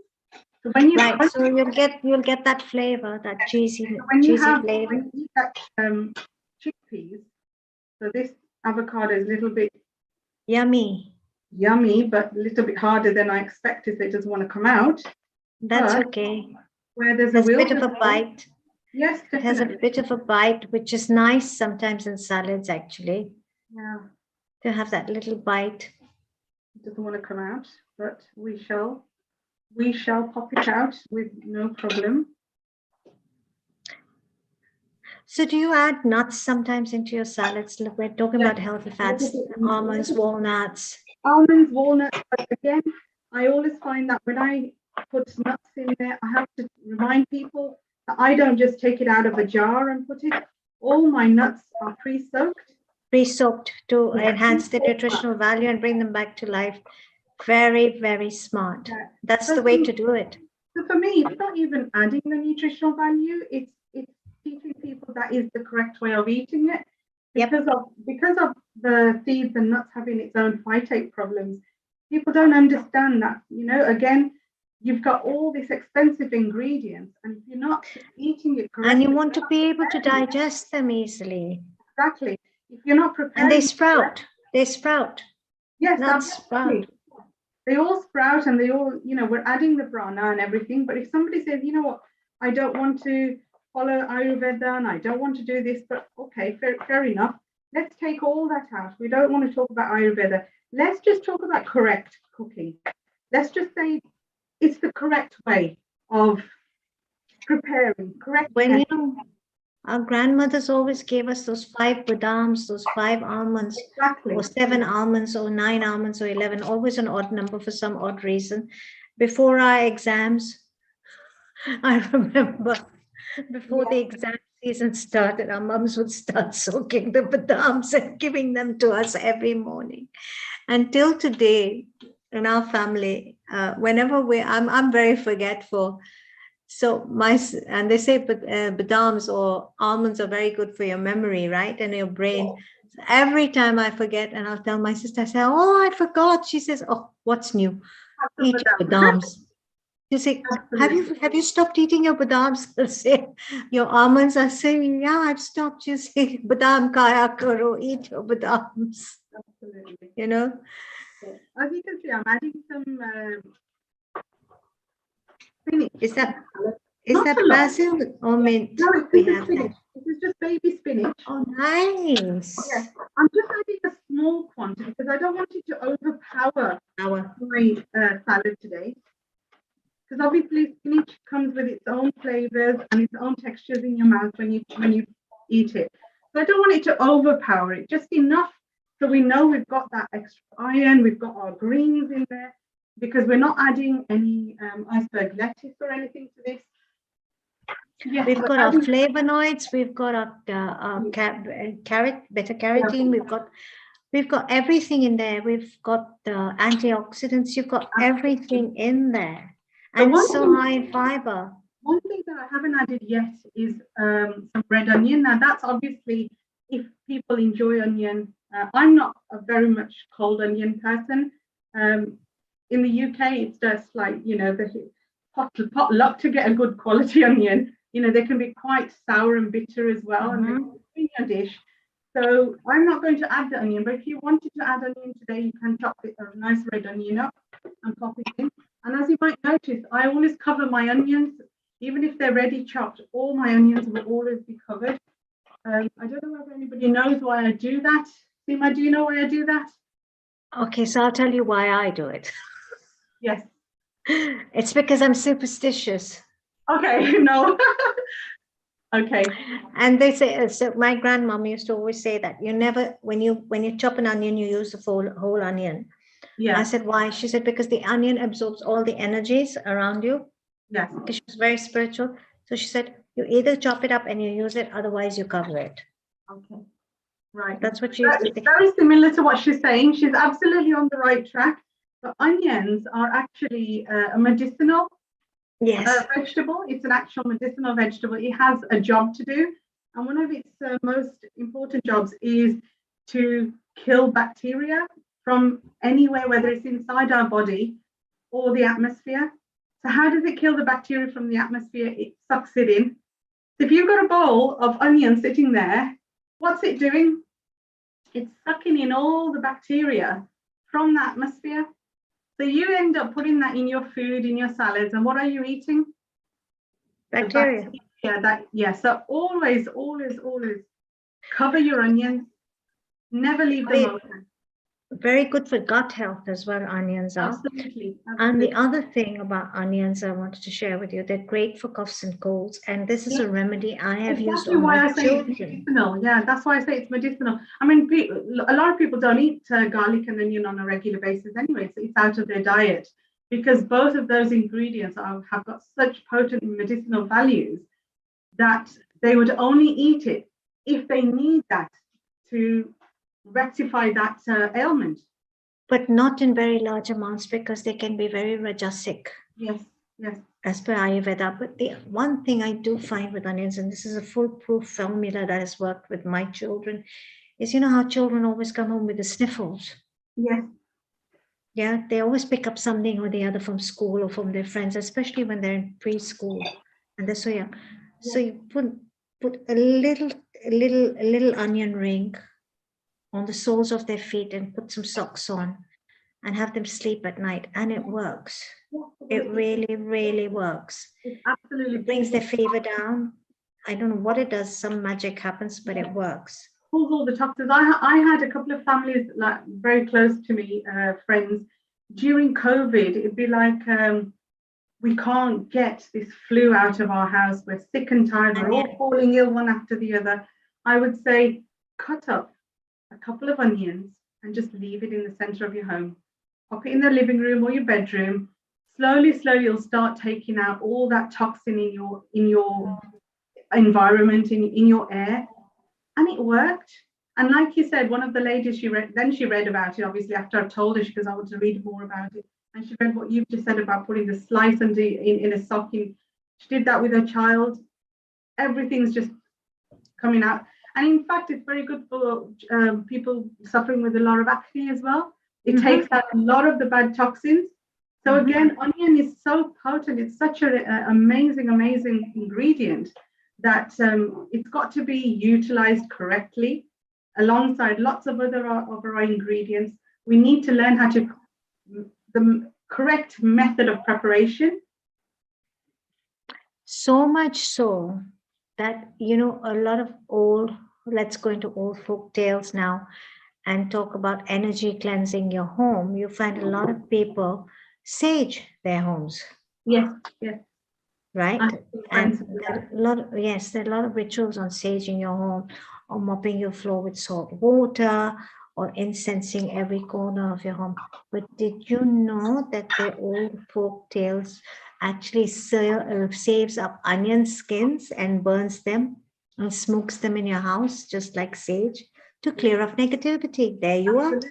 Absolutely. So I can see what I've done. I've reached for sun-dried tomatoes. Now they're Italian sun-dried tomatoes, and the oil that it's been soaked in is extra virgin olive oil as well. So this is something I absolutely love, sun-dried tomatoes. So I'm going to cut these up because, you know, here in the UK, we're always lacking in vitamin D. And these kind of products are the ones, alongside good quality mushrooms, that hold in a lot of natural vitamin D that we can get it transferred through food. Not a lot of vitamin D we can get transferred through food, but some ingredients like this, where it's dried in the sun, will give you that value that we are all lacking. So I'm at the moment just layering everything on top here. So these sun-dried tomatoes, they look like little anchovies now that I've cut them up. Ugh. But believe me, they taste delicious. And I've got some black Kalamata, I can never pronounce it, Kalamata olives sliced, which I'm adding to that. You can't have an Italian Mediterranean salad without olives. And what we have here are our beautiful green olives. I'm just going to cut in half. You can buy ones that are already cut in half. So I'd say about half a cup full, because we want a crunch of olive in every bite. That is the type of salad we're doing today. We have a birthday girl with us back again, Lataji, and as we celebrate your birthday today, on behalf of Healing Our Earth and our whole team, we'd like to wish a very, very important key member of our team, Kiran Robinson. She's not with us right now. A very, very happy, blessed birthday to you, Kiran. May your days be filled with light, sunshine, and joy and happiness always. On behalf of our whole team, once again, a very happy birthday. And on that note, Lataji, your birthday, may your days be filled with sunshine, light, joy, happiness, and all good things to both these very special key members of our team at Healing Our Earth. A very, very happy birthday to all of you. Happy birthday, Lataji. Happy birthday, Kiranji. And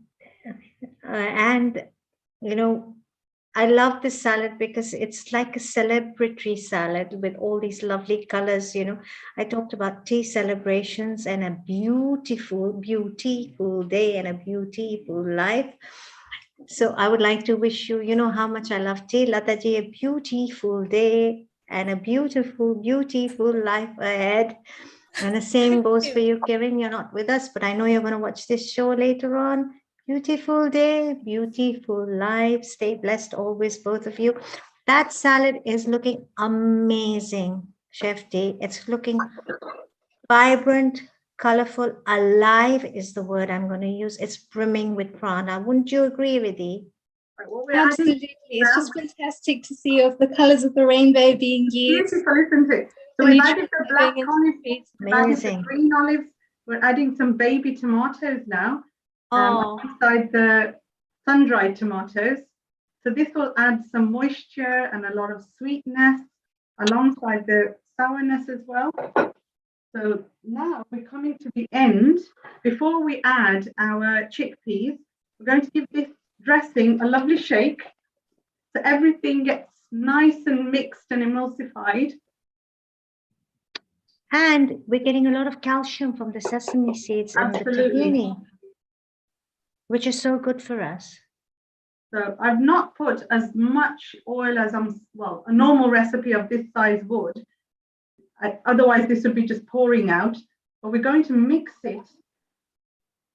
So obviously, I mean, oil is good, but everything's good in moderation. I'm just going to get my spatula to clean it out.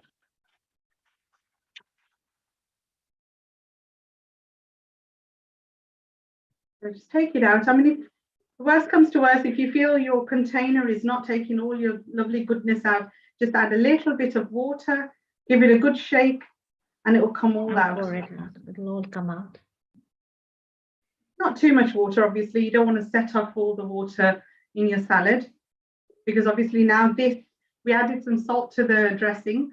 So now that we've added the salt, all the salad will start releasing its own natural juices. I love this recipe. I'm gonna be making this for sure. Definitely gonna be making it. I just love it. It looks really colorful. So all we're doing now, vibrant. I mean, we're going to give this a lovely mix now. And you've thought of every single element, you know, and you've discussed every single element. And you brought in so much into the salad. You brought in, you know, I loved what you said about cabbage being alkalizing, you know, and you put those chickpeas with the amla. That's just blown me away. Or the nutritional yeast bringing in all that cheesy flavor onto the chickpeas, you know, the avocado for the healthy fats, vitamin B6, everything, every single thing, the sun-dried tomatoes, the olives, you brought every single Mediterranean element into this rainbow salad with the tahini. It's looking yummy. I'm hungry. Now we're going to add in our chickpeas. That's full of flavor, and they're not roasted so they're hard and crunchy. They've just enough roasted so all that masala and all those herbs are nicely stuck onto it. So we're going to add this all the way on the top. So we don't need our feta cheese and we don't need all that extra fat. All this on top here. So when we scoop this out, every ladle is going to have a bit of all this deliciousness, And you can't forget our beautiful pomegranate. Those garnets. So lovely little specks of pomegranate, the colors, and obviously its health benefits. What pomegranates do to us is phenomenal again. So this salad now is absolutely power packed. Heart healthy. Absolutely power packed. Power packed and delicious. So if anybody said eating healthy isn't delicious, Chef D has just proved you wrong, because Now, it is. If I give you a suggestion for service, all you need to do is grab yourself some little gem lettuces or romaine lettuce. Just grab a bit and put it in. It's like a lettuce wrap that we have in Asia. Lettuce forks. Oh my God, that's so down my alley. Exactly. You just add it to your, some people can have it with their food. They can just pick up one of these lettuce leaves and away you go. Absolutely delicious. Every single element is in. And that crunch with the lettuce. Crunch with the lettuce.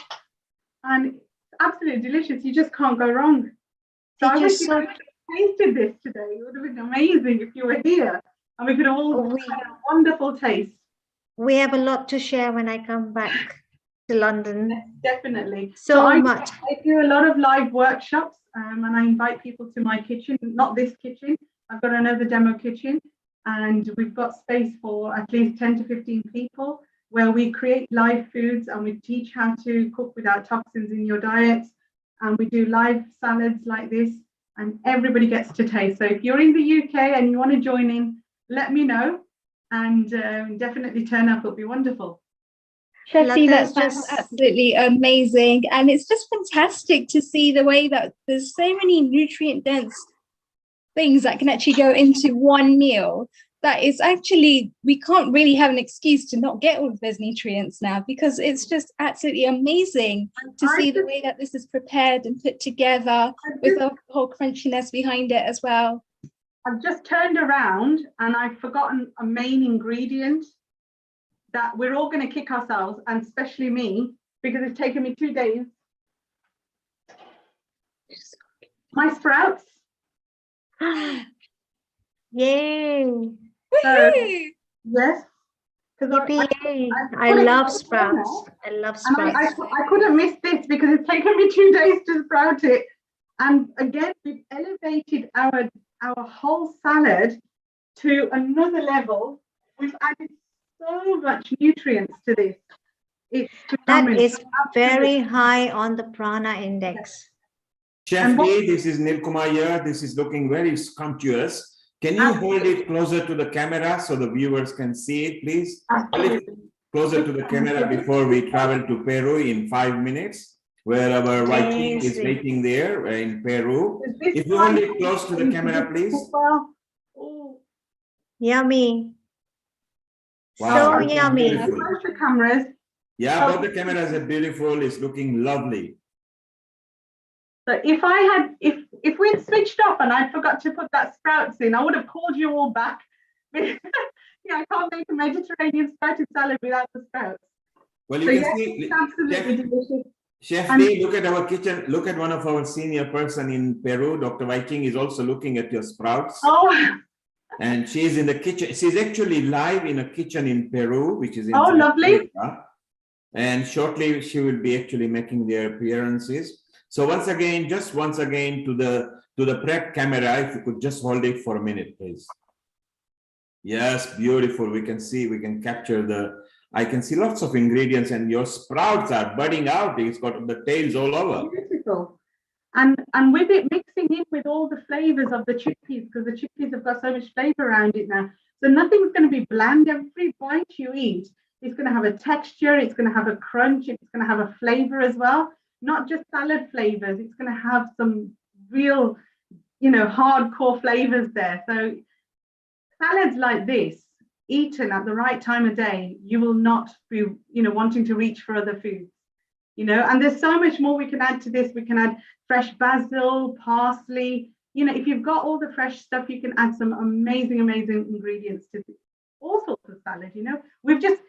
If salad is a base, and then you obviously give it a name. If it's Mediterranean, you add your olives, you add your tahini, and if it's a Turkish, Middle Eastern salad, everything has just got a little another element to it, and you can just jazz it up.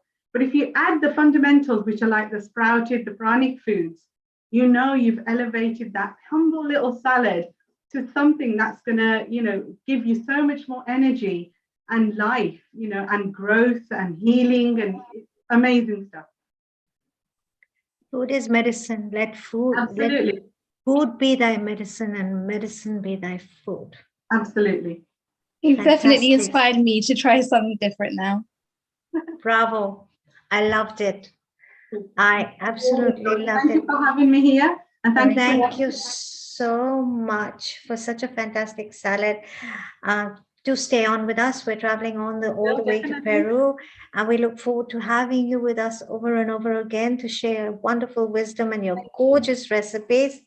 Thank you so much. Look forward to meeting you in London soon. I'll be back end of August. And a very warm global namaste. Stay blessed always.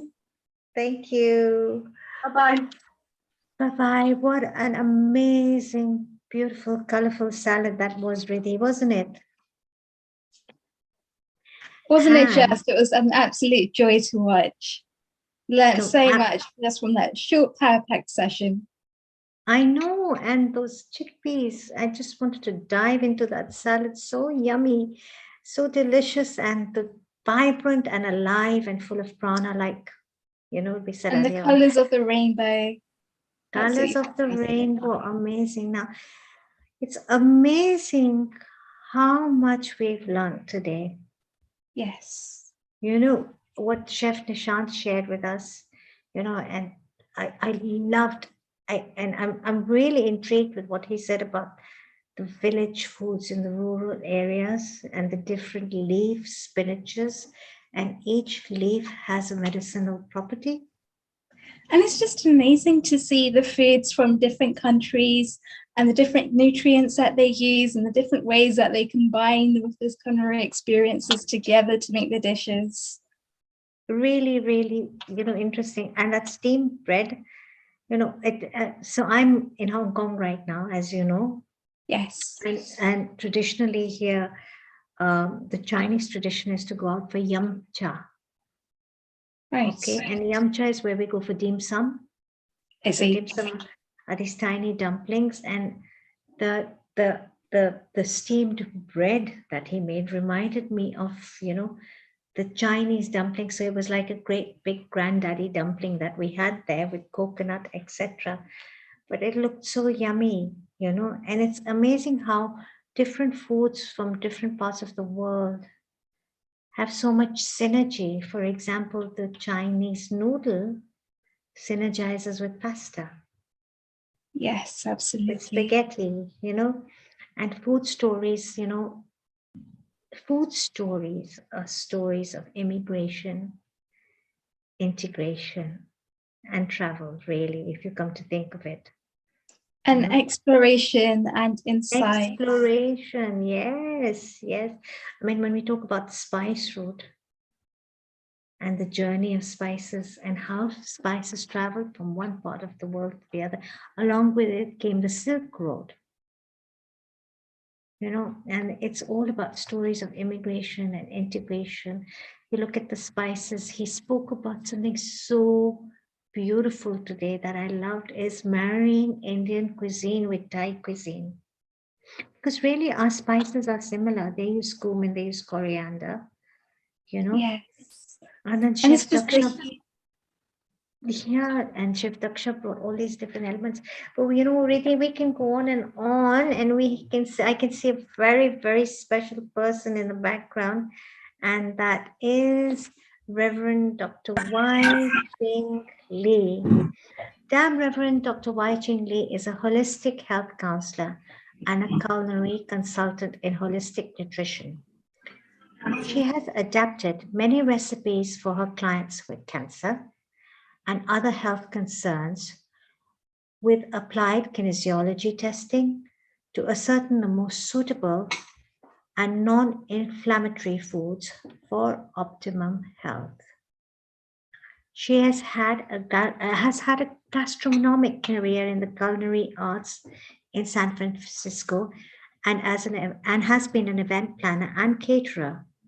After a career as a flight attendant, she had many opportunities to explore food anthropology.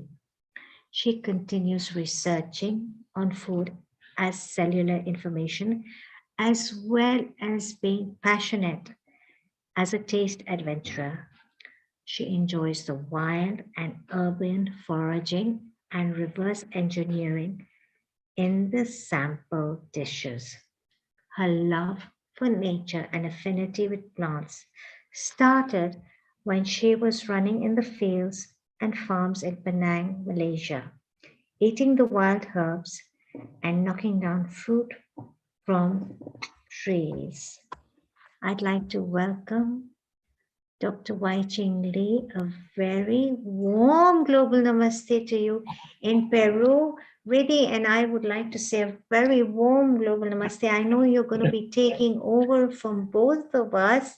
So before I sign off and before Riddhi signs off, maybe, or she might decide to just stay on, I'd like to say thank you very, very much, Riddhi, for today. And I'd like to say a very warm welcome and global namaste. And in Espanol, I'd like to say hola. Hola. ¿Cómo está? ¿Bien? Bien, gracias. ¿Cómo están ustedes? Bien, gracias. Qué bien. Nos da mucho gusto de conocerles por este medio. Oh, yo también. Yo también. Muchas gracias. So let me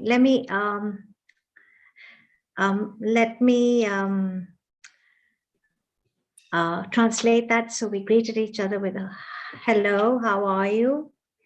And she said, I'm very pleased to meet you. And I said, hola, which is like hi. And she said, we're very pleased to meet you. And I said, yo también, likewise. Am I right?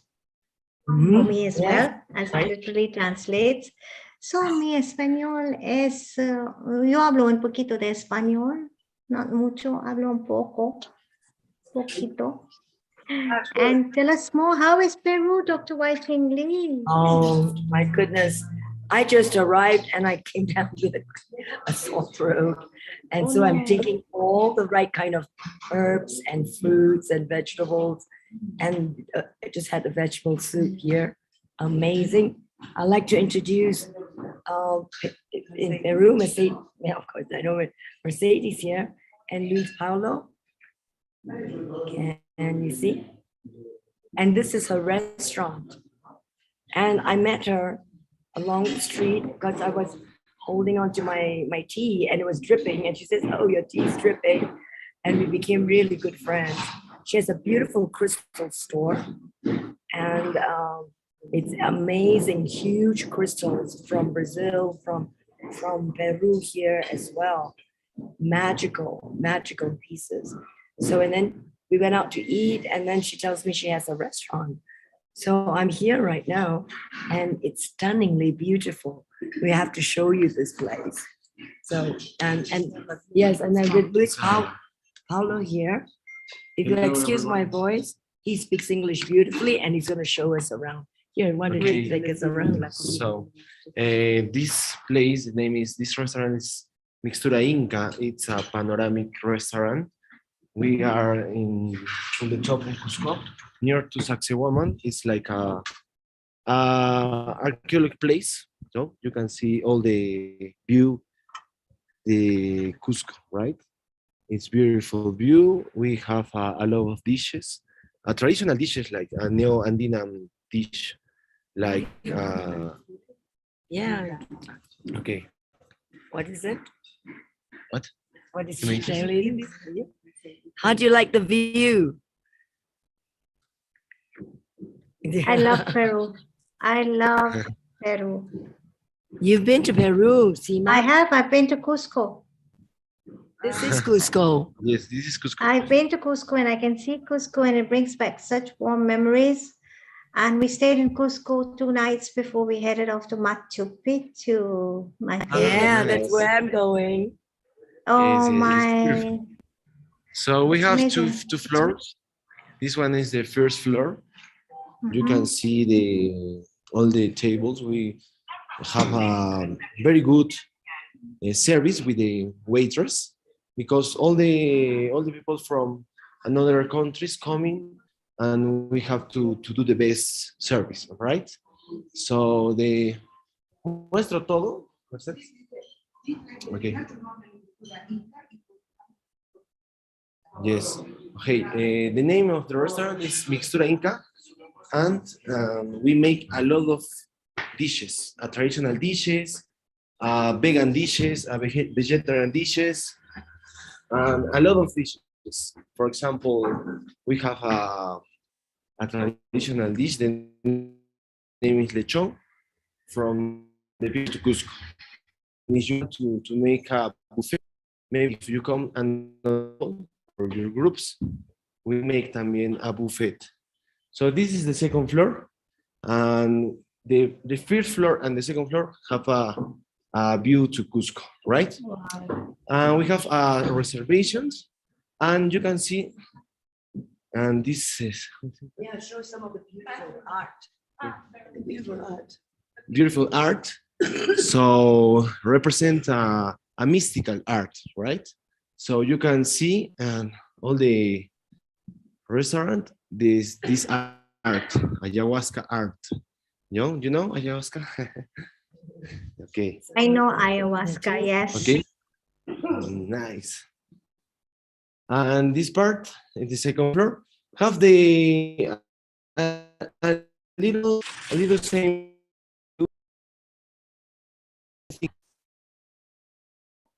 Oh, we seem to have some connection problems. We've lost them for a minute or two. I'm sure they'll be back. I love the mountains and the energy that is just, it's drawing, you know. Lataji, South America's energy. South America stole my heart away. In which way? Tell us more. It's very sacred. It's very raw and very sacred. And Machu Picchu is the energetic field in Machu Picchu. A lot of people speak about Machu Picchu and they say, oh, I went to Machu Picchu and I felt amazing. And I thought to myself, oh, you know, what is this that people keep saying about Machu Picchu? That they felt amazing, they felt this. I thought it was over the top, to be very honest with you, Riddhi. It's only when you go there and you feel it that you know it. Yeah, indeed. You've got to feel it. You've got to feel it. And the Incans, you know, their waterway systems, they were so advanced. Once you go there and you have a look at everything, you know, they were so advanced in everything. It was amazing. You know, it's just... Sounds incredible. Sorry. All the ingredients is from Sacred Valley. You know, the Sacred Valley. Wow. Organic food, organic vegetables, organic fruits. We have a lot of fruits because we have a lot of vegetables from Cusco. You can see this part. And do you cook a lot with ají amarillo? Yes, this one is ají amarillo. Ají amarillo, the yellow pepper, my favorite. We can make a ceviche. Yes. Another dishes. The very popular is ceviche in Peru. So we make a ceviche with a dish from the Rio Urubamba, right? The name is trucha. Trucha is trout. It's trout. Okay. Delicious. Interesting. Like And a do you use the different colors of potatoes, Dr. Whiting? Do they use the different colors of potatoes that Peru is so famous for? Yes. Sí, usamos diferentes tipos de papa. See, we have in Peru 500 types of. No. Yes. 500 kinds of. 3,000. Oh, 3,000. 3,000. 3,000 varieties of potatoes. Potatoes, I yes. believe there's a vast, I mean, I like I said, you could my eat your rainbow God. through the potato in Peru. You could eat your rainbow through the potato. Blue potatoes, pink potatoes, green potatoes, yellow potatoes, purple potatoes, you name them, they have them. Wow. The purple ones are fabulous. The I purple know. ones are tasty. I've had the purple ones. In fact, when you get out of Machu Picchu, there's a restaurant there. Just when you get out of Machu Picchu, and they serve the different varieties of potatoes as well, different colors of potatoes. It's one of my Corn, favorite yes. vegetables. I can't Have the enjoy a meal without it. small tomatoes. That's You very know this one? interesting. Small tomato. What is that? It's a tomato, but tomato. Oh, it's a tomato. Cherry tomato. Cherry tomatoes. Cherry. Huh? And do And they I do just a lot had of some corn. do they do a I lot of just had some quinoa? corn, hot chocolate. Chocolate. Corn. Yeah, they used to. Yes. It was so sweet and so delicious. Yeah. Oh, sweet corn. You can see chocolate is from Sacred Valley. Actually, we have the best chocolate or corn in Peru from Urubamba, in Sacred Valley. We have Is Urubamba. I stayed there. yes. I stayed You at can Aranwa in Urubamba. Yes, nice. Do you That's like where Urubamba? I loved it. I stayed at Aranwa in Urubamba, and that's the first time my children got to touch an alpaca. Nice. Yes. And my little one rode on an alpaca. I still remember that. That was a trip of our lifetime. Nice.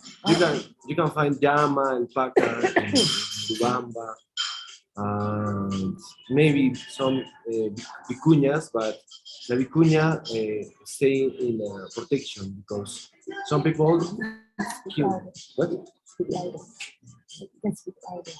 I don't. And also, you know, my friend I'm staying with, he has an alpaca business. So I'm sleeping with alpaca all around me. Oh, so does he have the shawls, the beautiful alpaca shawls? Amazing. I have one. I have one. I have to give us his shop up there.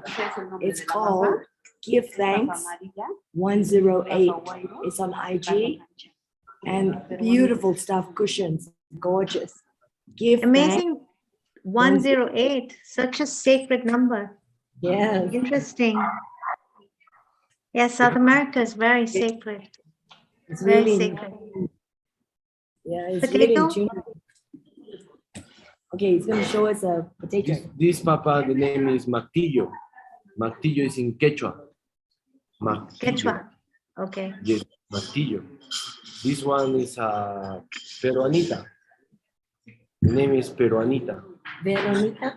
I think I've seen that one before. I've seen that one before, I think. Little Peruvian. Little Peruvian. Peruanita, yes, little Peruvian. And this one is Ese es martillo, es amarillo, es de los, canchan. Canchan. The name is Canchan. Interesting. Canchan. They all taste Are they different. sweet? Are they sweet potatoes? No, Or they're ordinary, No, the but potatoes. just potatoes? This one is camote. that's the purple Sweet potato camote.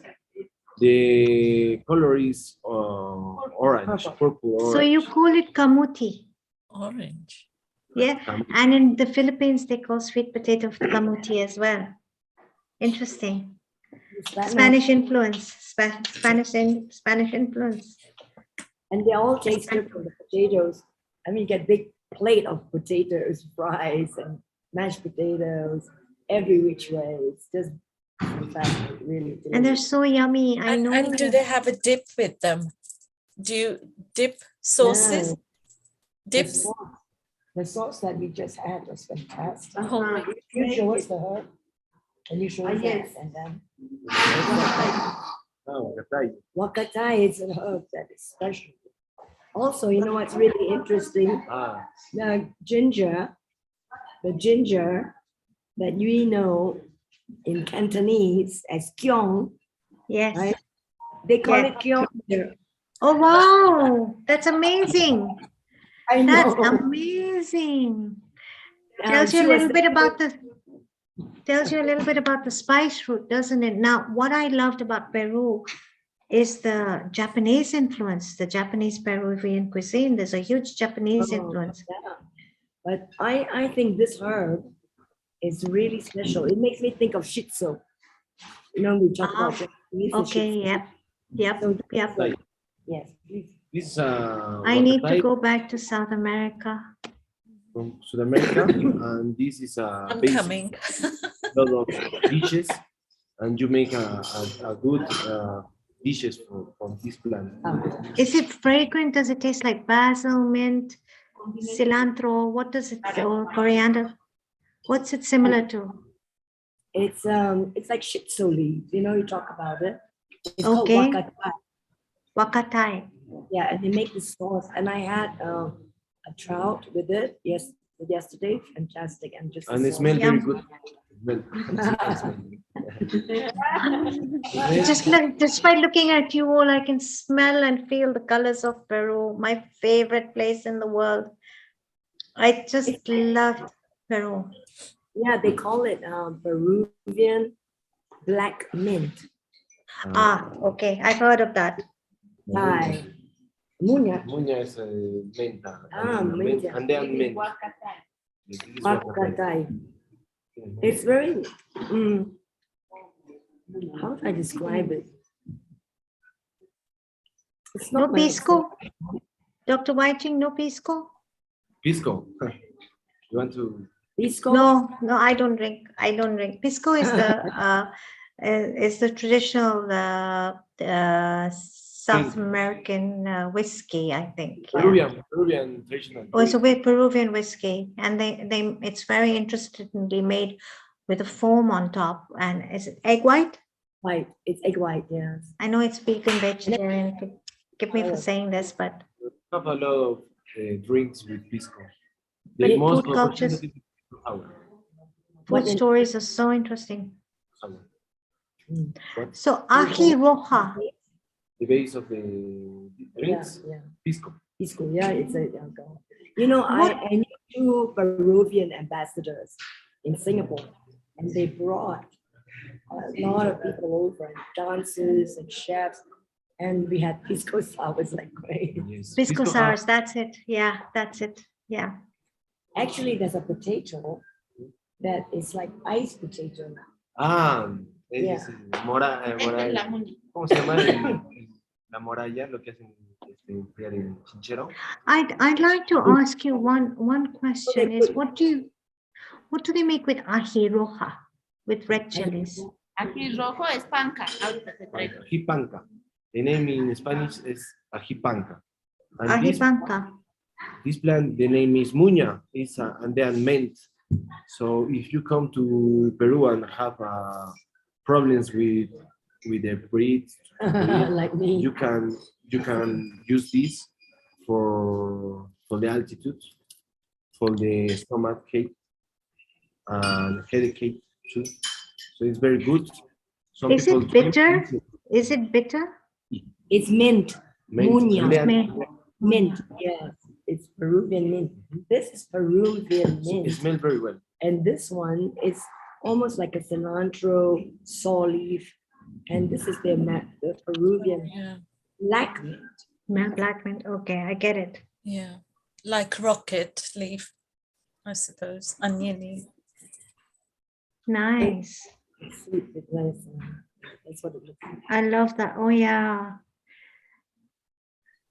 Gorgeous. Yum. Ají panca. Kipanka. Okay, that's the red chilies. Yeah, ají roja. Yeah. Kipanka. Tenemos otro chili también, el rocoto. Wow.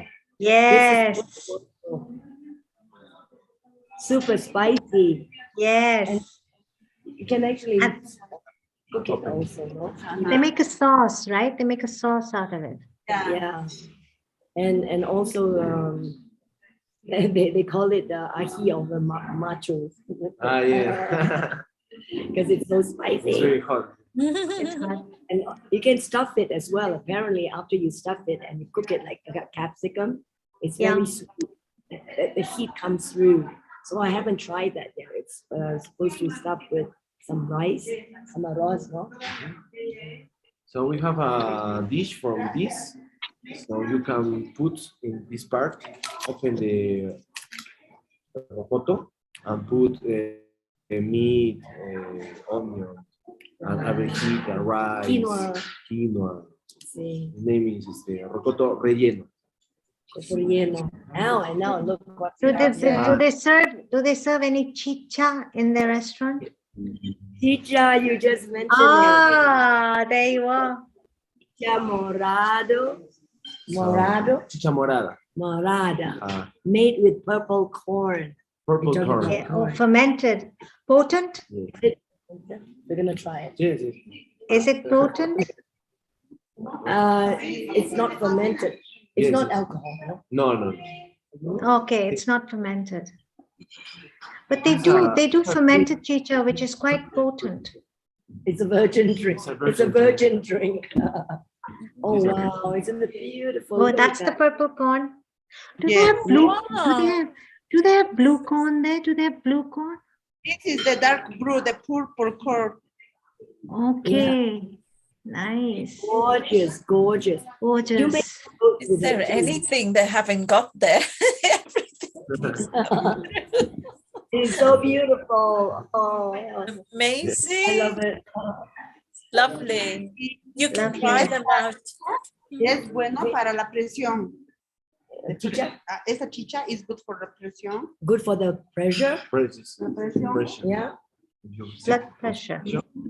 It's good because blood pressure or the high. So, oh. How do you make the altitude? How do you make the chicha? How do you make the chicha? How do you make it? Say this. This purple corn, putting in the hot water. I don't have good English, sorry. In the hot water with canela. Habla muy buena.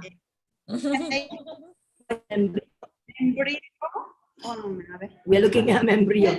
So hot water with piña, pineapple, cinnamon, canela, and then membrillo. And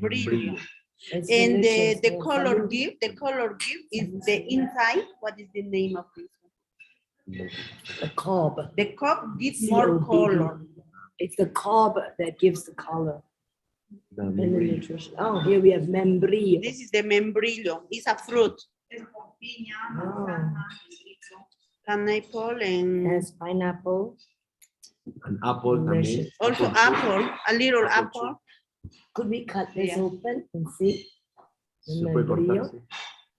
Now, Seema, we never had dark purple corn in Africa, not this color, never.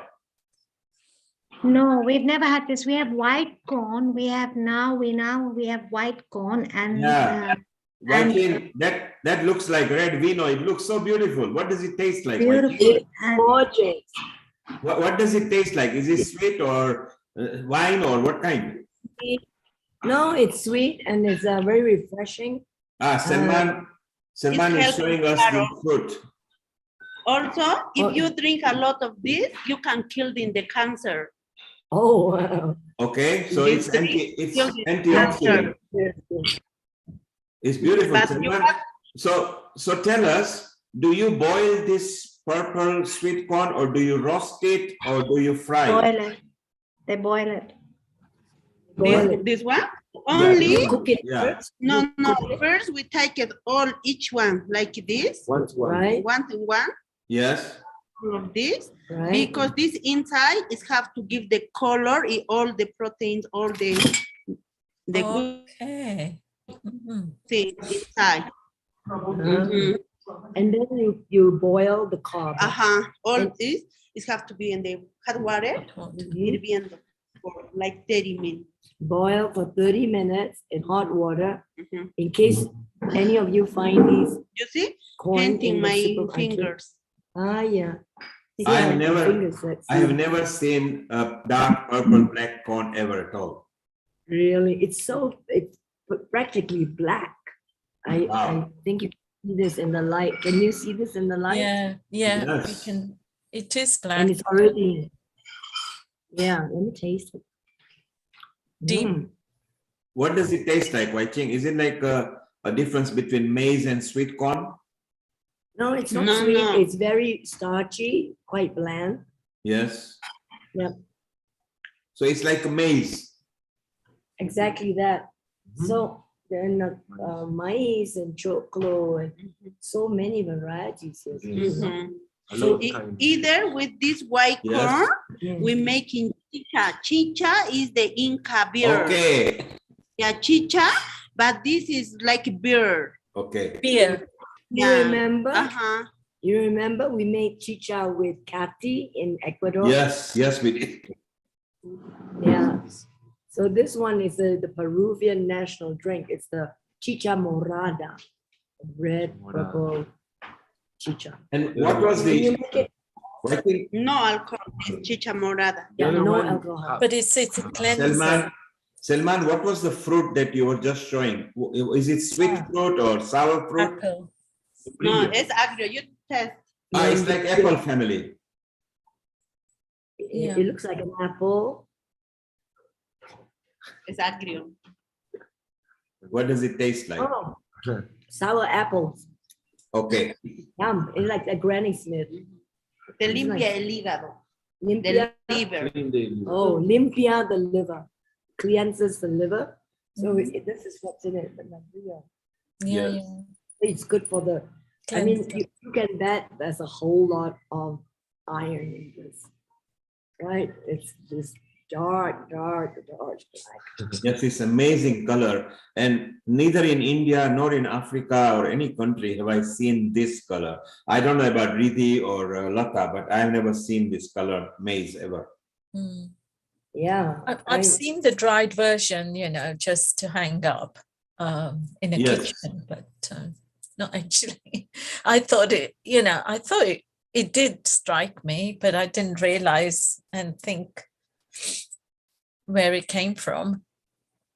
But yeah, it's amazing. I could live on that juice, I'm living on it. It's just delicious. Yeah, it's Got amazing. everything in there, and And Selman, all of this is organic? Yes, organic. it's all organic. All organic. Thank you. Wow. So it's Chicha morada sour with pisco. okay. You hear that, Seema? Yes. Okay, what else? So does Seema, this Seema come has from started the preparing chicken supermarket? morata in her country. Look, she's doing it in Hong Kong in her style. She's in the kitchen as well. And this one, it's just an Orange. it's This is interesting orange. Okay. Is it grapefruit orange? Is it grapefruit or orange? It's an orange. It's written this hard. is also organic tomatoes. Okay, cherry. It looks like cherry tomato. Yeah. Oh, by the way, I've been having carrot juice. The most sweetest, amazing carrot juice. Honestly. Wow. This is also organic repollo. What do you say, repollo? Red cabbage. Cabbage. Yes. Red cabbage, yeah. Broccoli. Yep. Broccoli. We have a lot of vegetables in Cusco in the Sacred Valley, many. Do you buy these in the supermarket or do you have to order them? No. No. I market every day. You go ladies. to the market or they bring it, deliver it? Market. Also some things I deliver it. Oh, yes. I mean, this restaurant is so This is good. passion fruit. Passion fruit. Good. Oh my That's God, I love that. that's a different passion fruit. Viking, ask Mercedes to cut it Oh my God. Okay, she's gonna do it. And she's gonna because bring that's all the the type that we haven't seen. We normally So see the very fun. nice yellow ones or the ones with the mild purple color, from the African countries. Right. I know. I think we should took a look at the Ecuador We did Ecuador. Ah, okay. The seeds are like, yes, we can see vegetables there. Oh my God. Juicy. It Amazing. is full of, is it sweet or tangy? Is this sweet? Is this sweet or sour? Okay, Or I'm both? gonna Un poco agrio. I can try a spoon and see whether it's sweet and sour or sweet or sour and it's sour, but the flavor is intense. okay. Astringent. Muy bueno. Muy bueno. Oh, nice. There's lots of vitamin C in it then, which is what you need. I had 40 hours of travel and it was hot, cold, and you know, my voice turned funny. Cover your head. Keep the King, heat in. can we ask Mercedes and Salman what are their typical vegetables apart from their normal fish and meat they eat, or from a vegetarian point of view? What are their favorite vegetables, or like almost every day they eat at home, the vegetable ones? Oh, what? Every day? Yeah. Carrots. Yes. Broccoli. Very good. Then we eat a lot this one. Acelga. It looks like kale. Kale and Spinach? What do you call this? Spinach. Chard. Cabbage? Chard. Yeah, yes. And they make this beautiful soup. Zucchini. This soup. Zucchini. Yeah, zucchini. Yeah. So Chef P was just talking about zucchini with Seema. Yes, I heard. The zucchini and the quinoa soup with a bit of potato and yuca, they smash it. Yes. You know? So they have little bits of vegetables and quinoa. So good. This is the red quinoa. Oh, that's the red quinoa. Oh, you can make a dish if you like. Red quinoa, okay. Red quinoa. Again, they grow it locally there, Waiching? Yeah, local. Black quinoa. Yes. Wow. Black quinoa. Black. Yeah. And is this, Waiching, is this part of their staple diet? They use this almost every other day? Every day, everywhere you have quinoa soup. This is the white quinoa. That's the white. And you know, it's more white, red, more protein black. than milk.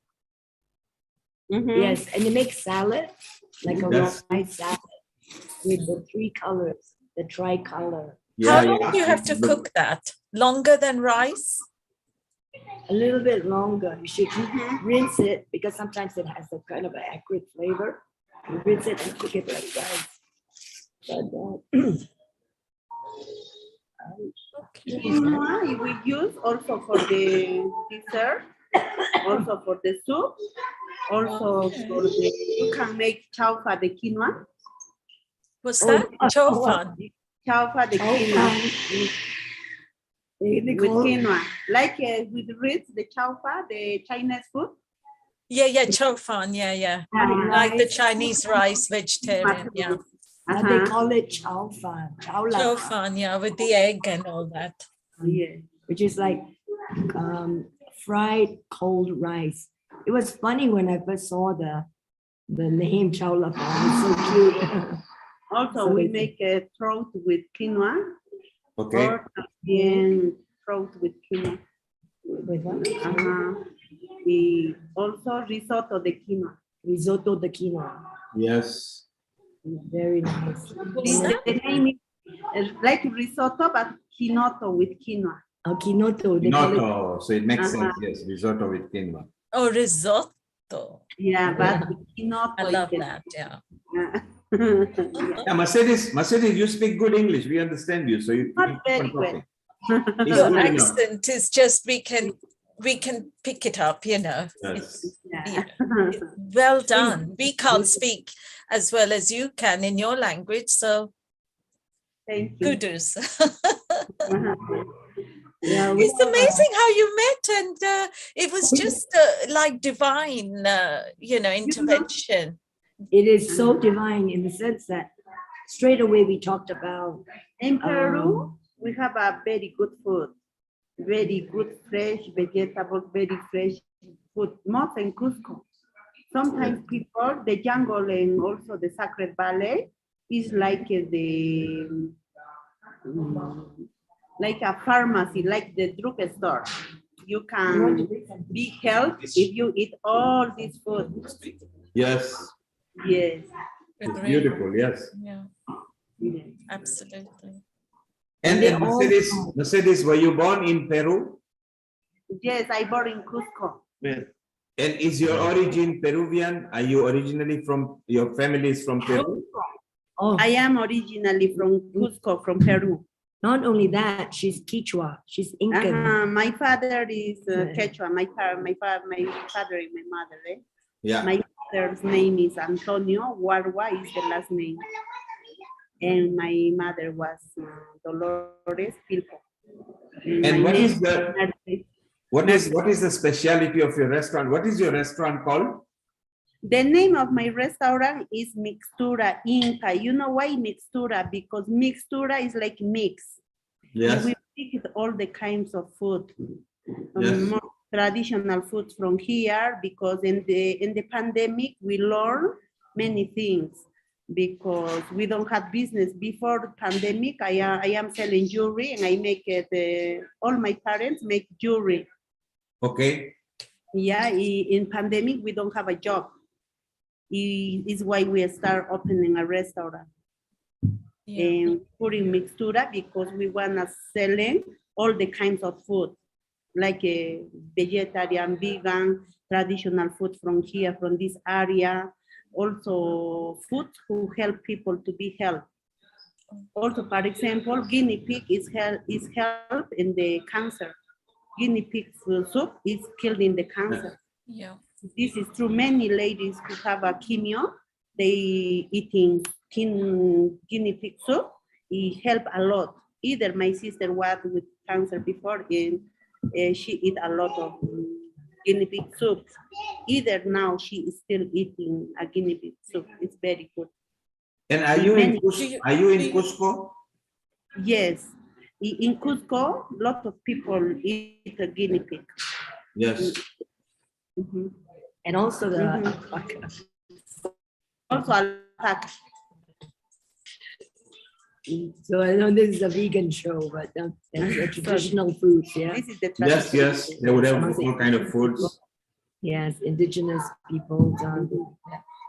And let's see, you're bringing something else. Because, we have a little surprise here. See. So I think I found her website. Can you ask her if this is her website? This one that I'm sharing with you now is very beautiful. Is this, Mercedes, is this your website? Yes. Yeah, yes. This is the traditional food. The name is Chiriuchu. Yes.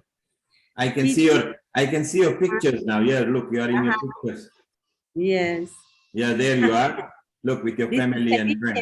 Trout. Oh, ceviche of trout. The trout is delicious here. Yes. Yeah, I noticed they love their fish, and they love their vegetables. They love their general cuisines as well. They've got lots of menus. Yes.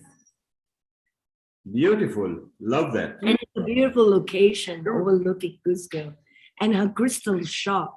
She has huge crystals. Wow. What's crystals? You know, I working all the time with the vegan and vegetarian people. Yes. People who do yoga, spiritual people, shamanic people. Yes. Because all the time I am selling crystals, all of this. Is why I am a star with the vegan and vegetarian food. Now we have in the building we have 3 floors. Two of the floors is going to be for traditional food. One of the floors is going to be vegan food and vegetarian food. Yes, veganism has taken place so much. I mean, Riddhi can tell you there, because she's also practices yoga here. She's one of our resident hosts as well. Lata follows veganism as well. Riddhi, what do you think? Riddhi, because some of us were from Africa, and maybe you may not know Africa as much as we would, because they live in the line of equator, quite a few of their dishes were just like how it is in Africa. What did you think of all the vegetable selection, Riddhi, for Mercedes? I think it's very interesting actually seeing a different selection of vegetables. I wanted to know, are those readily available on the market? Are they expensive to buy? I don't understand. What did they say? Excuse me. Speaking What about the is it? vegetables, it's just amazing to see the different range of vegetables and the ways that they taste from your experience as well, which is incredible to actually share that insight as well, because otherwise it's something I wouldn't have come across before. I wanted to know if it's something that's readily available on the market. Is it expensive to buy? Is it at a decent price? And the vegetables are totally cheap here. Cheaper. Like it's very carrots, good no? price. For example, a kilo of carrots is cost you like 70 cents of dollar. Oh, nice. So something like 50 pence. $1. So is that something that, so when you actually do your restaurant and you're opening up like a vegan vegetarian restaurant on one of your floors, are you looking at developing a whole new range of foods, so to speak, that's actually accustomed to the cuisine there? Can you repeat? You have a very long question, so I don't know. Sorry, I'll keep it simple. So the restaurant that you're going to open up, which is going to have a floor of vegan and vegetarian dishes. It's already open. It's already open. It's already open. Oh, that's fantastic.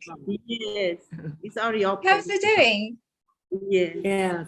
And also I was going to say, how well is the restaurant taking off?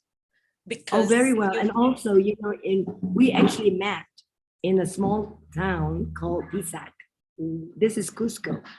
And that's Crystal's store is in Pisac. And it's full of vegan restaurants because it's very artistic and people go there for transformational work, massage, for meditation, yoga, and plant medicine journeys. So it's that kind of a town. So there are vegan restaurants everywhere. So I've been having my fill of vegetables every day. So it's a very artistic town. And again, that's where my friend has his store called Give Thanks 108, full of alpaca and beautiful cushions and such, beautiful. So that's where we met. That's a small town. Yeah, that's nice. Art everywhere. Is there a lot of everybody says, tourism? A lot of tourism there then? Is it a picking lot up? of tourism, a lot of ancient ruins. And the other one, Sacsayhuaman. Is a next important ancient ruins after Machu Picchu. It's just right along the way. It's 40 minutes from Cusco, and that's where I'm staying in Pisac. And it's the important ancient ruins are there. So And what it's, about that bridge? The bridge that they handmade or man-made bridge? There's in Peru a very long bridge across the river, I think the Amazon. No? Don't know which one. Oh, he's here. Oh, chef is here. So he's gonna make a dish. Let's see, move this around. Can you see? Yes, beautiful. So I think while we see that, I think just to let you know that we are connected to Ecuador with Mary Mariela. She will be ready when you want her. She is there. So we can finish with Mercedes and the chef after they show us, and then we can move on to Mary in Ecuador, okay? Fabulous. Okay, so we're just going to show us, maybe bring this close. Yes. Okay, this vegan dish contains a corn cake made with ingredients from the Sacred Valley of the Incas, accompanied by mushroom milk and organic orchard fruits. This dish was finally chosen by our chef, Selman Yabar, which is called vegan mixture. Hello. Hello. Yes. Habla nomás. ¿Qué pasa, traducirle? Hello, the name of the chef is Selman Yabar. He make the dish, so look please. Vamos a poner el triple de choclo, ají amarillo, cebolla y ajo. This is about the corn. ¿Cómo es? Tartiflé of corn. Con dorado con capa de almendras.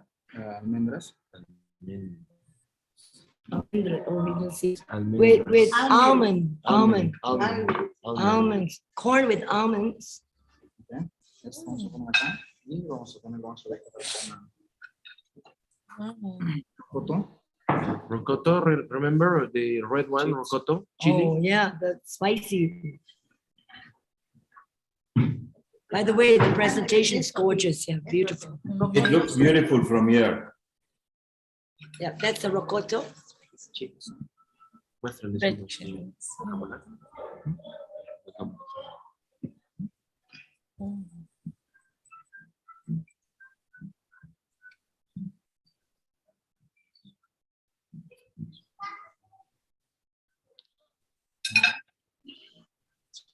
Ahora salsa tomate. Tomate de árbol. It's a tomato from the tree. Tree tomato. Remember Tree from tomato. Ecuador? Oh, wow. The tree tomatoes. Tree tomato. How beautiful they look. Con canela china. Con canela. Anís estrella. With name is cinnamon and star Chinese canela. Oh, Chinese, yeah, and it's Chinese cinnamon. Star anise. Rabanito en particular. Rabanito. Rabanito tiene, señor. Sí. Rabanito. Arvejas. Peas. Oh, by the way, there are loads of fresh peas in the market. So all the ladies are sitting there shelling peas. I've never had so much fresh peas before. Oh, wow. And a big bag, which is about half a kilo. It's about $1.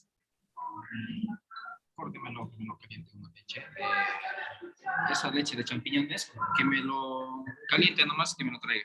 Champignon. Onions. Mushrooms. There are a lot of mushrooms too.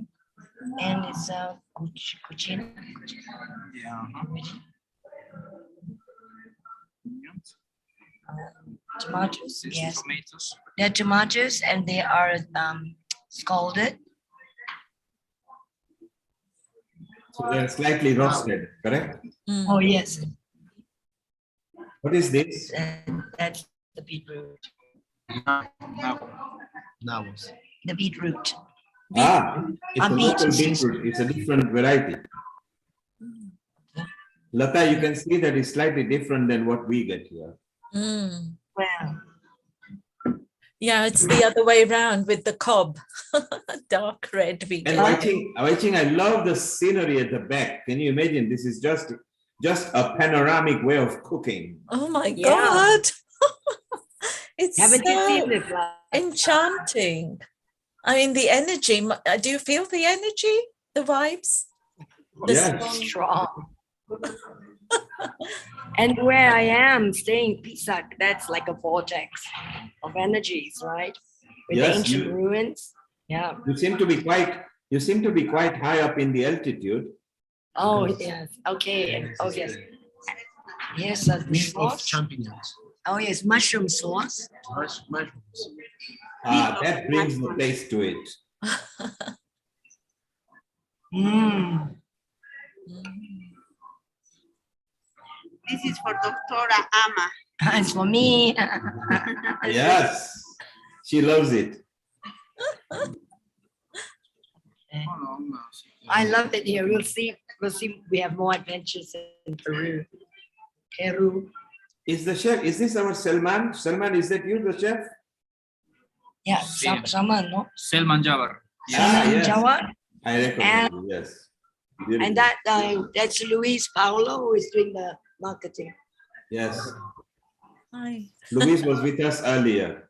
Mm. Eso sería. What's Ah, the see. temperature like at the And then- moment? Oh, it's amazing. It's hot in the afternoons and 35? freezing cold at night. That's why it was. Do you know the temperature? Luis? What? The temperature? of, 35? They start almost. It's crazy weather. It's scorching hot. and but you don't sweat. Very dry. And then at night, as soon as the sun goes down, it's freezing. I'm in bed by 5 o'clock. Oh my, yeah. Oops. You do need to Caliente, muy sweat. bueno. Oops. Oops, what happened? Yes. Am I on? Yes, you are there. We can see. I love your outfit. Isn't it beautiful, Neil? It looks like Inca outfit, like Kitenge from Africa. It's Indian. It's Seema- Indian, Seema would yeah. recognize It's got a Indian thing to it, yeah. But it does Yeah. resemble the Incas. It's a kurta with chicken work, you know. It's You know, lovely. The embroidery Yeah, is. the cultural, you know, and it's very multicultural too. In Pisca. Oh, here we go. Vegan final product. It looks beautiful. Right. Beautiful and organic. Organic. Yes. All right, beautiful, thank you. Beautiful, organic, and tasty. And vegan. And it's beautiful. Is it got do they use milk? How is their milk products? Almond milk. Almond And milk, yeah. It's mushroom. For the sauce, yeah. Yeah, this is a chocolate. Remember, this is corn. Yeah.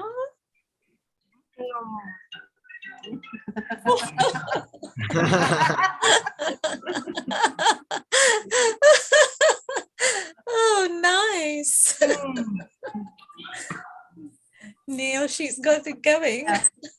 I love it. It's beautiful. And Mercedes Salman and Louise, thank you I very think I have the best chef in Cusco. Yes. I agree. I agree. Yes. Marketing Thank you. person. Louise, Muy bueno. Mercedes, Waiching.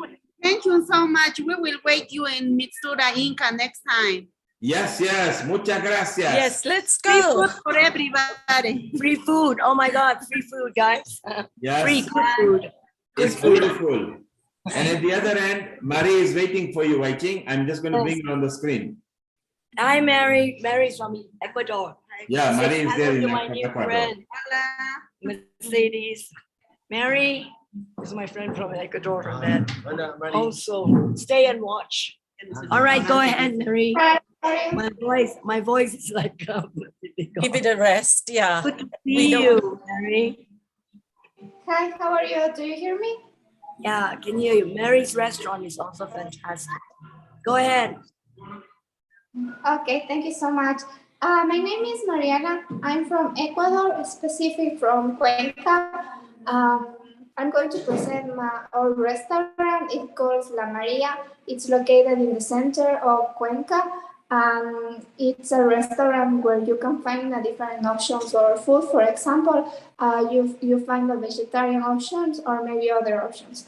I'm going to show you, and then I'm going to show you our websites where you can find us. Wait a second, please, and I'm going to show you. Beautiful.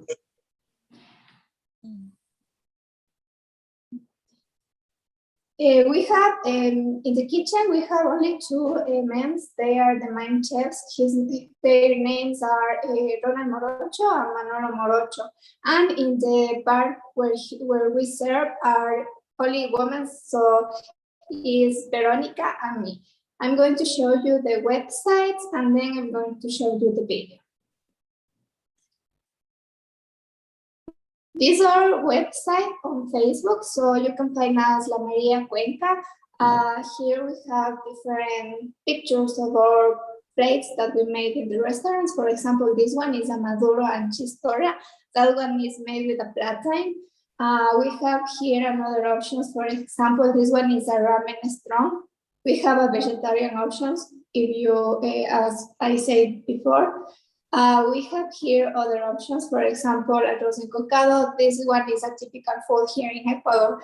So this one is our website, and this is a picture of the team of La Maria. His name is Manolo. Her name is Veronica. His name is Ronald, and my name is Mariela. All of us are a family. He's my husband. He is his brother, and she is his wife. So this one is a picture of us. Here you can see a pictures how we made the food. We have an open window to see the customers how we prepare the food. And this one is different pictures, as I said before. This one is a traditional picture, how we can see a woman who is using a t-shirt, and this one calls poller. This one is our website on Instagram. So this one is a different pictures too about what we made in the restaurant. And I'm going to show you right now the video. In the video, we are going to show you the restaurant and many things about us.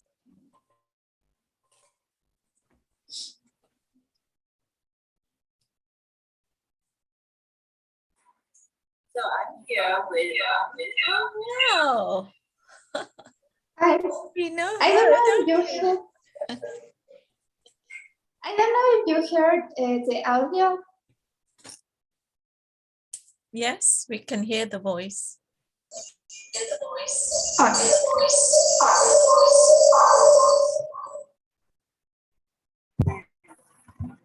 Wait, this thing, right? He's going to show me around. This is called Casa Youngboy. So, do you know the meaning of Youngboy? Yeah, it says in Spanish, abrazo a la vida, it means like a hand for the life. That's the reason we call it Casa Youngboy. Oh, so it's a love for life. Yes. Oh, wonderful. And then look at the doors. Tell us a little bit about the architecture. Yeah, this one is a doors that usually you can find many doors like this, mostly Cuenca, especially in the center, because this one is really old, and they only use this to make the doors in every part of the Cuenca. Yeah, it's beautiful, isn't it? And then this, I just love this door. Yeah, this one is the entrance of Casa Youngboy. And this is a good start, because do you cook with this? No, we don't cook with this. Yeah, but it's a traditional cooking utensils. Yes. And you make soups, stews, the second? Yeah, we make the second something like this. Maybe we can make a soup with this. We have other options. Maybe we have a different kinds. You can see different forms. That's the reason we have different options here. Right, right. And I know that there's one with a grill, and you can just put charcoal and grill. Yes. With it. Right. Yeah, this one is a very traditional. Where is it from? I think it's this one. This one. Yes, look, it's the grill. This one The is charcoal. from Manabi. Manabi. Coast I know a little bit about Manabi cooking. They use a lot of mani, which is peanut. Yes. So we'll talk about all the Ecuadorian ingredients in a while, but look, that's all these wonderful fresh fruits and vegetables. And I know we eat a lot of potatoes here because I have so much, and the avocado is such good quality. Yes, the quality is really good, and you can find a good avocados here. Maybe you can find apples. This one called babaco. I don't know if it's the same thing in English, babaco. Babaco, we call it that because I never found it anywhere else except here. Yeah. And I've tried the tobacco salad with just dessert and with the jam and marmalade, and there's also the drink, the pink with the achote. Okay, yes. Yes, and the babaco was in there with piña. Oh, yeah. Yes, oh, it was very delicious. It's a little bit gelatinous, and Asians we like that generally. It's very good. And so everything is organically grown. And by the way, I come and buy a lot of your vegetables here. I buy your broccoli here. Yeah, Yes, and and rhubarb. And the best thing is we save every night. We save all of this. So we save and put in the refrigerator, and then we save. And what do you make with fennel? Something Ecuadorian? With this? Yes, fenouil and fennel. We use maybe to make a mini sauces, or sometimes we make a soup, different kind of things with this. And we use all of these ingredients in the restaurant, the Maria. We use all of these ingredients to prepare the food. Right, which is wonderful. And Maria's excellent. And the rhubarb also. Yes. Yes. So do you use this anyway in a traditional way? No, this one no. In a traditional way, no. No. Okay. It's really difficult to find this. Is it? And Yes. is it imported or from here? From here, but we don't find it. Right.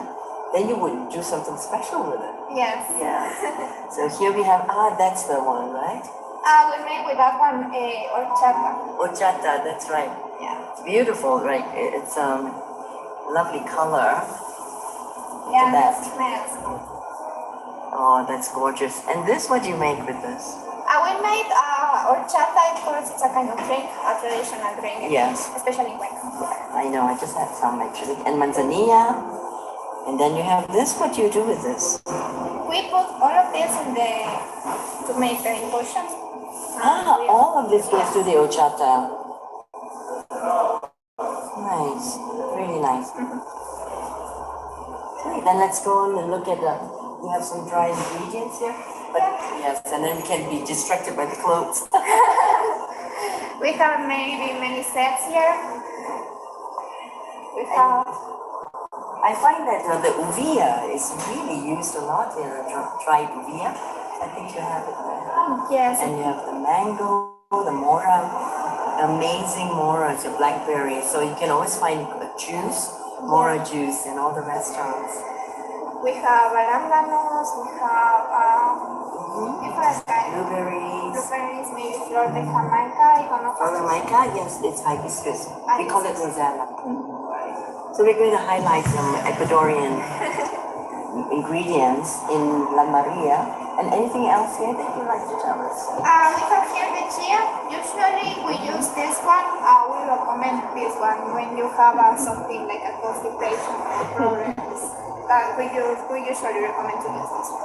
Right, because it's what we call it emulsion, so it's like slippery elm. It's really good, and it's also good for a lot of people use it for making the puddings, and then as well as like staving the hunger, for the appetite, and so for losing weight. Yes. Right. Yes. So that it's actually high in protein. Yes. Yes, it's very good. And we can find here other kind of sets. For example, we have linaza here. We have here gildillo that we say. We have eagle. I am not sure if we have eagle right now. Fig. Fig. But I'm not sure it's Tomate? No. This is tomate. Please, I bought the marmalade. I bought the frambuesa. Which one? Frambuesa. Frambuesa? Frambuesa. And also the portino. Yeah, it's good. So, all this is made by your kitchen? No, this one comes from different places. For example, sometimes one comes from Quito, others from different places. We do not make this. This one is like I said, we made it chata and the limonada and the maracuja. We made all of this at the restaurant. Right. I tried the maracuja and the horchata, right? The limonada is really tasty because that one is mixed with lemon and albahaca. And then let's take a quick tour of Casa Grande before we go upstairs. Here we have a chocolate in this car. Yes. We have a mashed chocolate that comes from a place that is made from Quito. This is chocolate. You can see many chocolate here for taste. And you want to taste? I'll taste them before it'll be dessert before dinner.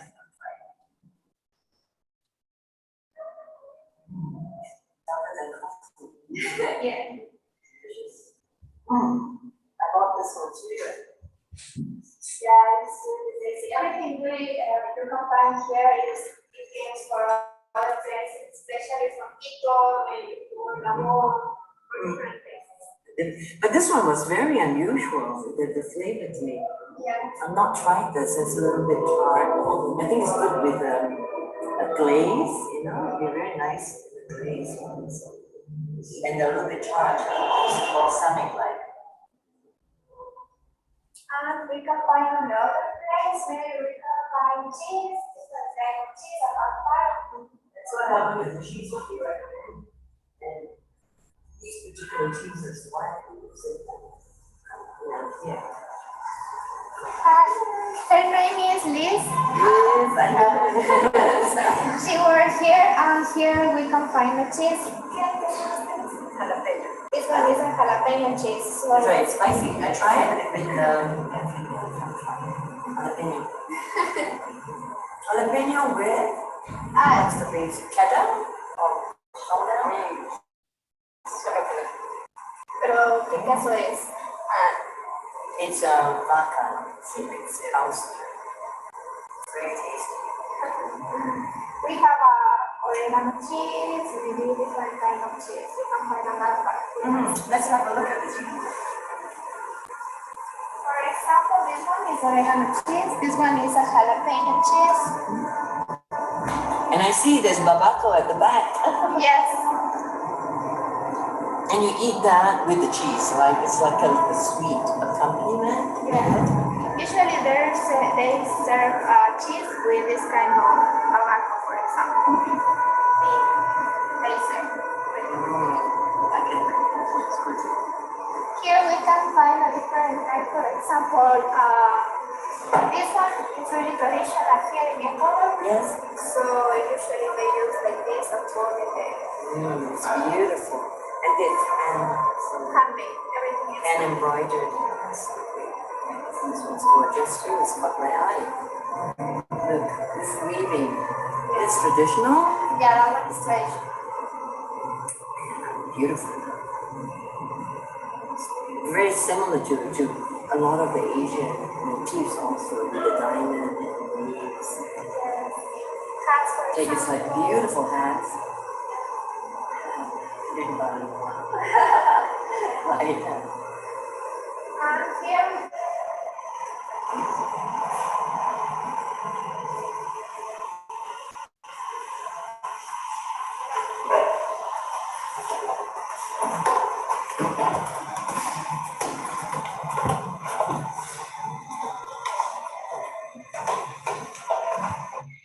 at the beginning, we saw a Casa Yangoe. That one is we have a different parts of the restaurant. And at the beginning, you saw the Casa Yangoe, where we can find the products that we use to make the food. Now we are going to see the restaurant.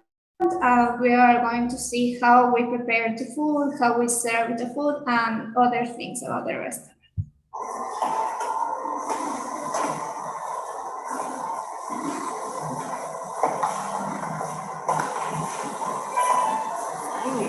Maria, isn't it beautiful?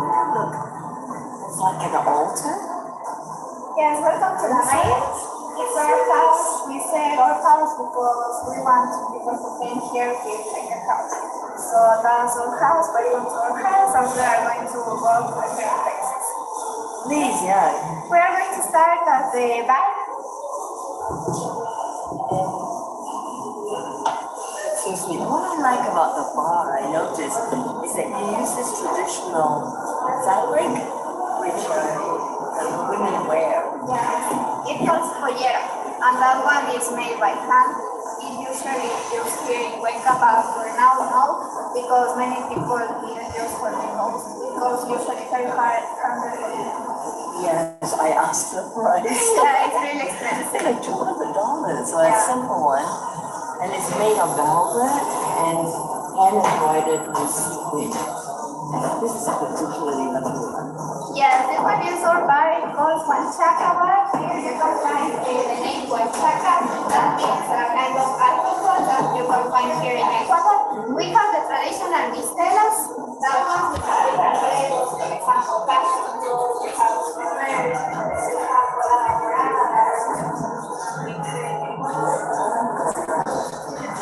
No, I haven't tried Morocco. I like Sharron. So you want to try one?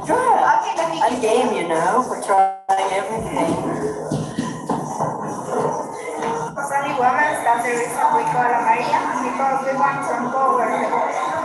This one is our bar. It calls one chaca bar because this one is made with our diente de caña, we call here in Ecuador, and we mix with different fruits to make it flavored. We have passion fruit, we have different options, and as I said you before, all women who work in the bar are women that the reason is we want to empower the woman and we want to enhance our power. That's the reason only in this part we work only women. That's what I love to hear more because I work with many women's organizations. So tell us more about how you're empowering women. The reason is because in this part many people say that these jobs needs to be done by men, but we need to show that women can do this. Of course, that's the reason only in this part only works, as you can see. Here at this part, the bartender, it's a woman, her name is Veronica, you can see it right there. Her name is Veronica, so she works at this part, she prepares the cocktails. That's why, I was feeling this very feminine energy in your cocktail, right? Very feminine and it's very sweet here. This is beautiful. What do you call this again? This one is called sapollera. It's sapollera? Pollera. It looks like a shirt. Yes, it looks like a shirt for women. Maybe we can see a picture. Yes, it's traditional, this skirt. And like this, I think it's so charming. Yes, and the egg white is beaten and stuffed with a foam. So one moment you look at it, you think it's ice cream. It's egg white and it's very sweet. I tried it. Yeah, this one is espumilla. Espumilla. Yes. Do you prefer to try the same one as alone, or maybe do you want to try another flavor, for example, beef, or maybe you want to try capuli? Capuli is a kind of strawberry you can find at that part. It's really tasty. But you were saying something like Morado, we don't have right now because that one is for specific days. I think we have it, but they don't have it. Okay, so whatever you like the capuli, I think capuli, because I don't know what capuli is. Many years ago, or Asians used this beverage to, for example, if someone has a gout, they use this one to cure that one. So we serve this one, and it says, "Welcome to our house," and we serve at the beginning. The drawing was fantastic, I would say. Yeah. And so this is your brand, it's called Wine Chaka? Yes. And what does Wine Chaka mean? It means a kind of alcohol. Thank you so much. This one is a Bistella de Capuli. Are you having some with me? Yeah. Cheers. Cheers, Salud. Oh, nice. It's not so sweet, it's really tasty. Usually we recommend to serve with ice. It tastes very healthy. It's medicine, no? It's it's medicina aromática. Yeah. And this is a feminine way of actually having a good time in a medicine. Yes. And this is traditionally done by all the women in Ecuador? No, this one made in the kitchen by our chefs, but usually they make this one is made by the woman. Yes. Are there some rituals when they make? Yes, like sometimes in the rituals, right? Like Inti Raimi is coming. I saw during the spring solstice, they use the aguardiente and they pour it on the ground with the flowers and tea also. And I saw that they were using alcohol like what we do in Chinese culture, where we pour it for the ancestors. Yes, we do that too. Yes, and Bali as well, where I live, we also do that, offering alcohol.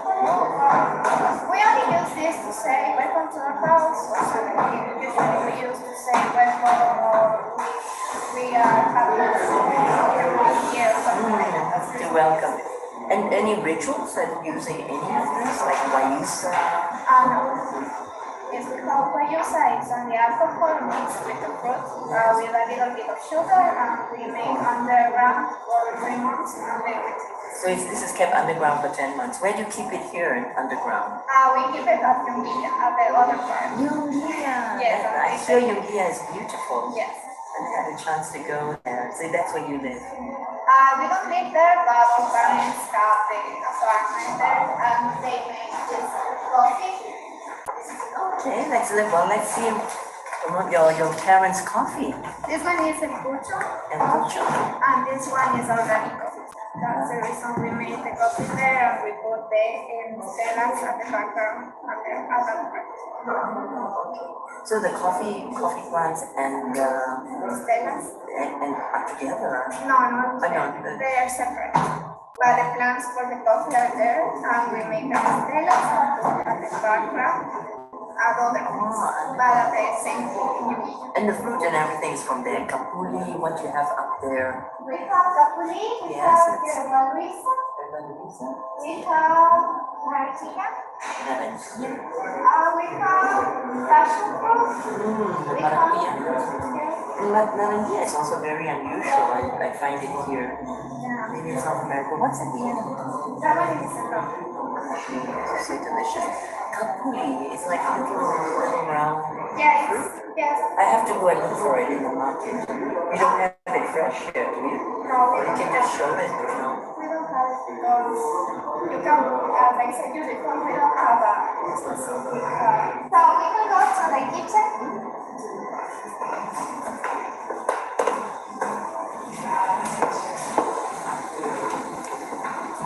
Here you can find the kitchen. This one is the pastry part. You can find his name is Ronald and his name is Manolo. They are the other owners for La Maria. They are the main chefs. Beautiful. Beautiful food. I really enjoyed it. And I had the last house. Thank you. I feel it. You can find this one is one dessert that we serve here. That one is made with cacao. Right. And I see that you have helado de flores. Is this one? What kind of flores is it? No, these hibiscus and hibiscus. Strawberry. Rosella. And this one is a pastry part. He's going to do something with apples. I think he's going to do a strawberry. Strudel? Yes. Yes. We have a cafeteria. If you want to visit, it's called Superfoods, so you can find there the restaurant. Where is it? It's near the Benigno Malo College in Brussels. In Brussels, Alianza Francesa. Oh, I don't know it, but tell the audience where it is. And here, also, we have to find, you, right? When you come to visit Cuenca, we have to find you. So, tell them what address is this. If you came to Cuenca, visit us, La Maria, and if you want to visit and drink a really tasty coffee, visit our cafeteria. It's called The Popular. Or maybe if you want to buy many things, for example, to a gift, you can find the Casa Yangoy. We invite you to visit our places and we want to feel at home. And your address is? Our address is La Maria. It's located at Benigno Malo and Calle Larga. The Popular Coffee is located near Alianza Francesa. Benigno Malo College, and Casa Yangoy you can find at the beginning of La Maria. When you enter, you can find Casa Yangoy. Yes, it's a find in Cuenca. And this one is in my kitchen. You can find it. You can see how they work usually. Yes, I like the open concept, right? Yeah. In the kitchen. And this is? That one is like and it's grated. Amaranto, see. Amaranto seeds, and so you just put it over. You roast it, yes. We have many people. Sometimes a lot of people who work here avoid that the reason we serve, but in my place are women and here. Keep the men in the kitchen. Yes. While the women do the bartending. So let's go to the bar to prepare the canelazo. Vero is going to support you to prepare the canelazo. So let's go and see how she prepared your canelazo. Canelazo, that was the first alcohol drink that I tried here, and I've been slightly addicted since because it has beautiful flavors of canela, which is cinnamon, and it's tart, it's sweet, and it's hot, right? And that's an incredible combination. So, yeah, that's going to... Becky is going to prepare the canelazo. She's going to explain everything in Spanish, but I'm going to explain before in English. So she's going to show you how she prepared the canelazo. She is the bartender here at Local. Lovely. And I'll be able to improve my Spanish. Okay, I'm going to support you if you have any questions. The spirits of Ecuador. Okay. So, she's starting already. Not yet. So she's going to use a jarabe. It's a mix of water with sugar, and we use a canela. That's the reason we have that flavor. Then after we use the passion fruit and the naranjilla mistela, and we are going to use right now other ingredients.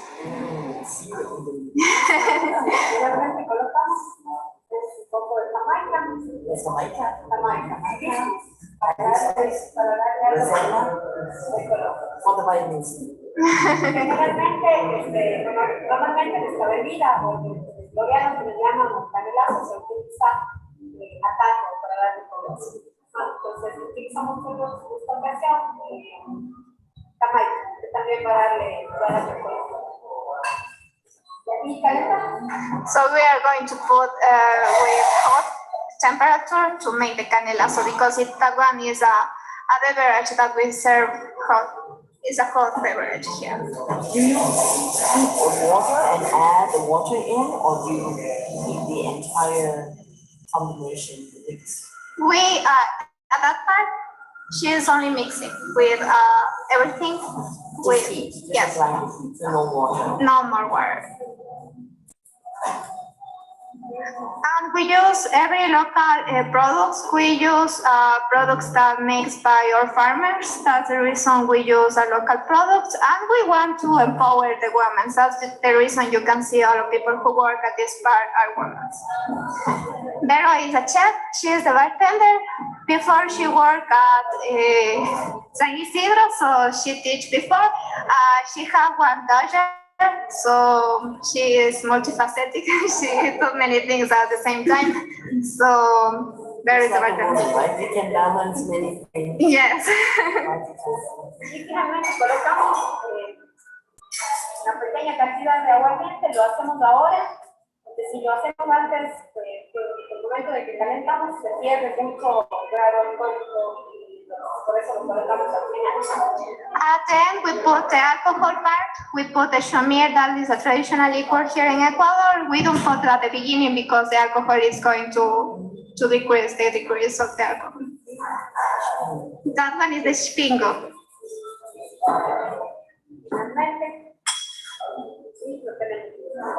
And this one is your canelazo. That one means morlaco. It's original how they call Cuencanos morlaco. We are morlacos, yes. So they call us? Yes. Morlaco, yes. Okay. Ask you the questions. So this one is a bread that we make here in the restaurant. This has a salt cream that we made with yogurt, and it has a salsa tatemada with vegetables. We roast the vegetables and we make the sauce. And it comes with a little bit of, you can find this one is a kind of I don't know how to say in English, but this one is a kind of ulam or something like that. This meat? Yes, you can try it. How it tastes? It's a little bitter, so it's a little like arugula. Yeah, something Isn't it like little rocket? Yeah. And what did you say this was? Salsa tatema de vegetales. That one is a roasted vegetable, and we made the sauce with those vegetables. Wow, this is roasted vegetables? Yes. And you just cook it down. Yeah. I can taste the capsicum, you know, the peppers. Yeah. Yeah, it's like a caponata, Huh? right? And this is then yogurt. Yeah, that one is like a sour cream. The bread has this color of like black rice. It's like That one is the bread is made with corn, with a kind of corn that the person who is in Peru show us. That one is made with that one, the corn, the purple corn. So we made the bread with this, with purple corn. what do you call the black rice bread? We have. What is it made of? That one is made a kind of corn. The corn is the purple corn. yeah. What do you call it? Purple corn. We call maíz morado. Maíz morado. Maíz morado. Morado. So the morado is the purple corn. Yeah. And you know what's really nice? Just the touch of the salt. Yeah. Just the touch of the salt like that. And this bread is so soft and tender. So is it all corn or is it mixed with trigo or mixed with something else? Yeah, it has a little percentage of trigo, but everything we try to use with corn. Because it's more gluten-free, no? Yes. I understand that trigo is also the traditional ancient grain here, and it's gluten-free. Yeah. Is that really? Yeah, but that's the reason we don't use we use a little bit, not too much. That's the reason we use a little bit. Sometimes, maybe for example, we have customers that are celiac. We use only corn. Right. So this is so important to know is that they cater for celiac clients. So they use as much of corn as possible, but of course, unless you're sensitive to corn. And this is made from purple maize, and we call it maize morado. And it is so light. And I was thinking, as a gluten-free bread, usually gluten-free breads are really heavy. This is so light, and so maybe there's a little bit of wheat in it. So there's a little bit of trigo, which is an ancient grain, and it is supposedly gluten-free. So this is a pleasure to eat, and especially with this caponata of roasted vegetables. I mean, really the flavors here are just very intense and very compressed. So really nice, and especially with this, like arugula, bitter taste of this herb. What's the name of the herb again? That one, let me double check how it tastes, but this one is usually made here in the restaurant. Everything is made in the restaurant. The sour cream, the salsa tatemada, the bread, everything is made here. Right. And you usually serve this bread as a starter? Yes, we serve. Many customers say that they are celiac or maybe they have diabetes. That's the reason we made a special food for them. This is worth announcing, really, because people are looking for celiac sensitive menus and also diabetic menus. Well done, chefs. What are the names of the chefs here? The chef, one name is Ronald Morocho, and the other person who is in charge in the kitchen is Manolo Morocho. Both are brothers.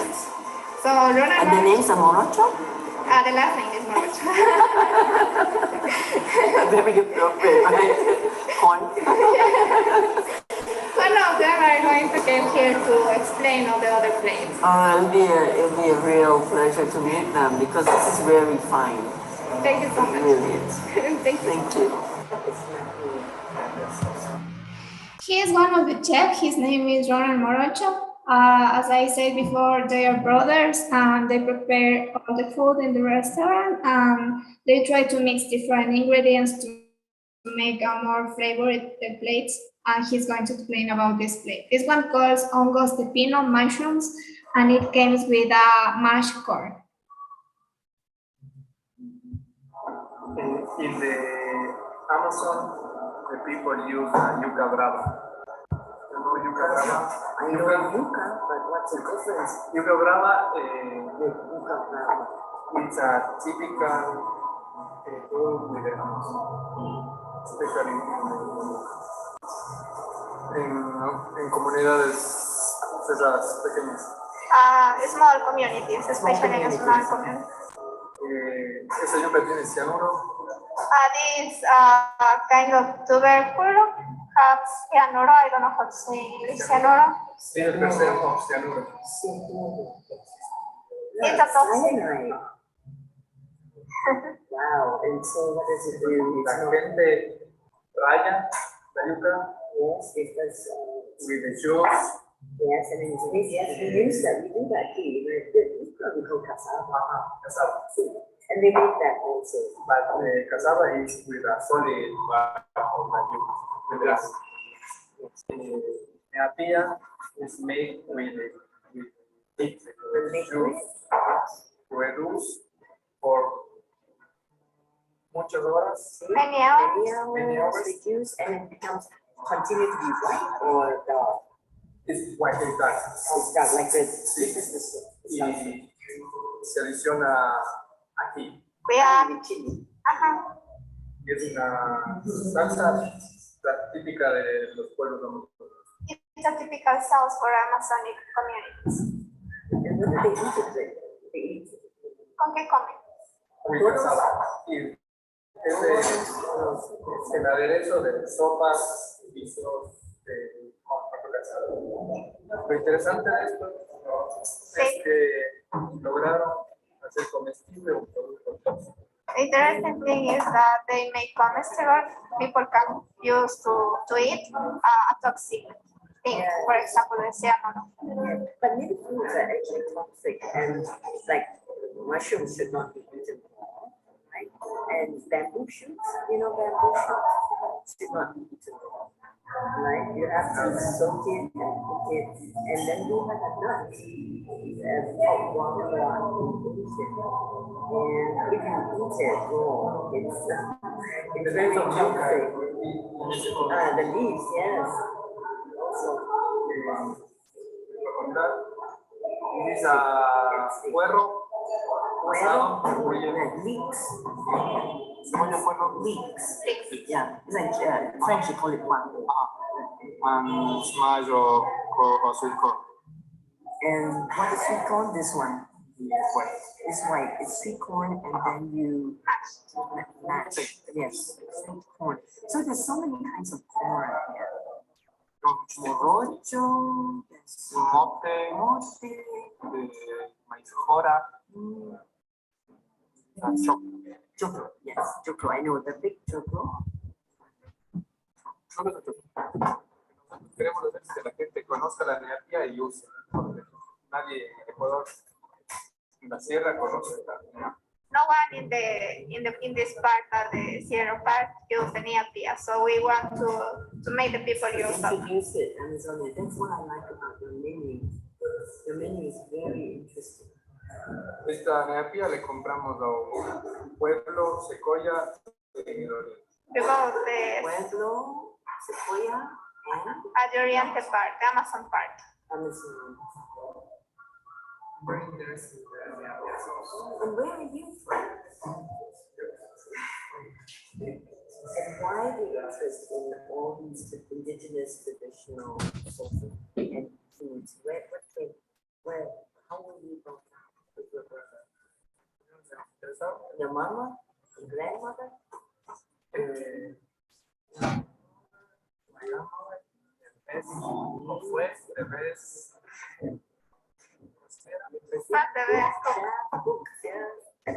Ella sabe los mejores cuyes. Cuy asado la tiene bien. The cuy, the traditional. She made the cuy, the best cuy. Where? Can you make the best cuy? Yes, my grandmother. You too.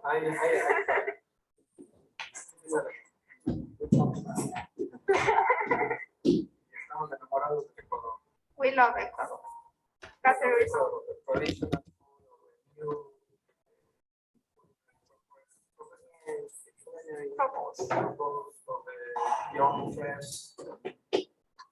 So you come together with the relationships. You're very young. So you come together to design and create.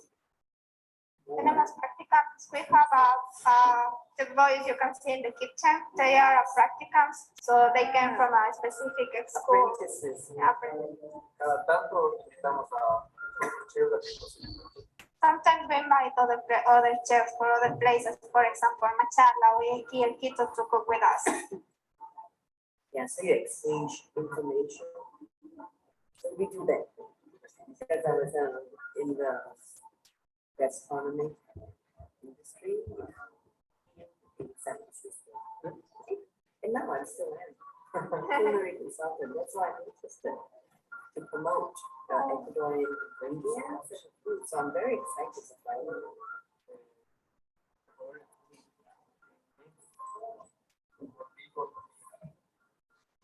Yes, to promote. I'm here. I'll promote. I'm happy to do that. So how is it different, let's say, region? I don't know. It's mainly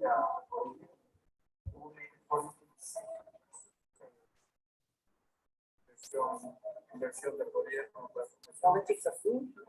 The government, how they put the money to increase the restaurants in that places. For example, in Ecuador, the politics doesn't use a lot of money to enhance the restaurants, for example, or maybe other places don't use a lot.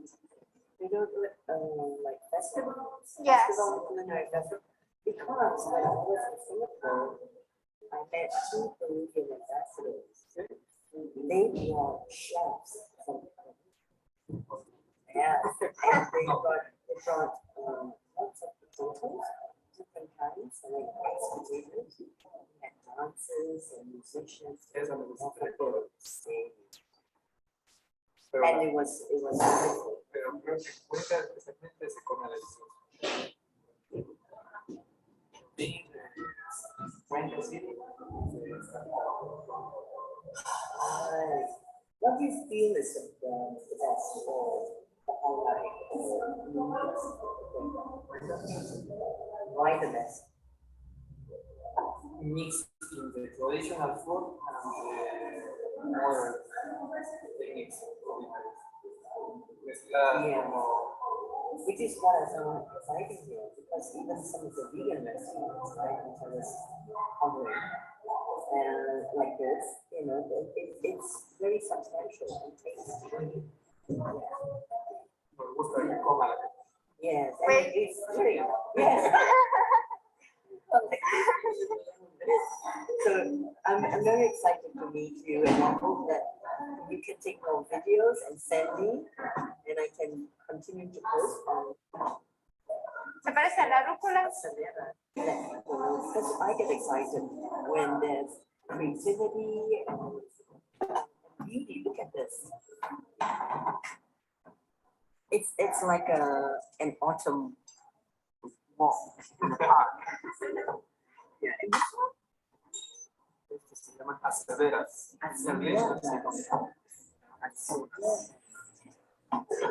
don't know.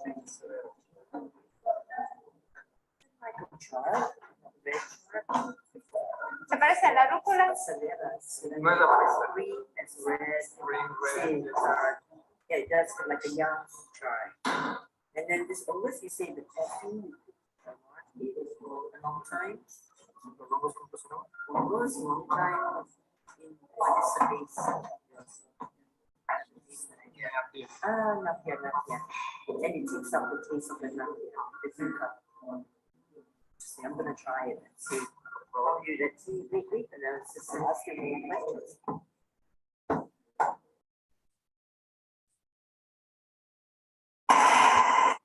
Thank you so much. So this is our restaurant. If you came to Cuenca, visit us. I don't know if you have any questions about us or maybe anything about our restaurant. Do you want to know anything about our restaurant? I see. Well, I was quite impressed with the size of the whole building and the space that you have and all the different things that you had in the one place.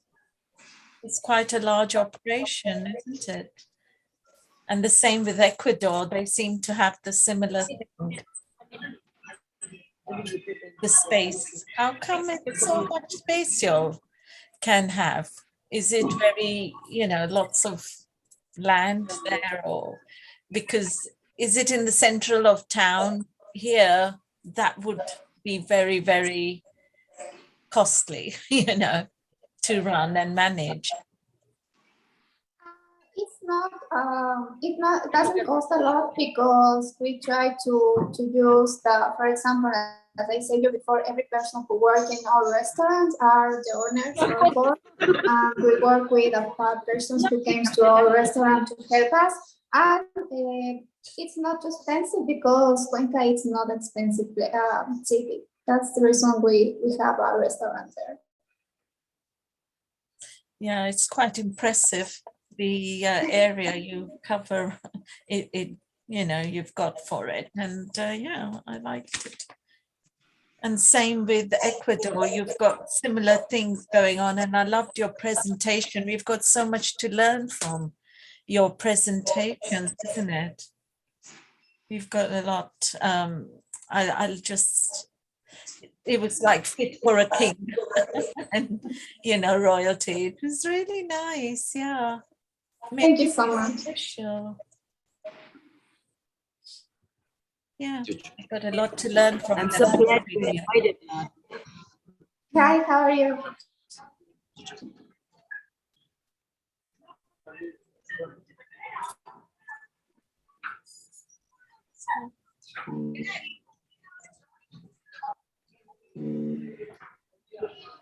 I don't know if you have any other questions or maybe. Do you use chocolate in your food?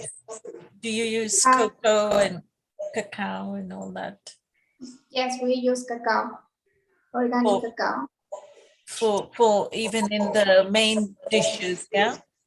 The main meals. Yes, we use the cacao in our desserts. Is it sweet or is it just bland? Because I've never eaten your foods with chocolate in it.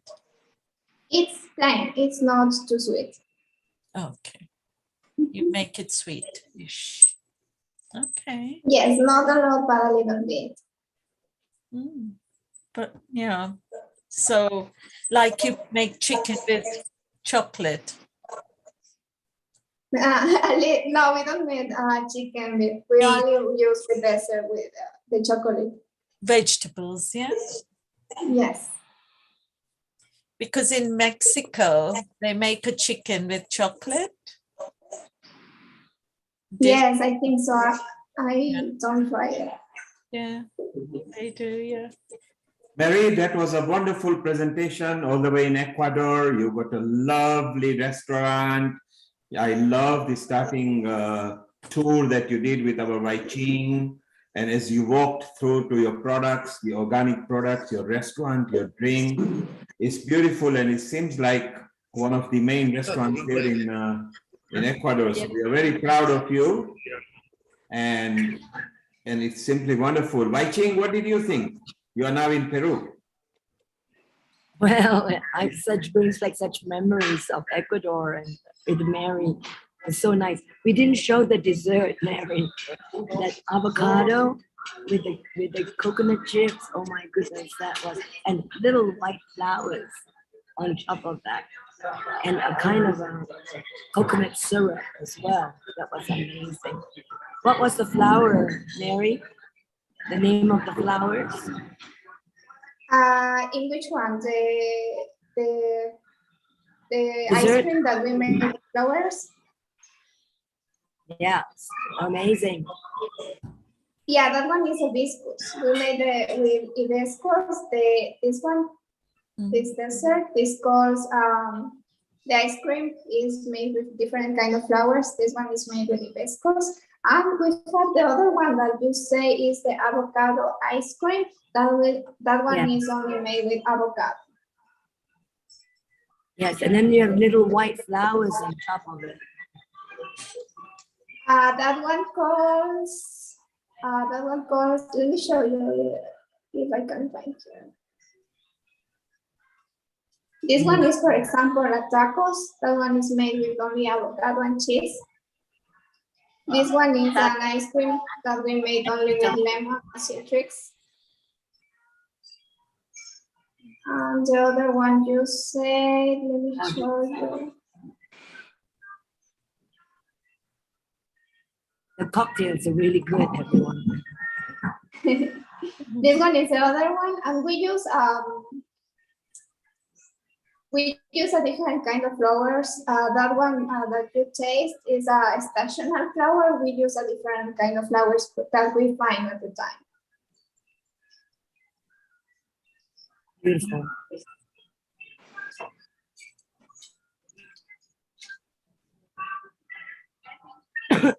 I didn't find avocado ice cream, but it's only made with avocado. It's a vegetarian ice cream, so it doesn't have a lot of sugar. It's really tasty. Yes, the coconut chips were the best I've ever had, and I'm sure you'll put it on Instagram. You have beautiful Instagram. Yes, we put coconut Mercedes and I are still here. Is this one? This one is the coconut ice cream. Yes. Oh, yes, that was what we had. That was what I had. Yes. Right. Amazing. Divine, absolutely divine. Big memories of Cuenca. Thank you so much. You mean Mary. that's ice cream made from avocados? Yes. And what's lovely is that she's got this lovely white flowers on top of it, edible, tiny, tiny white flowers I've never seen. And the coconut chips. I mean, we've all had coconut chips. Yeah. But this one was cinnamous, and the sugar was just, the brown sugar was just right. And it was amazing. Next time. Look at the Instagram. Gorgeous. Right? Something like that you can't stop eating. It's so boring. It's just...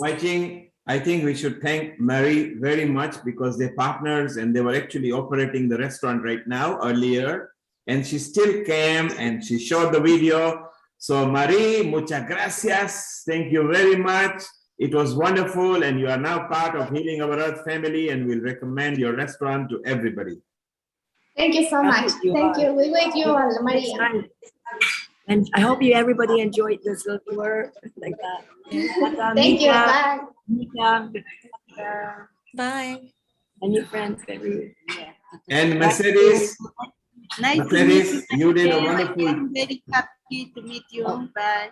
Yes, Mercedes, you did very good. Yes, Mixtura Inca. It is a beautiful. I love the writing, Mercedes. I love the front of your restaurant as well on the street level. And the fact that you've got 3 floor and 1 floor of vegan, which is very good. So again, and on Healing Our Earth, we will, every time you do any special deal, we will just put the publicity for you. Waiting is there and she will send it to us. We are very proud of you, Luis and Selman. Thank them on our behalf, please. Thank you so much. Thank you very much. And stay around while Waiting does a little meditation to close. She will just be closing. Get Lata, do that. My voice. Waiting, you don't have to do anything. Just be silent for 1 minute. Waiting. Do you want to wait? Mercedes asked whether you want to see the crystal shop downstairs. Yes, let's go. Let's go for a walk. Yeah. Mercedes. Go with me. Yeah, I love the restaurant. I love the scenery at the back. Lata, don't you think even Mita is here? Mita, don't you think the scenery at the back is beautiful? Yeah. is The just restaurant is filled by unbelievable. I've never seen anything so grand. Yes, this So- is so panoramic. Some people came and asked to sit outside on the terrace, which is So natural. It would be very Yeah. appropriate. going down. And oops. It doesn't look real. It It'd be looks perfect like for a an Indian movie, wouldn't it, wallpaper the setting. behind you. Yes, It it looks looks like a wallpaper. it looks very picturesque. I presumably at night it must look so beautiful with the lights on. Yeah. Oh, yeah. Wow, wow, wow. Look, can you, I'm going to go slowly. This is the shop downstairs. Judith is mixtura in Inca. If you put it on the Google, Judith, you will see it. Everybody look. Ah, beautiful. Look at that. Wow. Wow. And now her place is 4 times the size of this one in Pisa. Look at this. Wow. 3-4 times the size. I'm coming there. Let's all go. Who's coming? Let's go. What are the crystal heads? The crystal heads. It's had to Rose quartz. Yeah, I can see rose. And that's rose, isn't it? What you're Lapis lazuli. Is that Can you amethyst? see? Lapis lazuli. Yeah. And this is alien. Oh, the alien one. Oh. By the way, this is Oh. alien country. Yeah? Do you see them? You feel them? For sure. Okay, only this thing. Because of the Incans, right? The Incans, they know it. They are from the ancient aliens. And does wow, anyone look? Yeah. Look at that beautiful. I like does anyone do crystal healing over there? Waiting. Do you do crystal healing? I do. That's why I'm in my Hello, element. Waiting. Yes, I am. I do. That's why I'm in my Do element. you do crystal healing? I do. And actually my Crystal healing, healing with crystals. Yes. Look into my website. Also, my healing work was activated with the selenite. Wonderful. Look at this. I think maybe one day in the integrated health, we will also show this, not just as a tour, but Mercedes and you can also explain the significance of the varieties. Yes. Yes. Okay. Yeah, in the integrated health. We'll do that in one of the episodes, okay? Let's do that. But well, I'm glad she remembered to tell us about this. Yeah. We'll show you the other one. These rattles coming from the jungle. Ah. Okay. Right. And When that's they don't. San Pedro. The cactus San Cactus. Pedro. This is the chrysocolla Peruvian turquoise stone. This is Peruvian turquoise. Oh. By the way, I almost wrote that here, right? And that's what I'm wearing. I'm wearing What did she tell? Peruvian opals. She wearing Peruvian opal earrings. And do you feel good generating of energy going through? Yes. I'm into the We are crystals. We are crystals. Okay, and these are her ready-made jewelry. Oh my God, look at this. Wait. Can you see? Yes. Oh, yeah. And Waiching, what are the typical price of them? In dollars, in American dollars. Oh, $5.50 US. $5.50 US? Silver? $5.50. Yeah. This is yeah. This 550. This cost because it's pure silver, 95% silver, and this is a real stones. Okay. quartz. This is Silver mountain Merkaba. And this is amethyst. Facete is high quality in amethyst. Okay. Wow. That We explains. have the snake, the hummingbird, the condor, the southern cross, and the puma.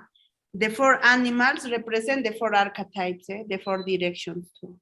Mercedes is explaining quite well. Tell her the English is good. Yeah. Thank you.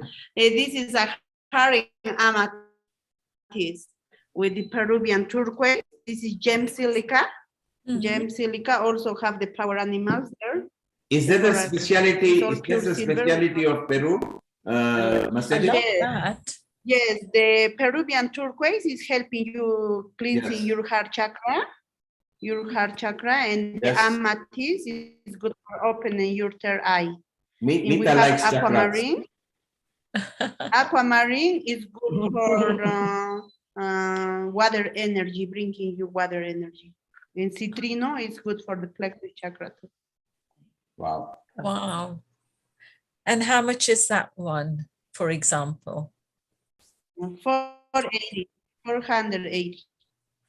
But I have another simple one, for example, the small one. Yeah, it's a pendant. In the back, you put in the chain here. You can wear it like a necklace. It's for stones, protection stone. The big ones are for protection.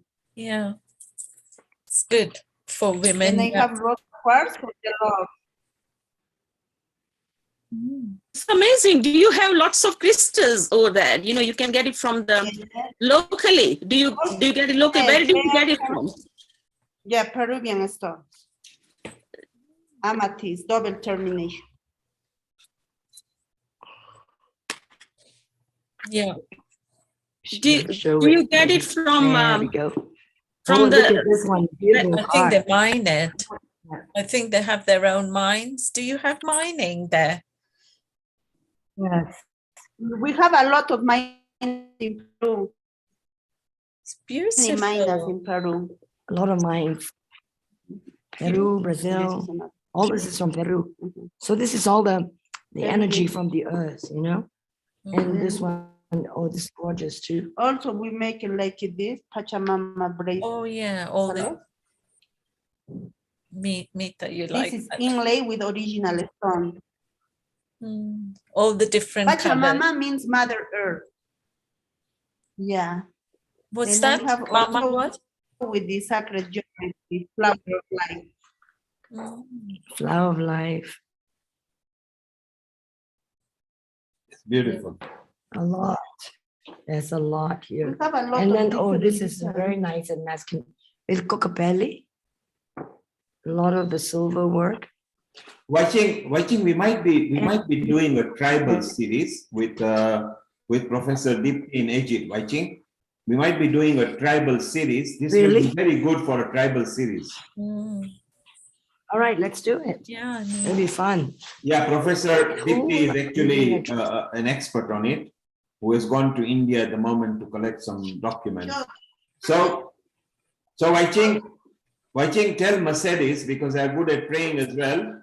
Does she want to pray for 1 minute in local language so we can close? Yes, great idea. Yes, because it'll be nice. Yeah, we do it the Inca style. You do 1 minute of a prayer, then we can, Waiching can say goodbye to everybody in English. Come here, go here. In Spanish or Quechua? Quechua. You can do Spanish. You can do your local language. Doesn't matter.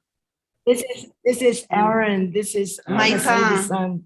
Hello, Aaron. ¿Cómo está? Hi. Bien, gracias. Gracias. Hola. Muchas gracias. Okay, so we do it. Muchas gracias to you too. Muchas gracias. Muchas gracias. O sea, estamos muy felices de conocerlos. Ya por este medio es muy bonito conectarme con todos ustedes, ¿no? De todo corazón les digo muchas gracias. Okay. ¿Qué cosa? Say a prayer for world peace, Ajá. Healing the earth. Ah, ya. In Quechua. Okay.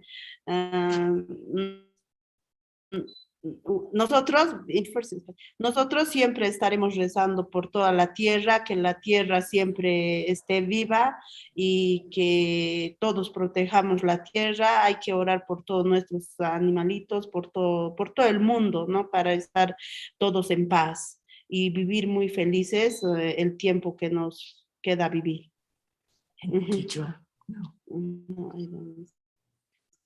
Yeah. Okay. How's that? I pray for everybody in the world, from the Mother Earth, the Pachamama, the Earth, because they give you food to everybody. We have to take care everybody, for we live very happy in all of the world. And I am very, very happy to meet you all of you. Wow, Marcelis, that was beautiful. Yeah. Thank you.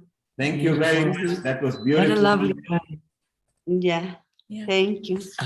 And Wai Ching, although you were losing your voice, thank you very much all the way from London to be there in Peru, our roving ambassador who goes from country to country.